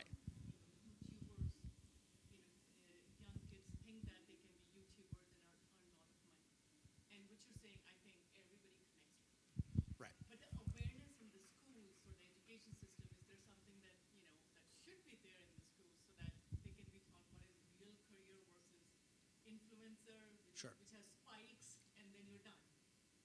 Right. There has to be some solution. I think we all. Well, it's not, what you're suggesting, right, is that it's not sustainable, right? Like, you're going to create whatever content, you might make some money at some point, and then you might not, right? What you also described as the life of a consultant as well, right? Where it's like, bing, okay, now I'm broke for the next 3 months, bing again. And so, I mean, there's certainly, we've learned, sales too, feast or famine, right? But to that end, how do we solve it, right? Is my company is actually, we're launching a series of, like I said earlier, of camps for young people in the New York area to teach them not only these skills, but the thought processes and the critical thinking behind that. So if that's something that anyone would be interested in knowing more about, connect with me and I'll be able to get you that information. Any other questions before I run away? Nope. All right. Put that back for you. Thank you so much for that valuable information. I know who I'll be reaching out to when I'm ready to start my YouTube channel. Okay.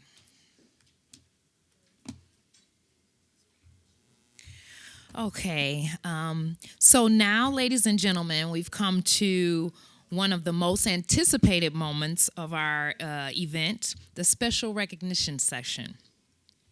Today, we honor and celebrate the exceptional talent and unwavering dedication that are propelling our industry into a brighter future.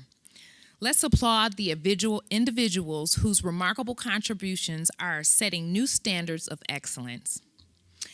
Meet our honorees, Sean Cooper for Innovation and Excellence, Shishka Shrivastava, a leader committed to progress, and Vincent W. Allen, whose dedication to innovation shapes our industry's future.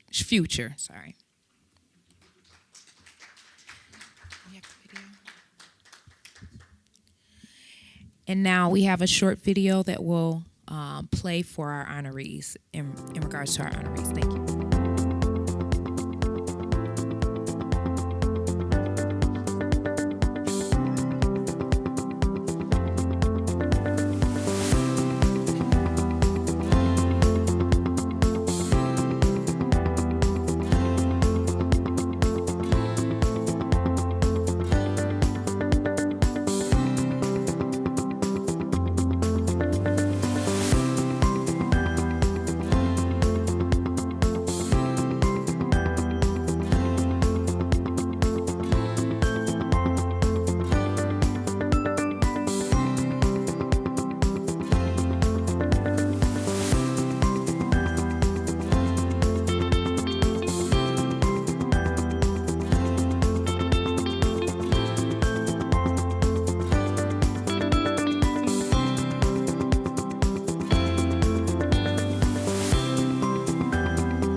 I'm going to present the awards, and each recipient will have a moment to speak on their behalf.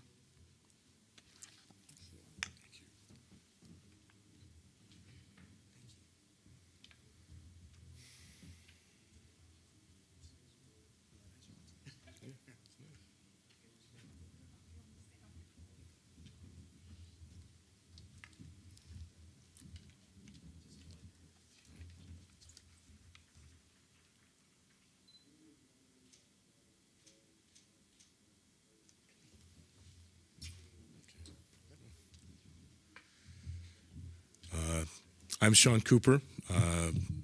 Thank you to TechNet for this recognition. I'm humbled and honored. I said in my interview, I feel a little funny about it, but you always try to be the best you can be and to be somewhat of a help and something to lead others down a path that might be beneficial. Try to be somewhat outside of yourself, based on those who did that for you. What I will say, though, is I said this once in another place.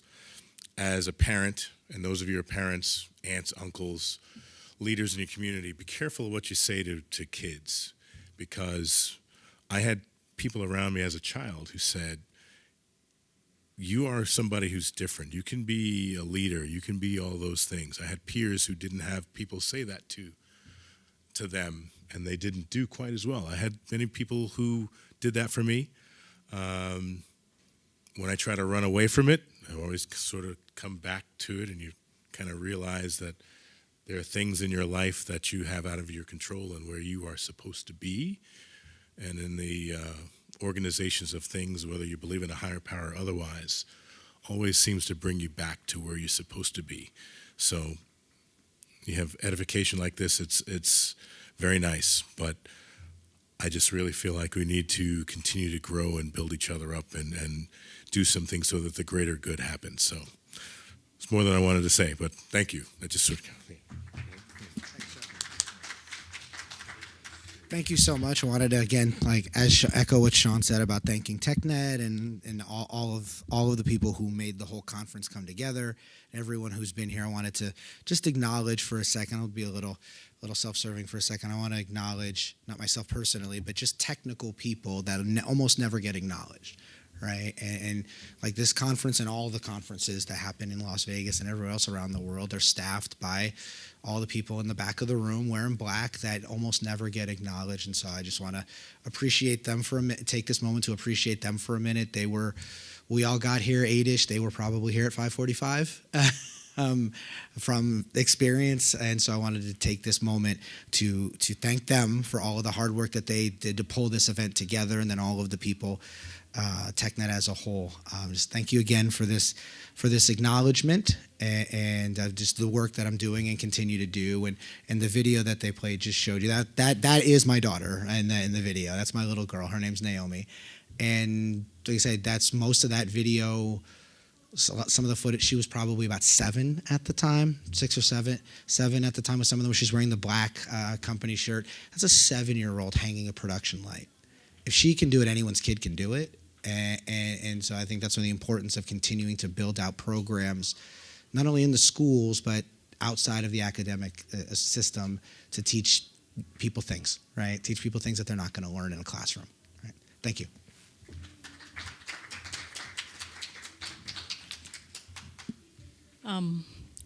Thanks a lot for this. It is actually very humbling to get this. But before I say any words, I just wanted to thank TechNet. They have been contacting me and rest of you all probably. It's taken a lot of effort to bring everything together. And I met such talented people this morning when I was delivering my panel session and others. It's really great to be with all the talented people. So thank you, TechNet Conference, for bringing people together. And we're able to exchange ideas, hear each other, and sometimes when you have ideas in the back of your mind and somebody else says the same thing, it feels really good that, yes, you're thinking right, and it also makes sense. So thank you for bringing us all together. And this is really humbling, and I'm full of gratitude. And it's just a testament of not just me working at what I'm working, but support from my family, from the team that I work with, from my mentors. There's no one person can change anything. I just want to echo what you're saying. It's a lot of people that comes together to make things better. So thank you. Thanks, TechNet.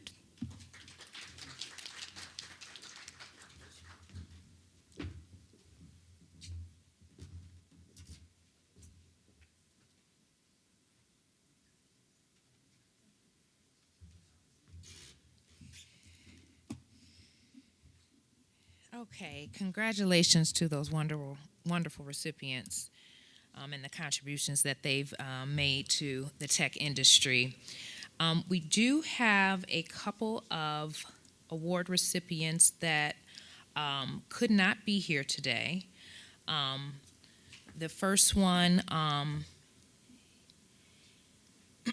is a founder of World Class Engineers, Joe Skeen. He could not be here today, but we want to recognize his contribution to the industry with the Influential Leadership Award in Technology. We also have 2 other recipients that weren't able to be here, but we also have videos for in their absence. The first one is the Senior Director of Global Business Partnerships, Andrew Sejun Kim.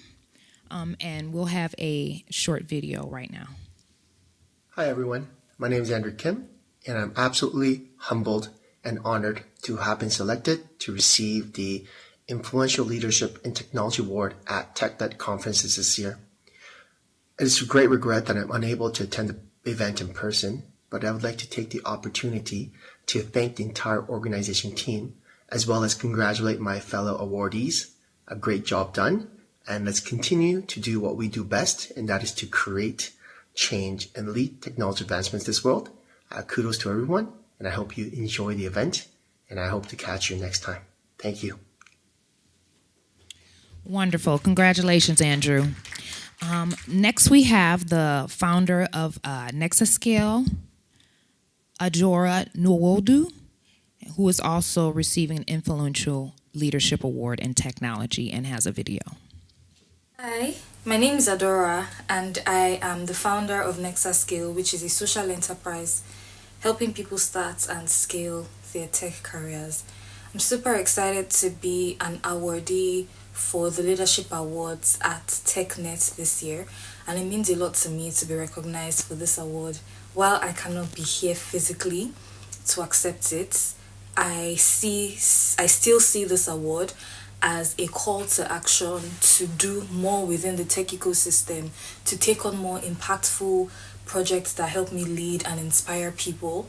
And I am super excited about everything that is to come and the more impacts that I will make in the ecosystem. And I am once again grateful for this opportunity and grateful for this award. Thank you so much, TechNet team. This means a lot to me. Congratulations, Adora. And thank you for that video. So we're going to move on. Well, we all know that great ideas often emerge over a refreshing cup of coffee or a cold margarita. But let's take a moment to relax and grab a drink and brainstorm on exciting new ideas and partnerships before we wrap up the day with our final sessions. So you guys can take a chance to refresh, network a little bit. We're going to reconvene promptly at 4:15 back into this room. So I look forward to seeing your faces back here soon.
Okay, I see most of you are back.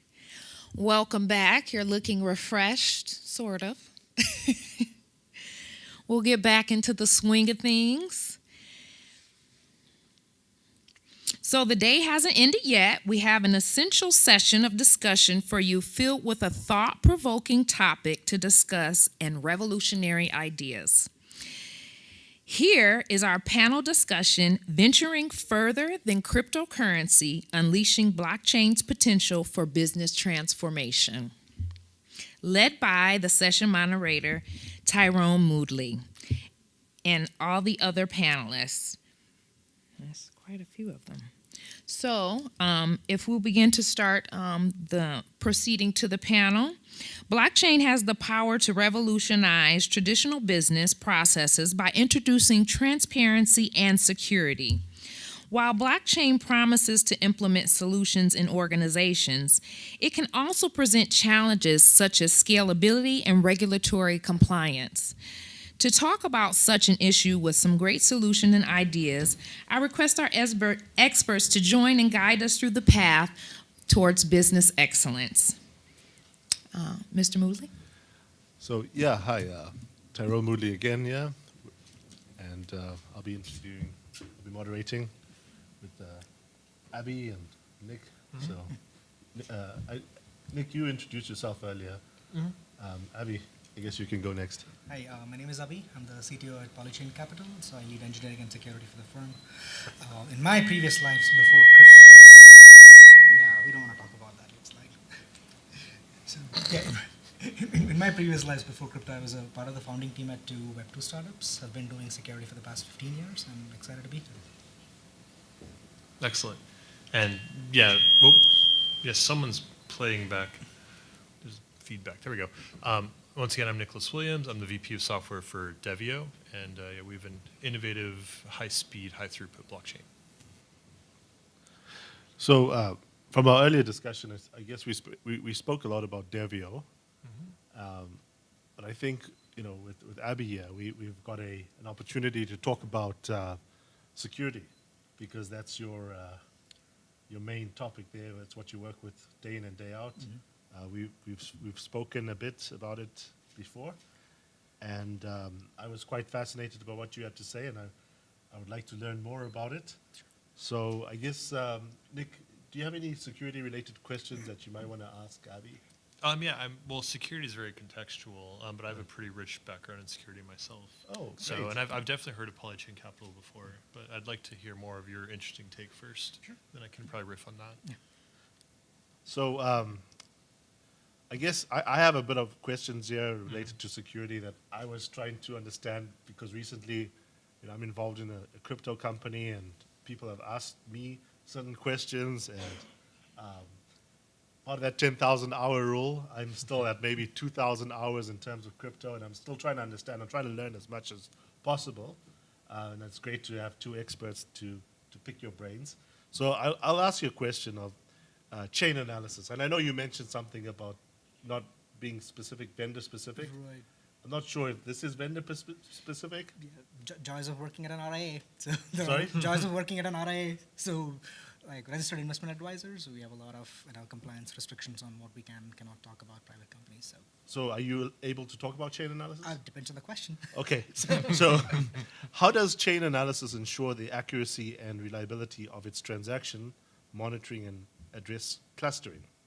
Can you share some real-world examples where chain analysis risk scoring has prevented significant financial crimes? Sure, I would be able to answer the first part of the question. So mainly, like their core happens to be like they have a lot of investigations who kind of like are both have their one foot in cyber domain and one foot in the crypto domain, right? So they kind of like curate a lot of threat intel feeds working with a bunch of other providers, and they have a very good way of kind of like figuring out like how the funds are moving between different addresses, right? So it kind of like one difficult, or one place where this becomes like very difficult is that with crypto, with a single public key private key, you'd be able to generate infinite number of addresses. Sorry. You'd be able to generate infinite number of addresses. So those infinite number of addresses mean those are infinite number of possibilities where your funds could go. So Chainalysis kind of like aggregates this on the front end and kind of like provides with pooled addresses and kind of like tells you that like, hey, here is a bunch of threat intel feed that we enrich this data with and then kind of like pass it along to different investigations, either that are run internally or with the regulators. So. Well, if I understand correctly, on most chains, it's the case where you can kind of trace the movement of funds. You don't necessarily know where they have gone finally until after the fact, but you can tell kind of the history of where they've been. So even if you have unlimited addresses, you know that only these subset of addresses were actually used. Right. Their tech actually goes a little bit further. So they would be able to what they like to call something like an unmixing. So traditionally in crypto, when we refer to mixing, so basically a bunch of your transactions get pooled together and kind of like is anonymous between two counterparties. So with Chainalysis, you'd be able to like aggregate and kind of like learn and kind of like demix some of these transactions. And like one kind of like downstream effect that at least I feel Chainalysis have done a great job at is that essentially the number of deep compliance partnerships that they have with centralized exchanges, that kind of like gives them a very strong edge though, right? Like the reason why I mentioned this is important is that at the end of the day, like all fund activity or all money movement within crypto still needs an off ramp. Right, so usually your centralized exchanges are that off ramp, and as long as you can safely prevent the exit, so you can broadly like mitigate some of the financial crimes that we see there. So the detective work is still pretty much follow the money. Right, follow the money. It makes a lot of sense. And when you talk about exchanges, I guess there's two primary classifications of exchanges, right? There's centralized exchanges, which tend to be more of a traditional stack, and decentralized exchanges, which are DeFi, where there's maybe a DAO or something managing it. Does the incentive structure work for both cases or only for the centralized case? I mean, I would say it works for both the cases, and especially what we have seen on the field is that there are a lot of, for example, if let's say if an attacker is actively draining funds from a given contract, that is a important event both for the community and for the DAO to actually prevent as much as you can, right? And of course there is an argument to be made that like on essentially on like decentralization versus censorship, where you want to be on the slider. But in most of the cases when a particular attack kind of like becomes existential for a protocol, so usually I've seen that the DAOs and the open source community, especially on the decentralized exchanges, kind of like rally together and kind of like block some of the transactions in the sense that, for example, if an attacker wants to use a liquidity pool and kind of like convert the stolen funds to USDC, there are ways to add certain hooks to prevent specific transfers. So that has seen like a good amount of success in out in the field. Are those hooks often in the form of just like banning certain addresses from using the liquidity pool? Right. That makes So sense. Uniswap V4 provides you with transaction hooks that you can say like, hey, I want like my liquidity pool only through like KYC sanction entities. So some of that kind of like provides the safety parameters that centralized exchanges provide onto the DeFi world. So. Interesting. Okay. So the next question I'm going to ask is about elliptic faces. Are you familiar with elliptic faces? It's a company vendor. Faces like FA or FAC. faces like phase. Faces like a face. No. Elliptics, risk management. It sounds like more of a vendor. So these are some of the questions that I've been asked, and so. I can riff on that a little bit because I mean elliptic makes me think like elliptic curves, right? Which is the basis for the digital signature algorithms that are dominant today. Yeah. And I think, at least from my point of view, all indications are at some time, maybe not for another 10, 20 years, but at some point quantum computing is going to change that paradigm. And so you will need different algorithms than are dominant today. I think, in my opinion, they'd probably still have a structure of asymmetric keys where you have a public key and a private key, but the structure of those keys themselves and the algorithm of how you use them might be different. What are your thoughts on that? Right. I still feel like post-quantum cryptography is still the holy grail of cryptography, like one of the holy grails of cryptography. So I think like there are a few protocols who are kind of like looking at it from a post-quantum world, but I wouldn't say that we're broadly there, both in terms of the capabilities that attackers could use. Say, for example, if you actually would need a 256 qubit computer, which I don't. Right, exactly. Although if QC follows Moore's law the same way that binary computers are, that means the size of your memory roughly doubles every 18 months, that gives us like 5 to 7 years, I think, till there's quantum computers available of that size. That's an excellent point you just made, and But that's an assumption, right? I think we have yet to see if QC follows Moore's law. This will lead me to my next question on quantum computing. You say we have up to 5 years until it disrupts. If it doubles, I mean, roughly speaking, if the size of a coherent quantum computer grows at the same rate that transistor density did in the 20th century and classical computers, I guess, then yeah, it's like 5 or 10 years. And what will that do to the industry? So we could both probably answer. I'd say so. Hashing algorithms, I don't think will be very effective, just because of their nature as kind of string manipulators and just the way they map the domain, just the way those functions work. I don't think they'll be very affected. What may be affected more is digital signature algorithms. So that's an important distinction to make, and it's a very technical distinction. The important part is that a lot of blockchains, especially, would have to fork and restructure, and every address would have to take on the new structure, because if you fail to do that, you're going to be vulnerable to those attacks. What do you think? Yeah, it's kind of speculative at this point. Yeah, and also if you assume that there is a quantum computer that could break asymmetric cryptography, then the fundamental premise that you cannot derive a private key directly from public key is kind of like compromised, right? So essentially, it would end up breaking asymmetric cryptography. So. Yeah, and a lot of other things would be affected too, like SSL. Like almost every digital security that exists today depends on this. So it's much bigger even than just than the blockchain. I would say a TLDR would be like post-quantum cryptography is not only crypto or blockchain's problem. It's it's an information system problem in general. But I don't think, at least from my point of view and everything I know, I don't suspect it will break asymmetric cryptography in general. I think it may impact specific implementations of digital signature algorithms, and most of the big chains use the same algorithms today. And so it means that your key is a certain size. One way to kind of push that horizon off is just switch to bigger keys, right? But that also involves a lot of retooling. So that's not necessarily super simple. This seems like a big problem if because I live in Kitchener-Waterloo, with the Perimeter Institute, where quantum computing is at its finest. I think it's one of the best institutions in the world for quantum computing.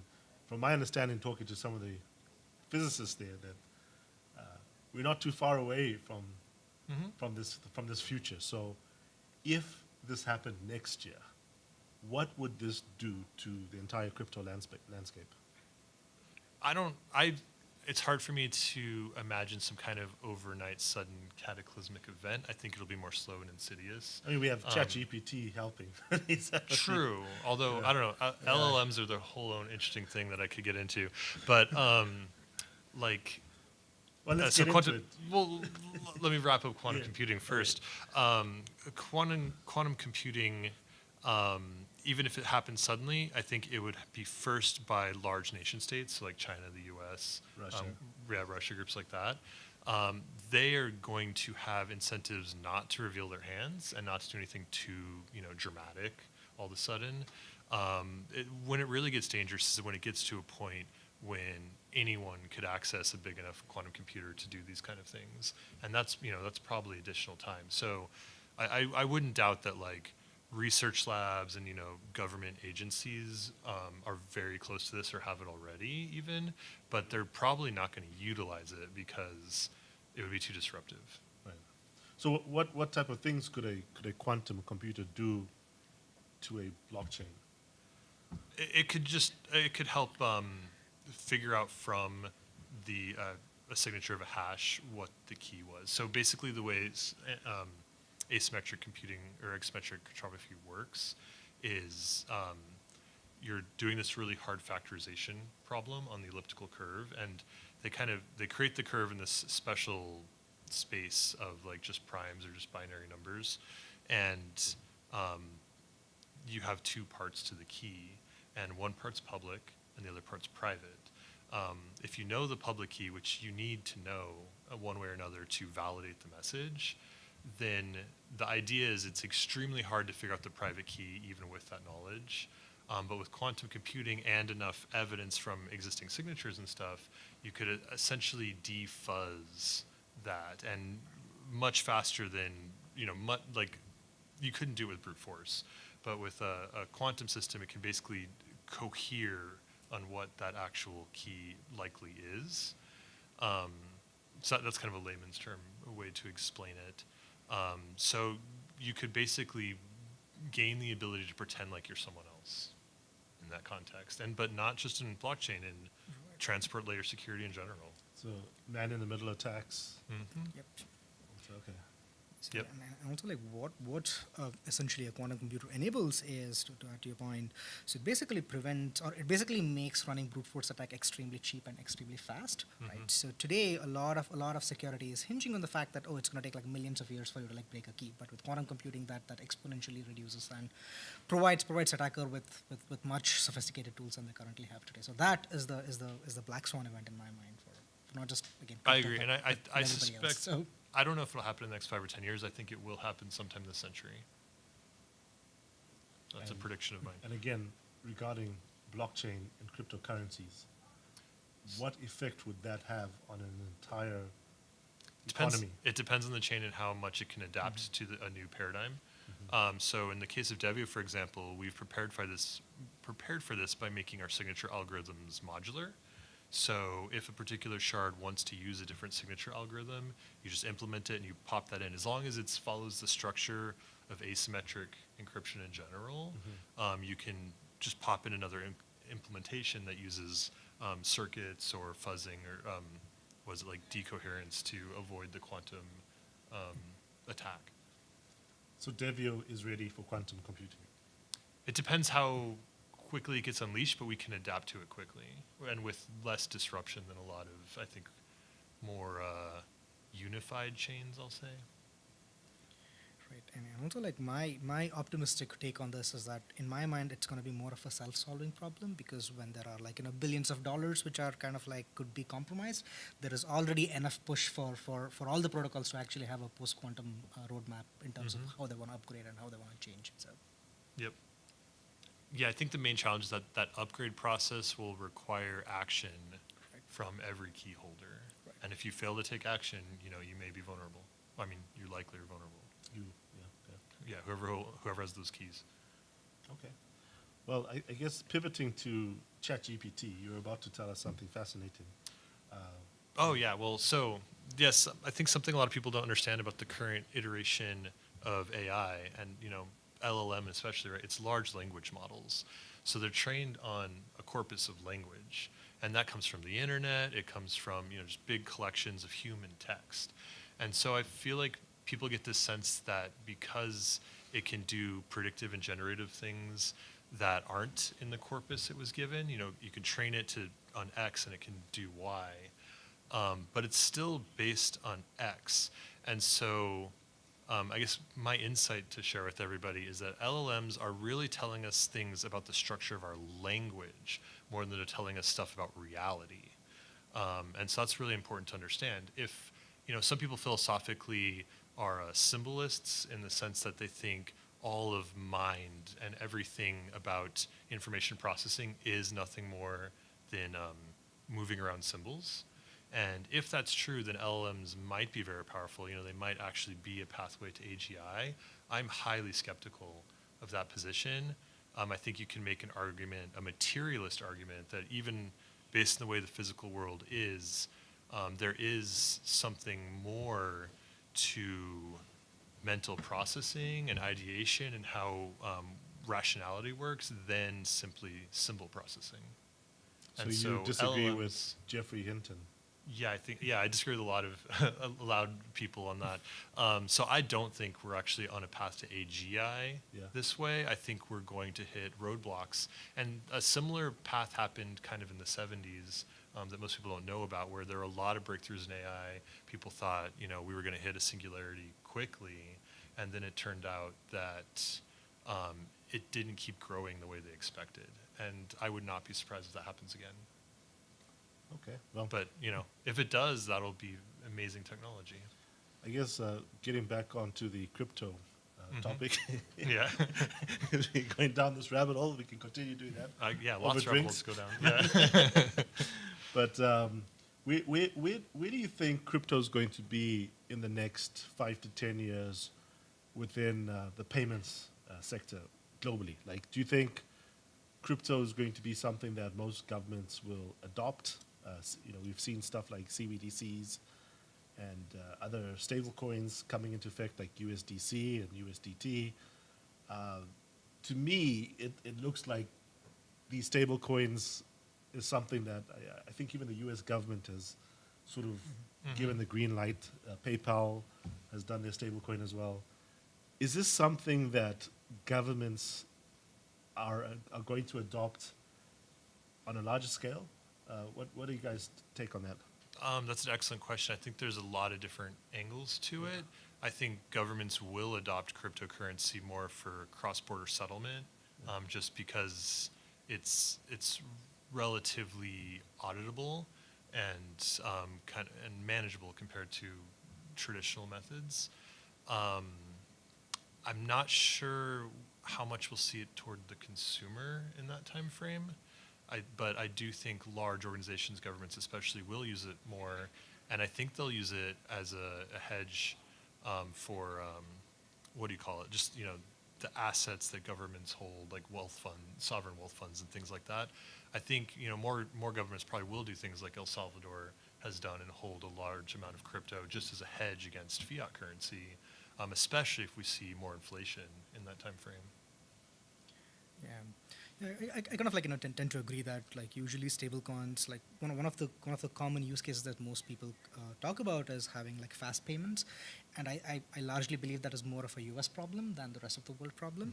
But where I'm most hopeful about stable coins is that properly collateralized backed stable coins, you can actually use those trust primitives to build much better financial rails, right? Say, for example, you can build much stronger financial products which has better capital efficiency, and you kind of get the two best properties of crypto, right? Basically the transparency and the decentralization. So yeah, and even I think the well-established chains today work well in that case, where it's kind of large scale regular settlements that are somewhat predictable. Right. Yeah, I tend to agree with that. I think the speed of the transactions is something that governments, the traceability, being able to see where those funds are coming from, because people tend to think that only criminals use cryptocurrency, but if you look at physical fiat, that's the easiest way for criminals to deal, right? I can just hand you $1,000, Oh, yeah. and that's it. But with stable coins, it's it's possible to use tools like chain analysis, right, to follow the money, right? So would you say that cryptocurrency is actually a better way of monitoring transactions than fiat? I would definitely agree, mainly for two reasons. One is essentially having a transparent, publicly auditable ledger of all the transactions, and where you cannot go back in history and change things, right? Like having an append-only ledger is the feat killer app in my mind, right? And also another place where I feel it'll be mostly used is essentially around how we kind of categorize specific payments, right? This is just my personal opinion. I fundamentally believe that we should design protocols in such a way that no honest user is harmed, but the privacy miscreants have enough forensic data for them to hand it to law officers, right? Some people may argue you're actually compromising on censorship resistance, but we all follow rules, right? So the point that I'm trying to make is that we want to optimize for the common case where predominantly the most volume in crypto is actually people who want a more equitable financial system and a faster system than they're currently exposed to, right? So for all of their honest use cases, there are predominant tools, even within crypto and even newer tools, which allow them to cryptographically prove that hey, I followed the word of the law.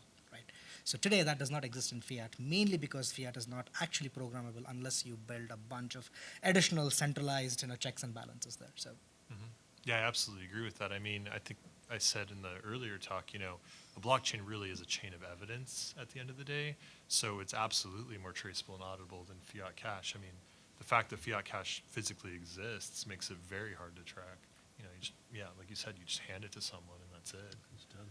Yeah, keep and hide it all kinds of ways. Yeah. Right. Sorry, and also like one other problem with fiat is that like it kind of like has a asymptotic curve on how much you can fractionalize that, right? Say for example, people would like paying like a few cents here as it really doesn't make any sense, but in a lot of places outside of US, that is actually significant enough of money for people to track, right? And today you can no longer divide a dollar more than a cent, but with crypto or with having stable coins, that's like the first class citizen of the token itself. So Definitely.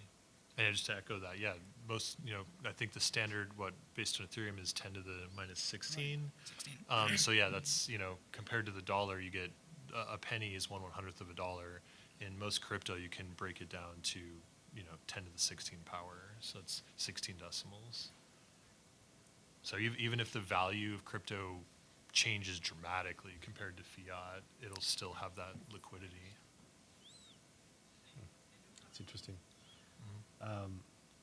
Well, I think we've spoken a lot about security. Yeah? Maybe there's someone in the audience that has a question.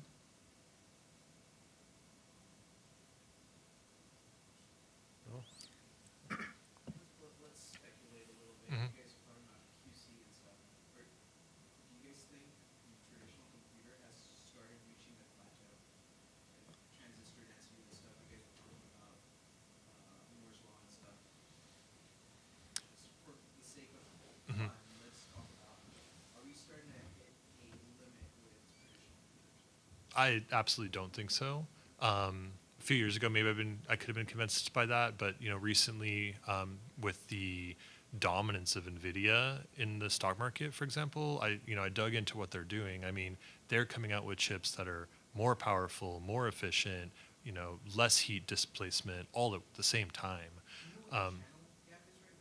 I don't offhand. I'm not that into the details of dies and hardware, but I know it's continuing to improve. Moore's law hasn't broken yet. It does kind of defy logic in a way that something could grow at that exponential rate, doubling every 18 months since like the 60s or something. It's been like 60 years. That's a lot of doublings. But it's still going as far as we can tell. And I don't see that changing, at least in the next 5 or 10 years. There's still a lot more they can do. I think we're still a few orders of magnitude from the theoretical physical limits of that. And I definitely think, even as they get smaller and more integrated into things, classical computing is still going to be everywhere. Unless there's some kind of breakthrough in superconductors or something like that, like everyone thought last year for a little while.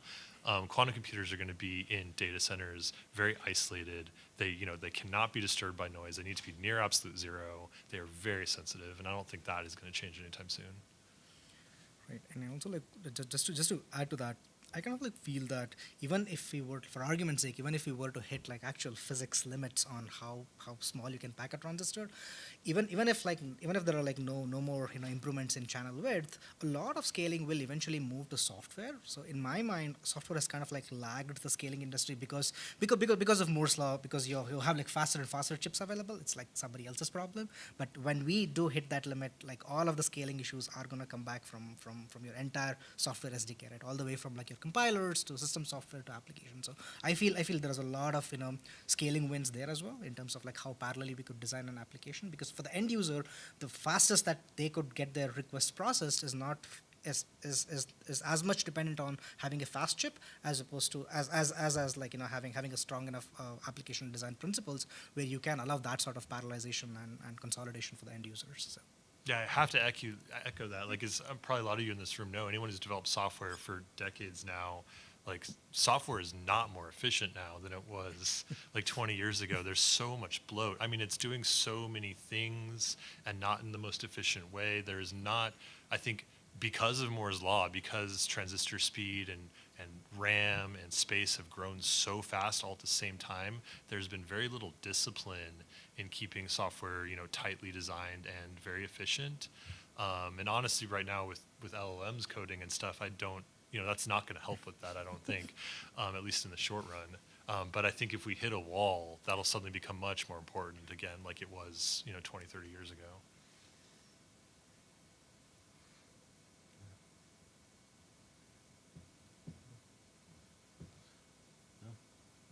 Like, I can just talk more. You Yeah. talk more, yeah. I don't need questions. Like, I'll give you a whole other angle on this thing. I said earlier, it's kind of this big wave. Like, it's not. It's hard to say where crypto will be in 5 or 10 years. I think it's going to grow in fits and bursts. I think there's going to be booms and busts. I think volatility is going to continue to be high. It's kind of easier in a way to say where things will likely be in 100 years, just because there's a lot more larger, more general patterns that we can look at from history and technology to have a better idea of that. And a lot of this is part of what has been termed like the fourth industrial revolution, where the 20th century was all about scale and like how big can you make a factory. You get all these economies of scale. But right now, I think the push of the new technologies that are coming out is really for distribution. So, not just blockchain obviously is distributing data and distributing value, but on top of that, you've got solar panels distributing energy. You've got additive manufacturing distributing the ability to manufacture things, and battery technology distributing energy storage.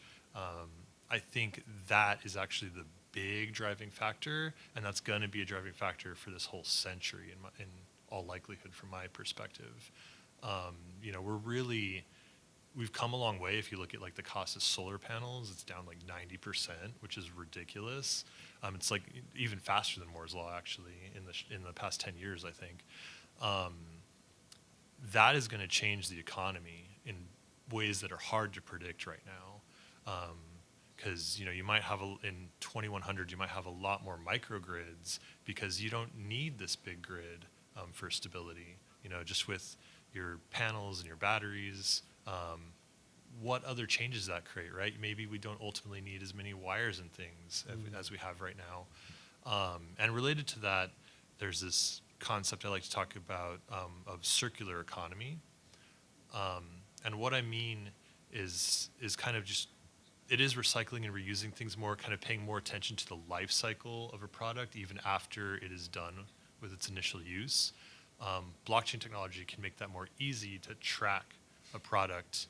If you find it in a junkyard and it has some invisible dye on it or a QR code or something, you could scan that and potentially find the whole history of that product, what it's made of and stuff like that, and you could figure out how to reuse it. Now, it's interesting. People get kind of dogmatic sometimes when you mention things like that, and I'm definitely not saying that the economy will stop being extractive altogether. Like, I think we will still consume primary resources. There will still be mines and like oil and gas wells and stuff. Like, I don't see that going away overnight, even though I think there will be a lot less of it. We need a lot less of it, right, for how we're changing the atmosphere. But at the same time, we can just be so much more efficient than we are currently. I think there's so much room So for that. touching on that, actually, I had an interesting discussion with an economist based in Zambia, and he had touched on the idea of certain countries renting out their resource. So if you look at copper, for example, today people are stealing catalytic converters from cars, right? They're stealing transformers because of the copper that's in these devices, and they're recycling that copper because copper now it just hit $10,000 a ton. They predict that copper is going to hit $50,000 a ton. So the value of copper is just going to keep on going up. But what happens when a country loses its resource because it's been mined so much, right? They can no longer mine copper because everything's gone. But with copper, you can recycle it, right? So going back to the circular economy, how easy would it be to use blockchain? You mentioned scanning the dyes within the It depends a lot on the material. So yeah, like with an alloy, with like copper or a metal, it's a little bit hard. I mean, you could do it in the imprint of a product, right? But once you melt down an ore, like you're going to lose anything you had to track it at that point. So it really depends on what material you're talking about. The main things people are doing this with now is like luxury goods, for example, because it has a twofold effect. It helps verify that it really is a luxury good and not a knockoff, and it helps them track it through its entire life cycle. So if there's something wrong with it and it gets repaired, it can be updated, the records for it, and then when it's finally done, they can potentially reuse those materials. But yeah, with certain metals, they're highly reusable. I'm not sure copper is as much though, because it oxidizes so much. I know aluminum is extremely reusable. But if you look at like rare earth minerals, and you look at the metals that go into a battery, like cobalt, and, all these different. Well, metals. battery technology right now is super exciting. There's all these new things coming out. There's what are they called, like iron air batteries, where the main mineral in it is just iron and like atmosphere. but going back to rare earth minerals, like if you look at like Apple, for example, Apple basically purchases minerals from Congolese mines, right? They claim that they... Well, so it's cobalt you're really talking about, right, there. Cobalt. That's the one that slaves are mining, and that's in all of our phones right now. Yeah, they claim that they make a conscious attempt to not use this type of metal from these particular mines. But using blockchain, you could theoretically track all of that, right? With the circular economy as well. If it was identified somehow, and that's the trick to the tracking, right? You need some kind of on the physical item. So there's concept of digital twin, that you have a physical thing that's moving around in the world, and then you have a digital record of it. That physical thing needs some kind of identifier baked into it that you can read somehow. And so as long as you can do that, it's doable. But yeah, I mean, the situation in Congo is terrible. And, I really think that given demographics and the nature of this technological revolution we're in now toward distribution, I'm really, hoping and praying that it is good for Africa in particular, because there's so many young people there, and there's so many possibilities with this new stuff. I think that's where the next revolution is going to take place. Is regarding blockchain is on the continent, and hopefully we can utilize your technology to help speed I'd love that up. to do that. Yeah. I think. Any more questions? How much time do we have? Not sure. What time do we end? 2 minutes. 2 minutes. Final thoughts? Yeah, like for me, one of the exciting use cases of crypto and blockchain that I see is like crypto does two things really well. One is prove ownership, and two is essentially make the transactions transparent, right? So for any industry where these two are critical, that like crypto is going to be a game changer between ones who actually have a good supply chain system versus ones who do not. And to kind of like add to my point, like the supply chain problem is not, it used to be only physical goods problem, but now it is kind of like a software problem too, right? Like when you kind of like build a binary, how confident are you that you are actually building sources from the sources that you trust, right? So crypto or blockchain can fundamentally solve this to kind of like provide a sort of like a bill of materials for anything that you can think of. It could be an asset, it could be a software deployment, and we do see a lot of these use cases even in like defense procurement industries where I want to make sure that like my supply chain is not critically dependent on an adversary who's producing that part for us, right? So these kind of like identification checks like are kind of like straightforward to do with the blockchain. So. I've got two riffs on that because I'm also very interested in supply chain management. One is that blockchain enables the ability for multi-party collaboration, like I was talking about earlier, where an industry has some local market to kind of resell inputs that they can't use. You could do that on a global scale as well, where competitors can trustlessly collaborate.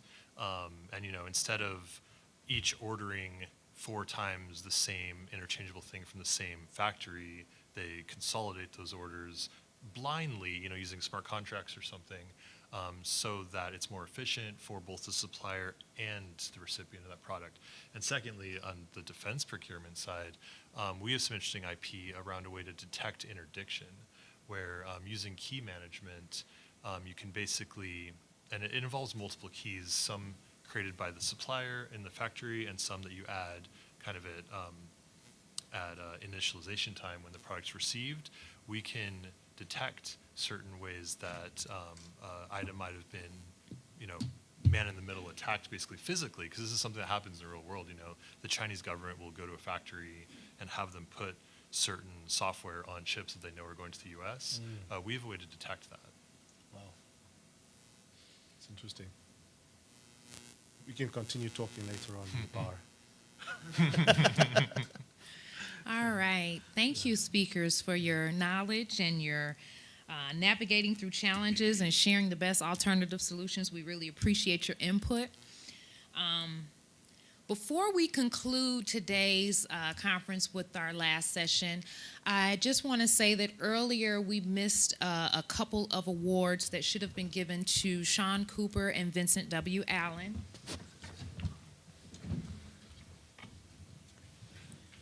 So if they both like to come up to receive these two awards, if they like to say something, that's fine.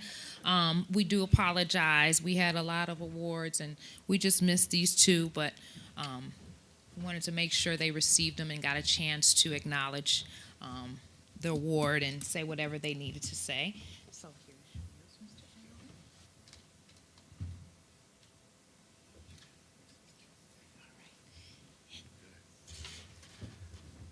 So I'd like to just say thank you and just reiterate all the things I said 45 minutes ago. Thanks. Bye. Yes, and again, thank you to TechNet. It's very, very kind. I appreciate it. Yeah, I was much more to say. I'll talk about it tomorrow when I'm upstage. So, thank you. Thank you, gentlemen, and congratulations. We definitely have a lot more conference, so we'll be seeing more of them definitely. So concluding today's session, we have the last session of today's conference. The topic is the intelligence evolution, exploring emerging paradigms beyond AI and ML.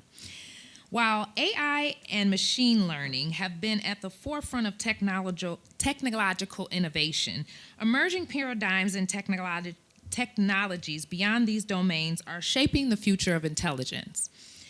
This fireside chat provides you with unique opportunity to explore these advancements and understand their potential implications. It aims to equip participants with the knowledge and insights necessary to navigate the evolving landscape of intelligence technology and its impact on society.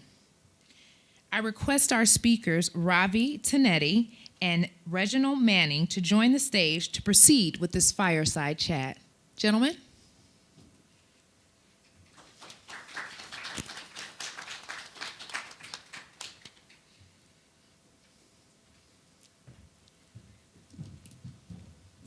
Guess we sit by our names. Or you can just sit in the center just to kind of keep it balanced. Perfect.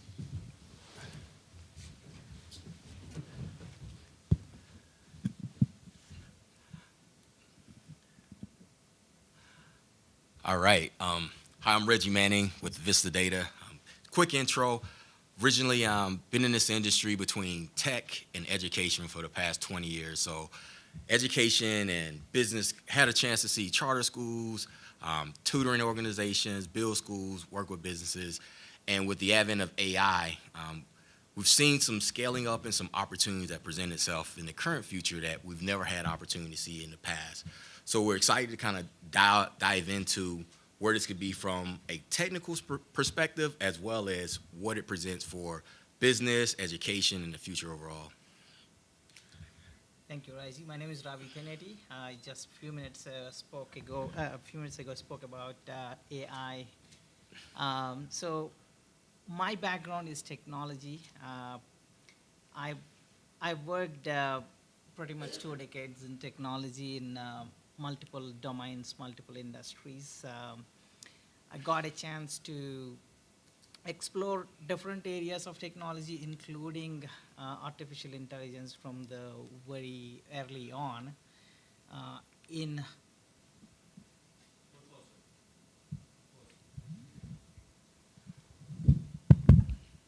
the different domains in banking, healthcare, and finance, insurance space.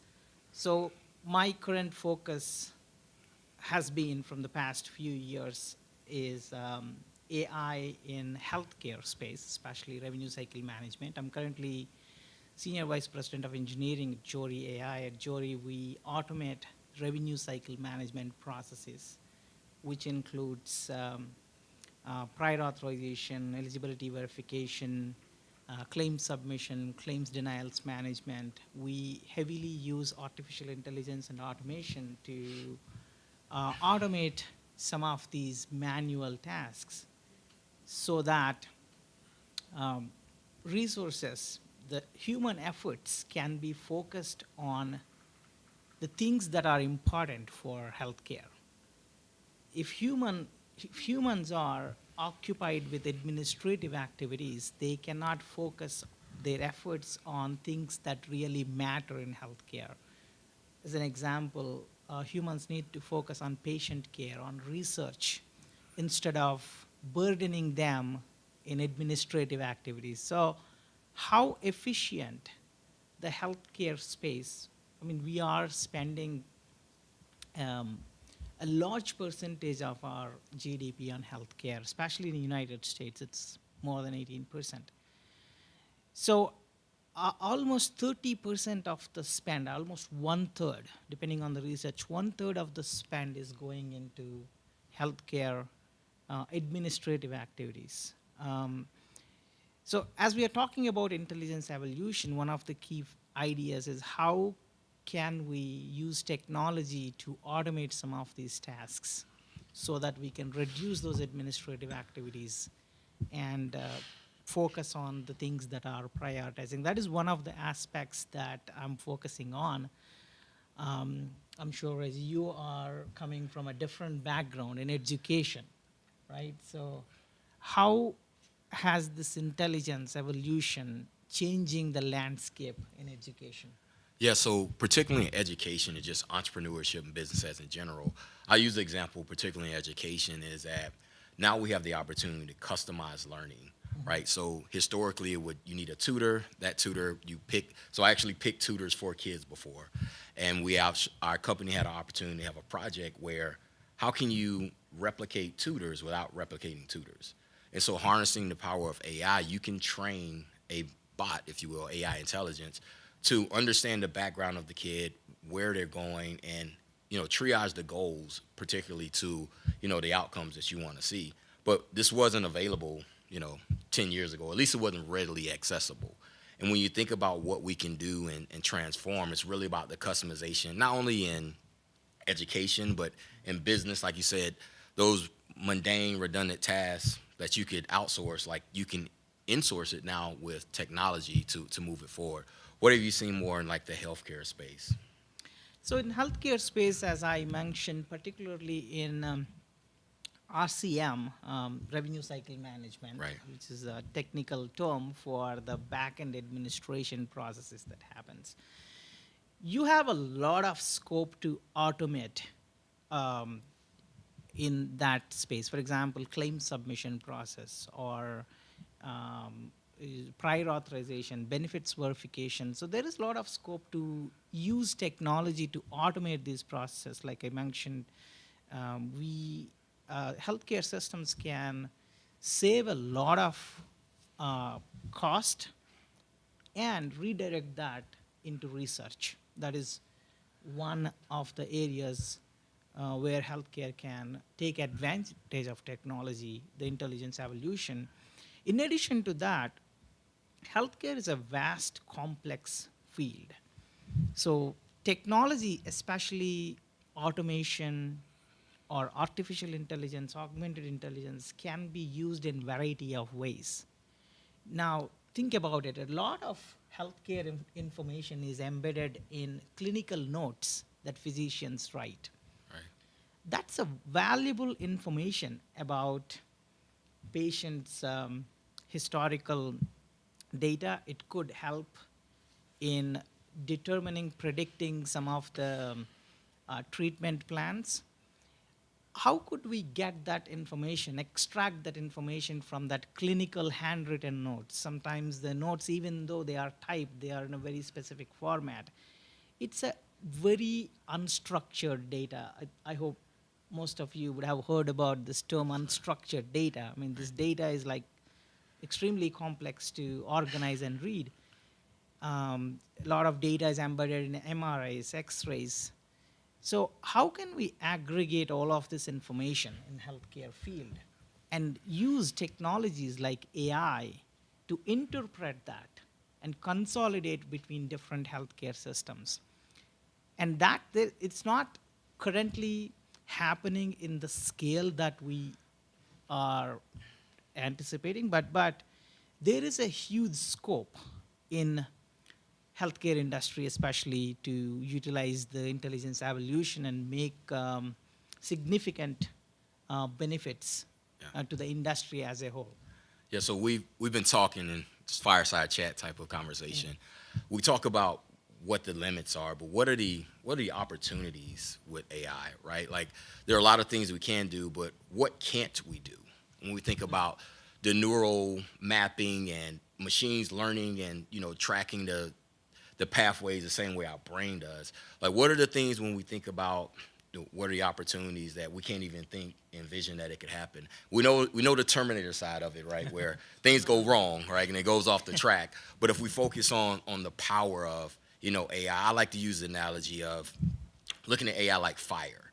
Like, when you first heard of fire, like, it's something that you can build, and you can build food. You can cook food on it. You can heat a home, and you can also, you know, power a steam engine, create steam by boiling water.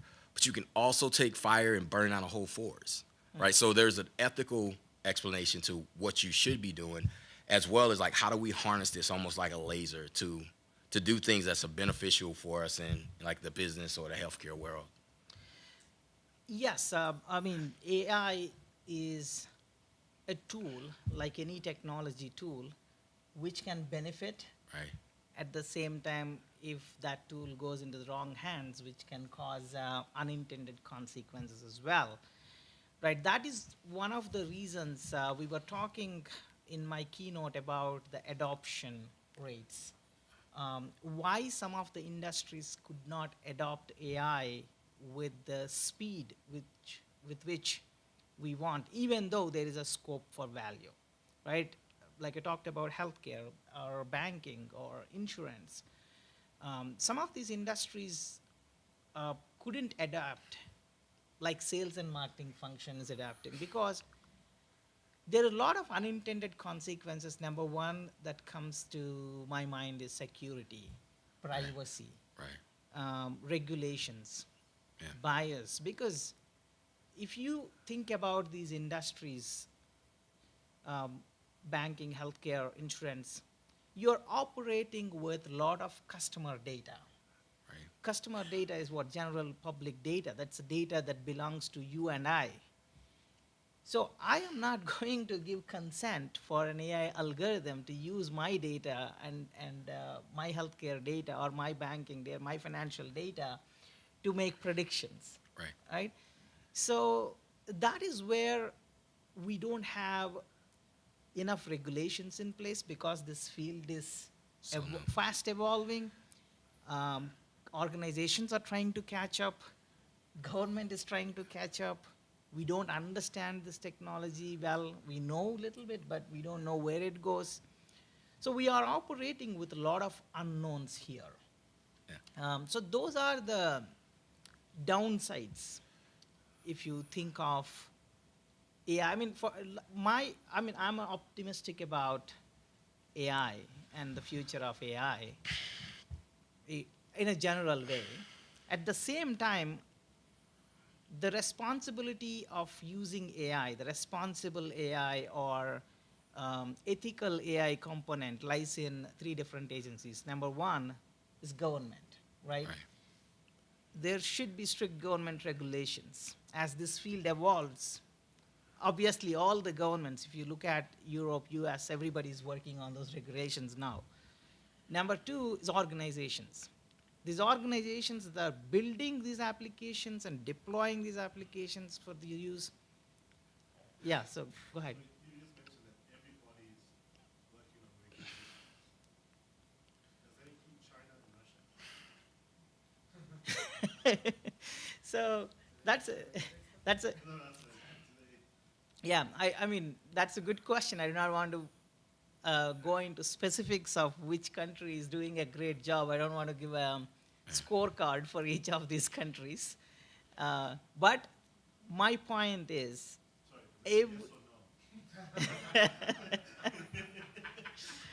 there are regulations in every country to some extent.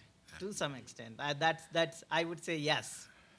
How they are kind of coming up with those regulations, whether is it something like that helps across the, is it to just protect their interests? Sometimes there would be a chance that every country looks to protect their own interests, right? There could be a chance, but that's why there should be a general, this is like environmental regulations, right? So if we think of AI, are you following the regulations that are being developed on the environment, right?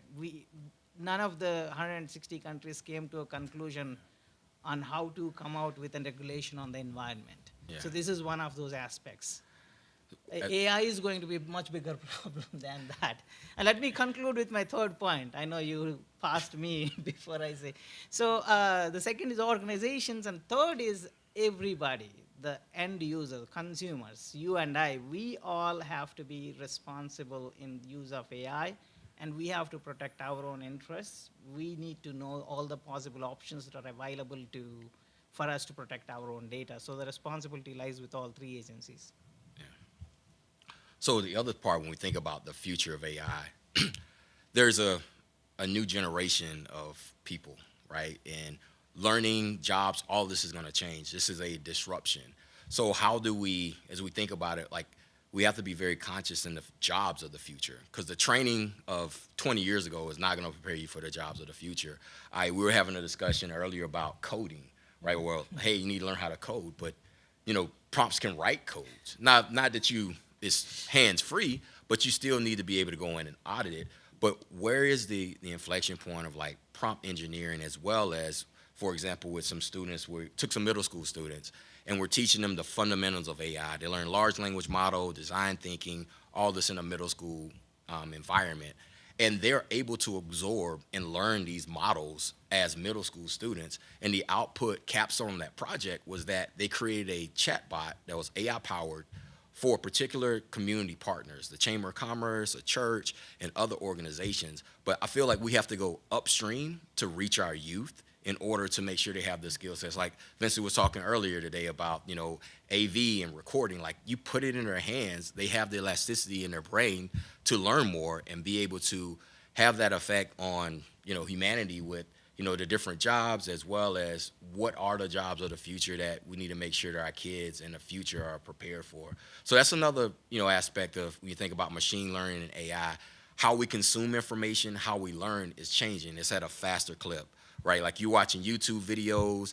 That's how you get information. People absorbing information from TikTok and Instagram, as well as like some of the platforms like Coursera. Like, all of these ways to consume information have changed throughout the years, and it's based off of data, as well as dictating, what you want to know and what's accessible to you. So when you think about it, and this the audience as well, like, what are some aspects we think moving forward, like how do we equip the current generation and the future generation to be ready for the jobs and demands that now this new technology is reshaping how we did business in the past?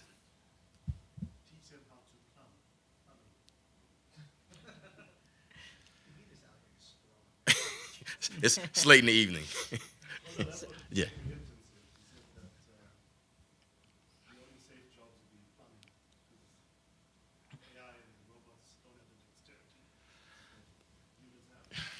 And AI can learn that too. Yeah. So But should we really be looking for safe jobs?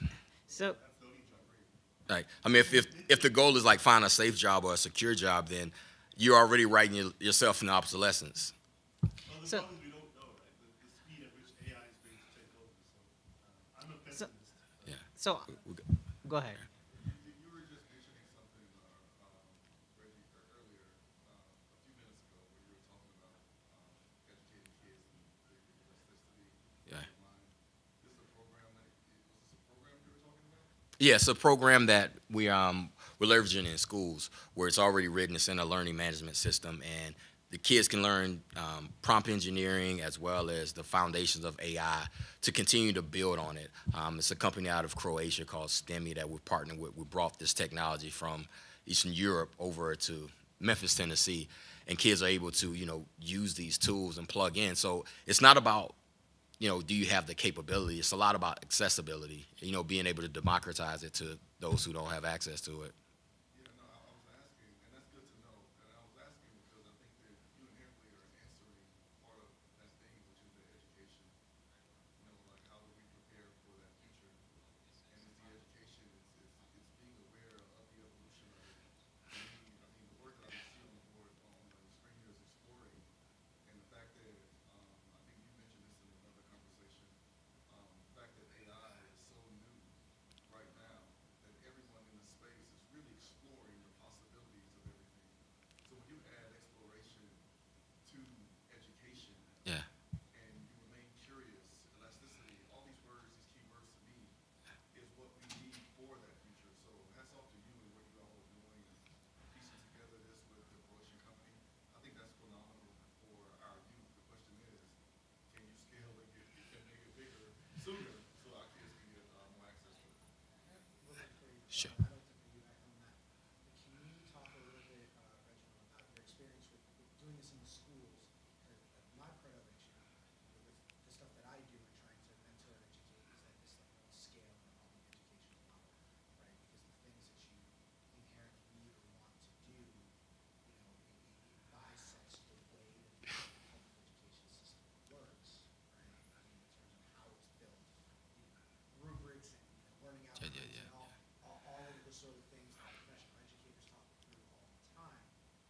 How is that going, and how did you guys deal with that? Do you, as an outcome of that, is doable in the school system, or does it need to be a bolt-on, something that looks like an after-school program or a summer program, or anything else? Yeah, no, that's a great question. So the school is actually a charter school, which is more of like an innovation subset of a major school district. And the course was through a STEM class. So they already have STEM written in the curriculum as an elective. So we plugged in the STEM to say this is STEM for us. But in terms of scaling, like there are always electives, right? And at some point, I believe that AI and just being fluent in it would be similar to, do you understand Microsoft Office? Right? Like it's just going to be understood. Like, do you understand Word? Like you don't really need to put Word on your resume or PowerPoint. Like there's inherent understanding that in business, if you're conducting it, you understand the fundamentals of it. So I think it's that important. It's not going anywhere. People fear it for various reasons, but they fear the calculator, right? Like people aren't going to be able to count anymore because you have this new device that you can just punch a number in and you stop learning. But it's in spreadsheets and Excel. So I think it's more of adapting to the technology versus fearing it. Like obviously there's some guardrails you have to put up, but being able to understand what the opportunities are and proceed with caution, I think is the opportunity to do something great. Do you have a question? Yeah.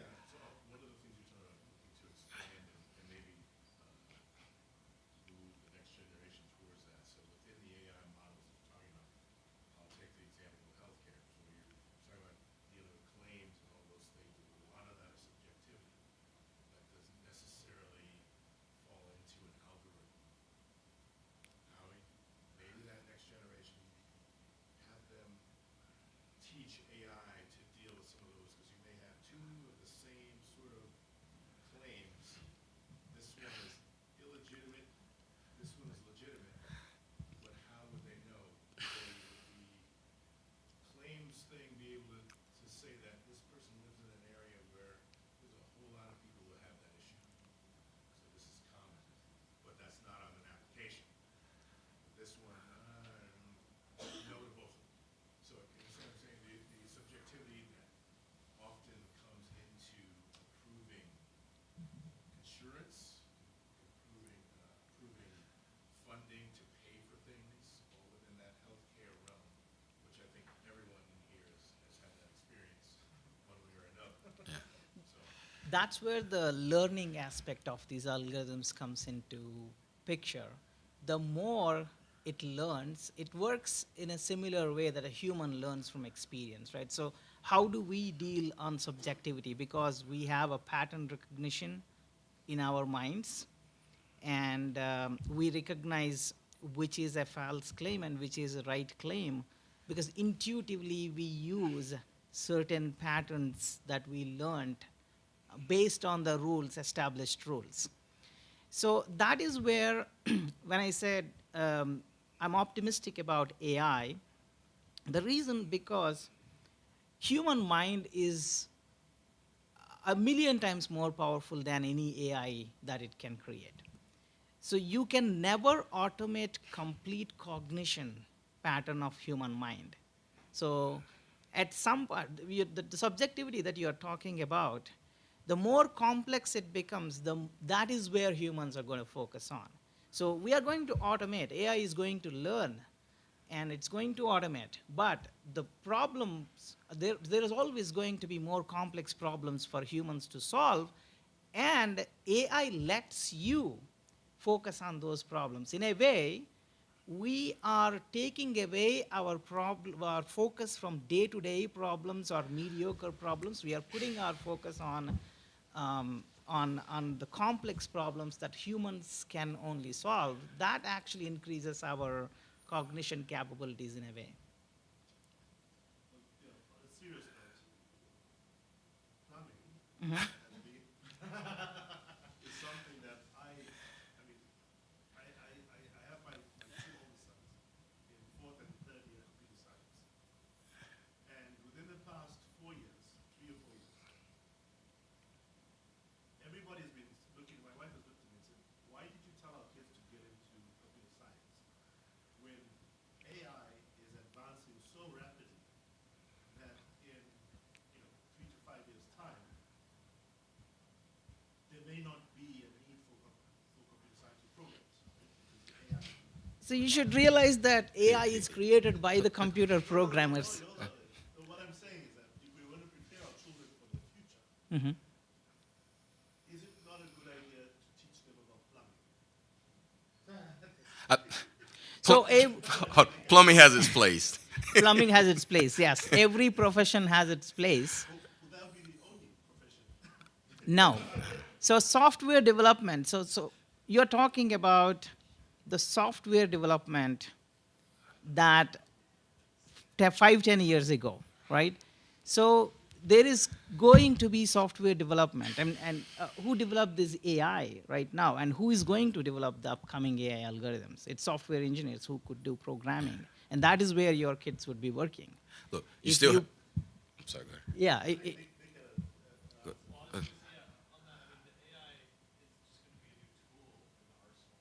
Exactly.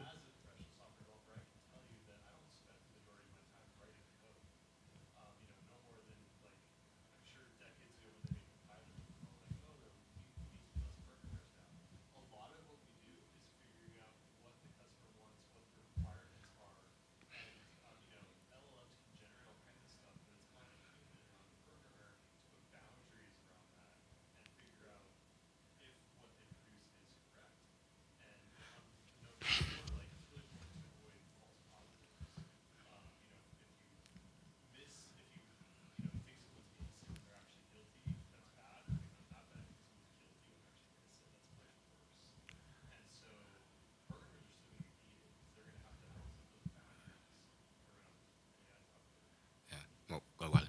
Yeah, if I can piggyback off that, just from a data engineering side, where data engineers say, hey, that's one source of information, that's another source, that's another source, that's another source. We want to pull all this information together so we can help make more informed decisions. Like he mentioned, my team spends so much time trying to figure out where the sources are. Right. And then miss. So we spend months trying that source to find out it's not the right source, and then months doing that, and that, and that. And my team would love to have something saying, there's a 80% possibility that everything over there is what you need, 20% there, 30%, and now we can allocate time where we need, and they can focus on what they really need to focus on. It's just one example, but there are some really outlandish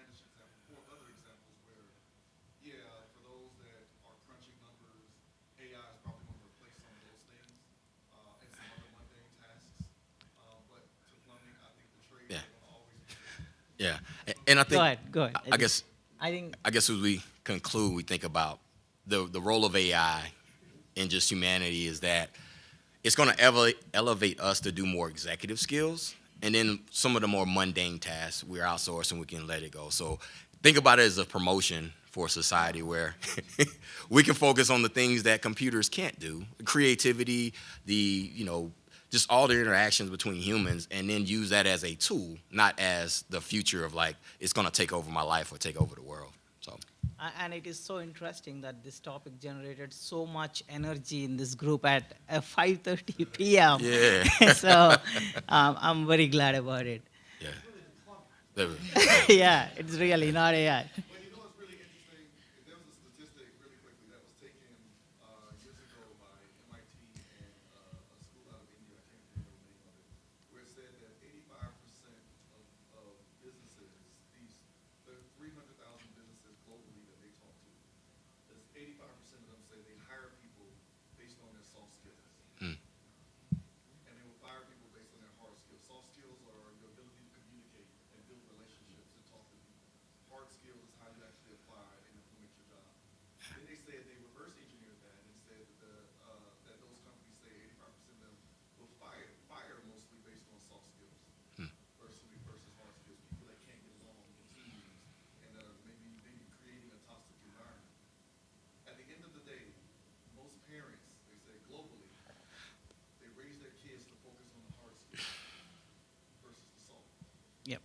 And I think in this conversation, when we talk about what are you going to be doing in AI and how you can get through the space, I think Reggie just mentioned it, and Robbie, I think you just said something to that, is helping our kids and helping individuals, even some adults need some training on this, is how do you engage and interact and communicate with people more effectively and efficiently and using AI to make those data-driven decisions on a daily basis. I think that's where we probably need to be, and that's the safest place for the future of AI and the future of our children. I think you're right. I would say farming is not the only. Yeah, on that note, I think let me conclude with the 3 quick points what AI cannot do, right? Like you said, like you pointed out. One, AI cannot bring the contextual understanding that human is going to bring. That is always there, whether it is coding, plumbing, irrespective of anything. So AI cannot bring contextual understanding. Number 2, AI cannot develop a vision or strategy for your product. It is you develop that vision and AI is going to help you. And number 3 is that interpersonal skills, motivating, leading, leadership. That is always a human skill and AI can never replace. So as we evolve, those are the things that humans would be focusing more on. We'll pick this conversation up at the bar. Yeah. Anybody wants to come around. For those who went on at a time. Thank you so much for that, Ravi and Reginald. Yes, keep this same energy for tomorrow morning. I love to see it at 5:30 in the evening, but it's time to go. As we conclude an incredible first day of this conference, let's take a moment to appreciate the connections we've made, the knowledge we've gained. Tomorrow holds an even more opportunities for collaboration, growth, networking. Let's make the most of the rest of this evening by forging bonds that will propel us forward. And thank you all for your contributions today. We look forward to seeing you bright and early tomorrow. Have a good evening. Thank you, everyone.